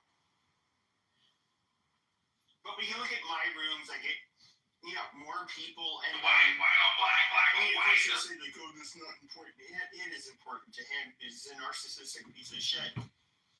Which is the only reason why I try to like drive that point home to him. You didn't win, dude. Like, you're a worthless piece of fucking shit. We all know it. You never address it in certain rooms. My instructions and reacted You are somebody that nobody's the approval to continue learning son ever wants to see me with the female chairman. They call me the fucking class. Please. You are just like the biggest piece of fucking shit. Absolutely control shit. What does he get off to? The great control is decision there, it's the end of the month. And I definitely I would not be able to live with myself if I was you. It's all good. You are beyond fucking worthless. You are the net drain. I'm not asking you. You're a predator. You're an absolute piece of fucking human will. I'll personally supervise the test. You don't address anything I say in my rooms. You just go down on your stupid narratives, and you have these low IQ people that basically just follow along, and that's fine. But I will just say to you, people that follow along, is it any like real surprise why even the large black creators on this fucking app, when they go on to other platforms?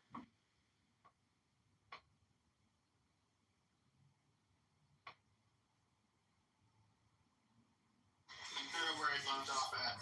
We lost you there. Where did I leave off at? Filthy scum, something like that.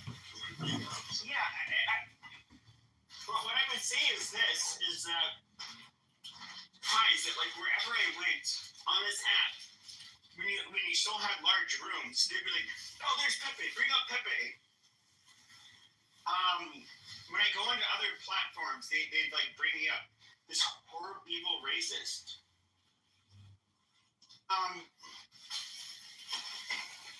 I guess kind of like the point kind of, sorry, I have my phone case off, so I keep my hate buttons, but okay, the point that you fuck cousins too, that's what I read in the chat, is it true? Alright, stop. You like to contaminate the gene pool? Jesus Christ! Why is, dude, this is not in Israel. That is not funny, bro. Oh, it's very funny. Stop fucking up the gene pool. Okay, amazing. Jesus Christ, I lost my train of thought now. I was like cleaning some shit on my refrigerator. Bro, who cleans the refrigerator and talks at the same time? Can someone take the trash out? What is Othello doing here still? There's 12 or not. Shut the fuck up. No, you shut the fuck up.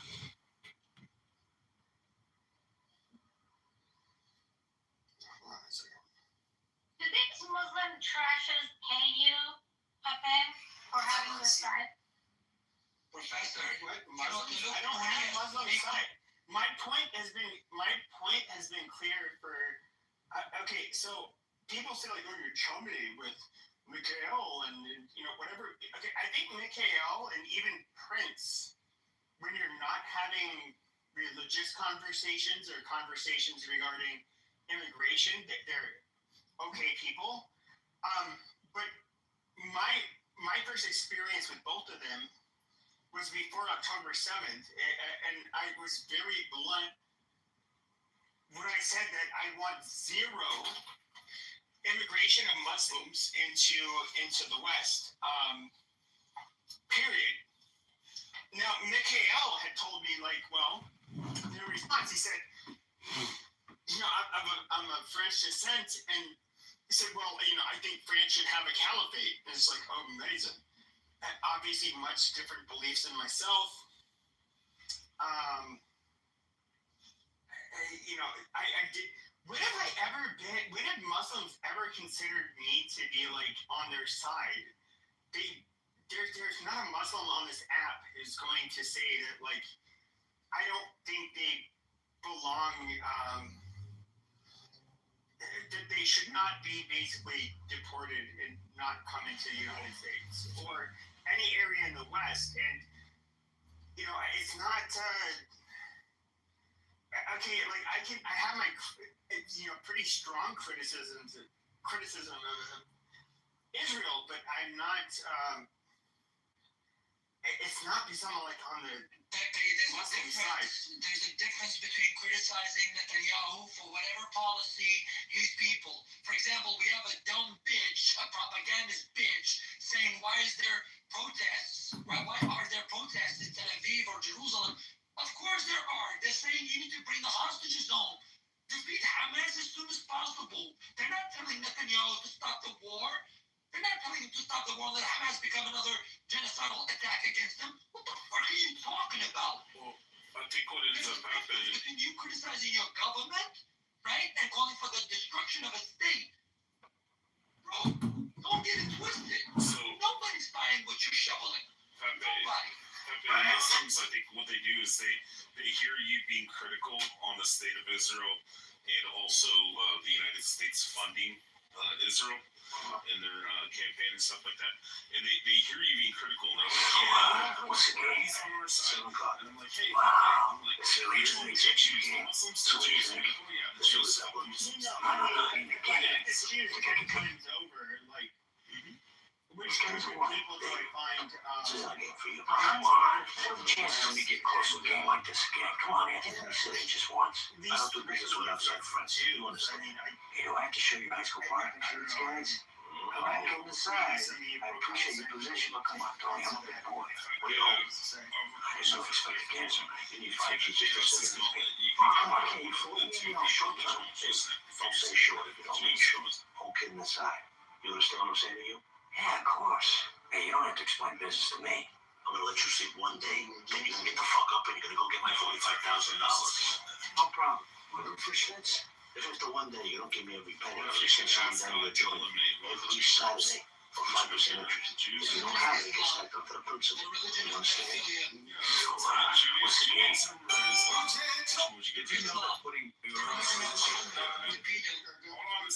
Guys, can you both shut the fuck up? I'm not trying to be rude, but I am Othello. But Pepe, which one would you get rid of and snap your fingers with the gauntlet in the Infinity Stones? Royal, anywhere I see you, until you bring that evidence for that claim, you're gonna keep on getting.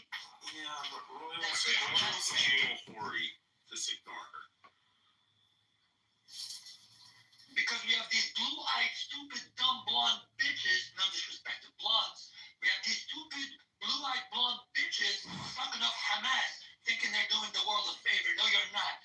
We're gonna destroy Hamas. We're gonna send their pictures to your TV screens, right? And we're gonna tell you and your ilk to go fuck themselves and keep flying on the streets of New York, bitch. And don't forget to suck that good dick behind the bodega.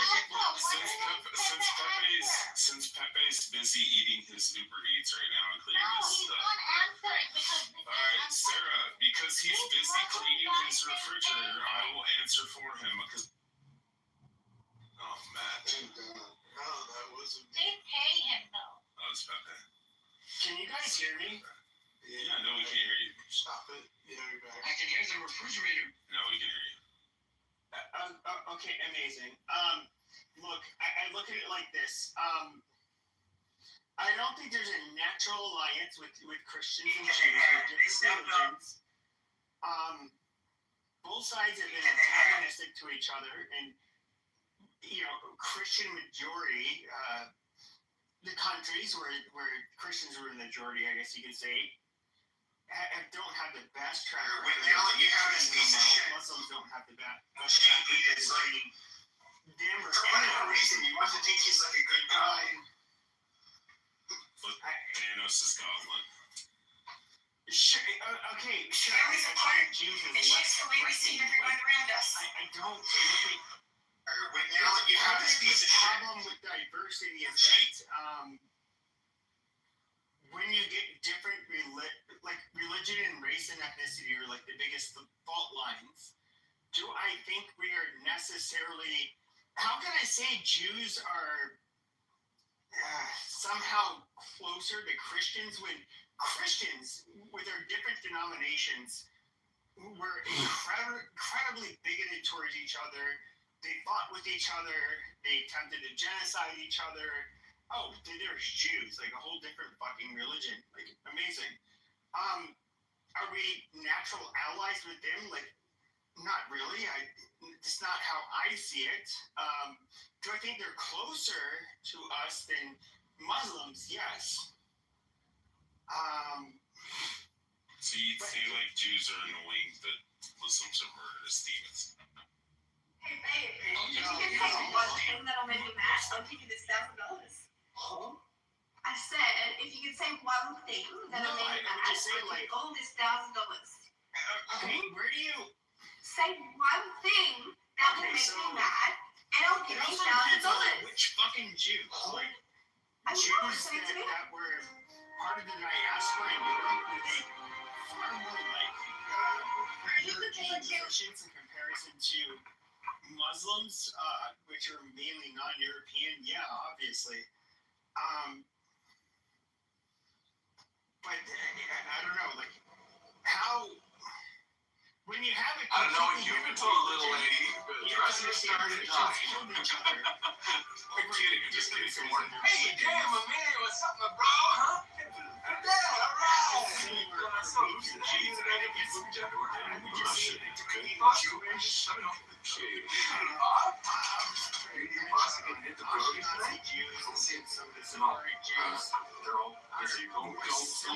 Hey, Jerry, it's happening, bro. Run into an important meeting.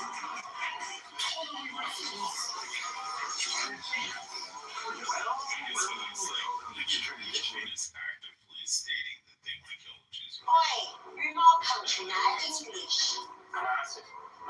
Sorry, I don't understand you. This is England. Afghanistan, English. Couldn't talk about anything. It's dangerous. You meant to be here, are you?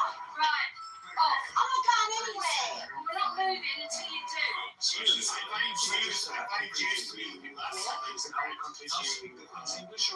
exactly. Thank you. You're too much to ask. Thank you.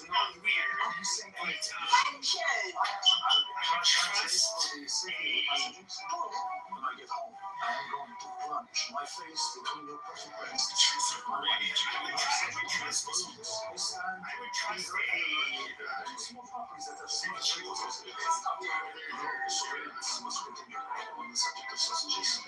I'm speaking to you this week. Shut up. That's bloody disgusting. Oi. Shut up, bro. So not funny. It's very cool.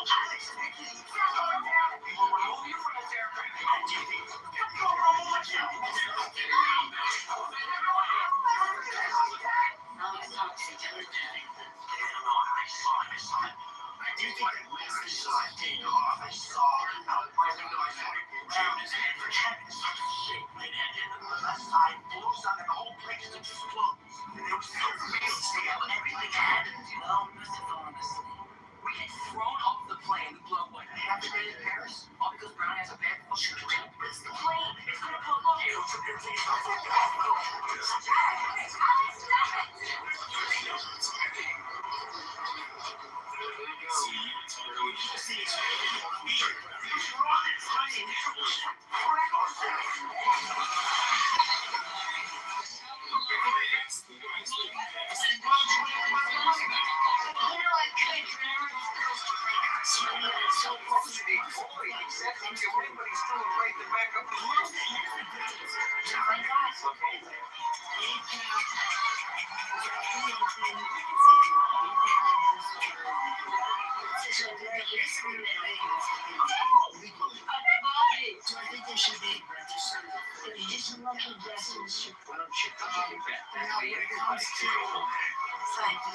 Next one is 5 years of my life.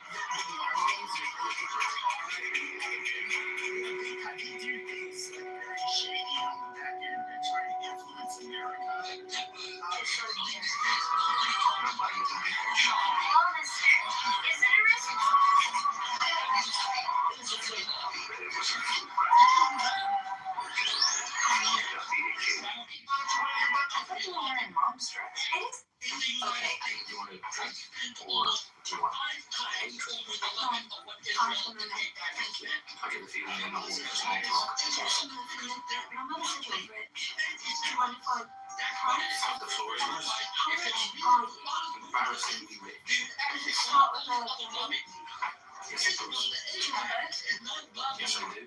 You're just on my plane, and I have not necessarily real plane. Did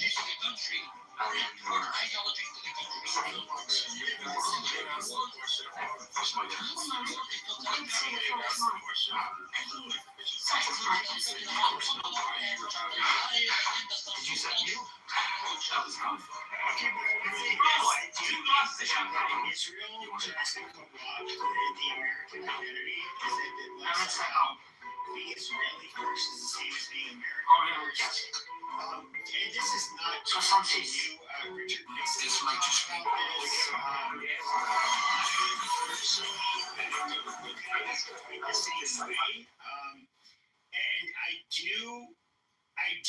I do despise a lot of them for trying to do that. Now, I do understand that when it comes to another group of people who I think are absolutely not our allies, Qatar and the universities, promote organizations in the United States, such as what the fuck is that? The Muslim organization, which is like tied to the Muslim. Well, no, there's one that's tied to the Muslim Brotherhood.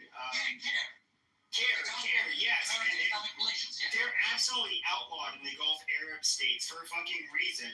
And I don't. What I do see is them trying to. I look at these Muslims as people that are not only trying to influence us to take their side, but these are also people that are inherently anti-Western and are willing to go to war with us and subjugate us by any means necessary to fit their religious and ideological agenda. I do think that the Muslims are much more dangerous to the West than Jews are. I think you get a lot of these UIQ people who just like blame Jews for every fucking thing that goes wrong. What do you bring into it,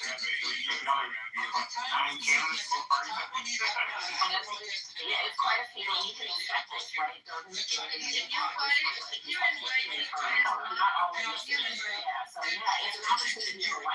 none of them ever, not the Chinese, not the Taiwanese, not the Vietnamese, not anybody else, not the Kurds, not the Armenians. Hold on.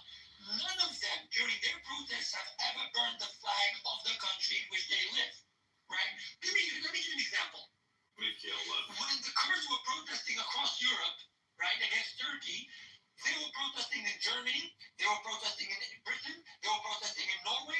But while they were protesting in those very same countries, they never burned the flags of those countries, despite their relations with Turkey. No, I know, but I get what you're saying. I get what you're saying. I do think that inherently the pro-Palestinian side is far more anti-Western. Yes. I would say that even what you see in the United States is that, and I've heard the reaction, particularly amongst the veterans here in the United States.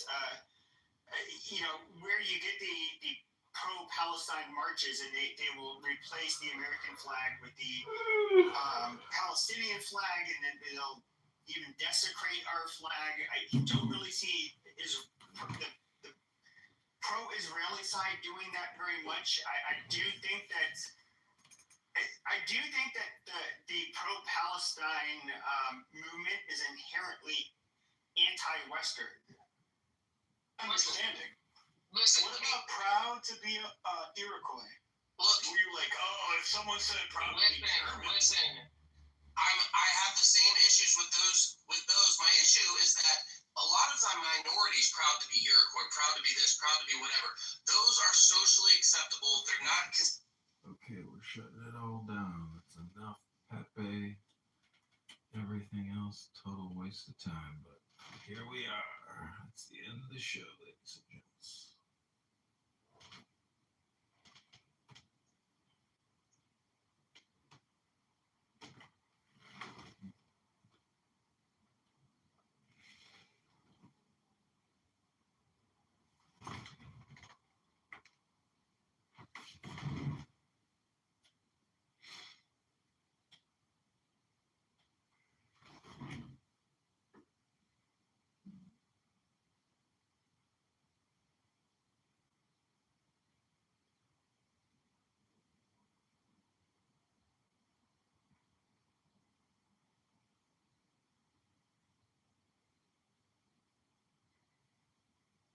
From the Earth-setting infant mortality.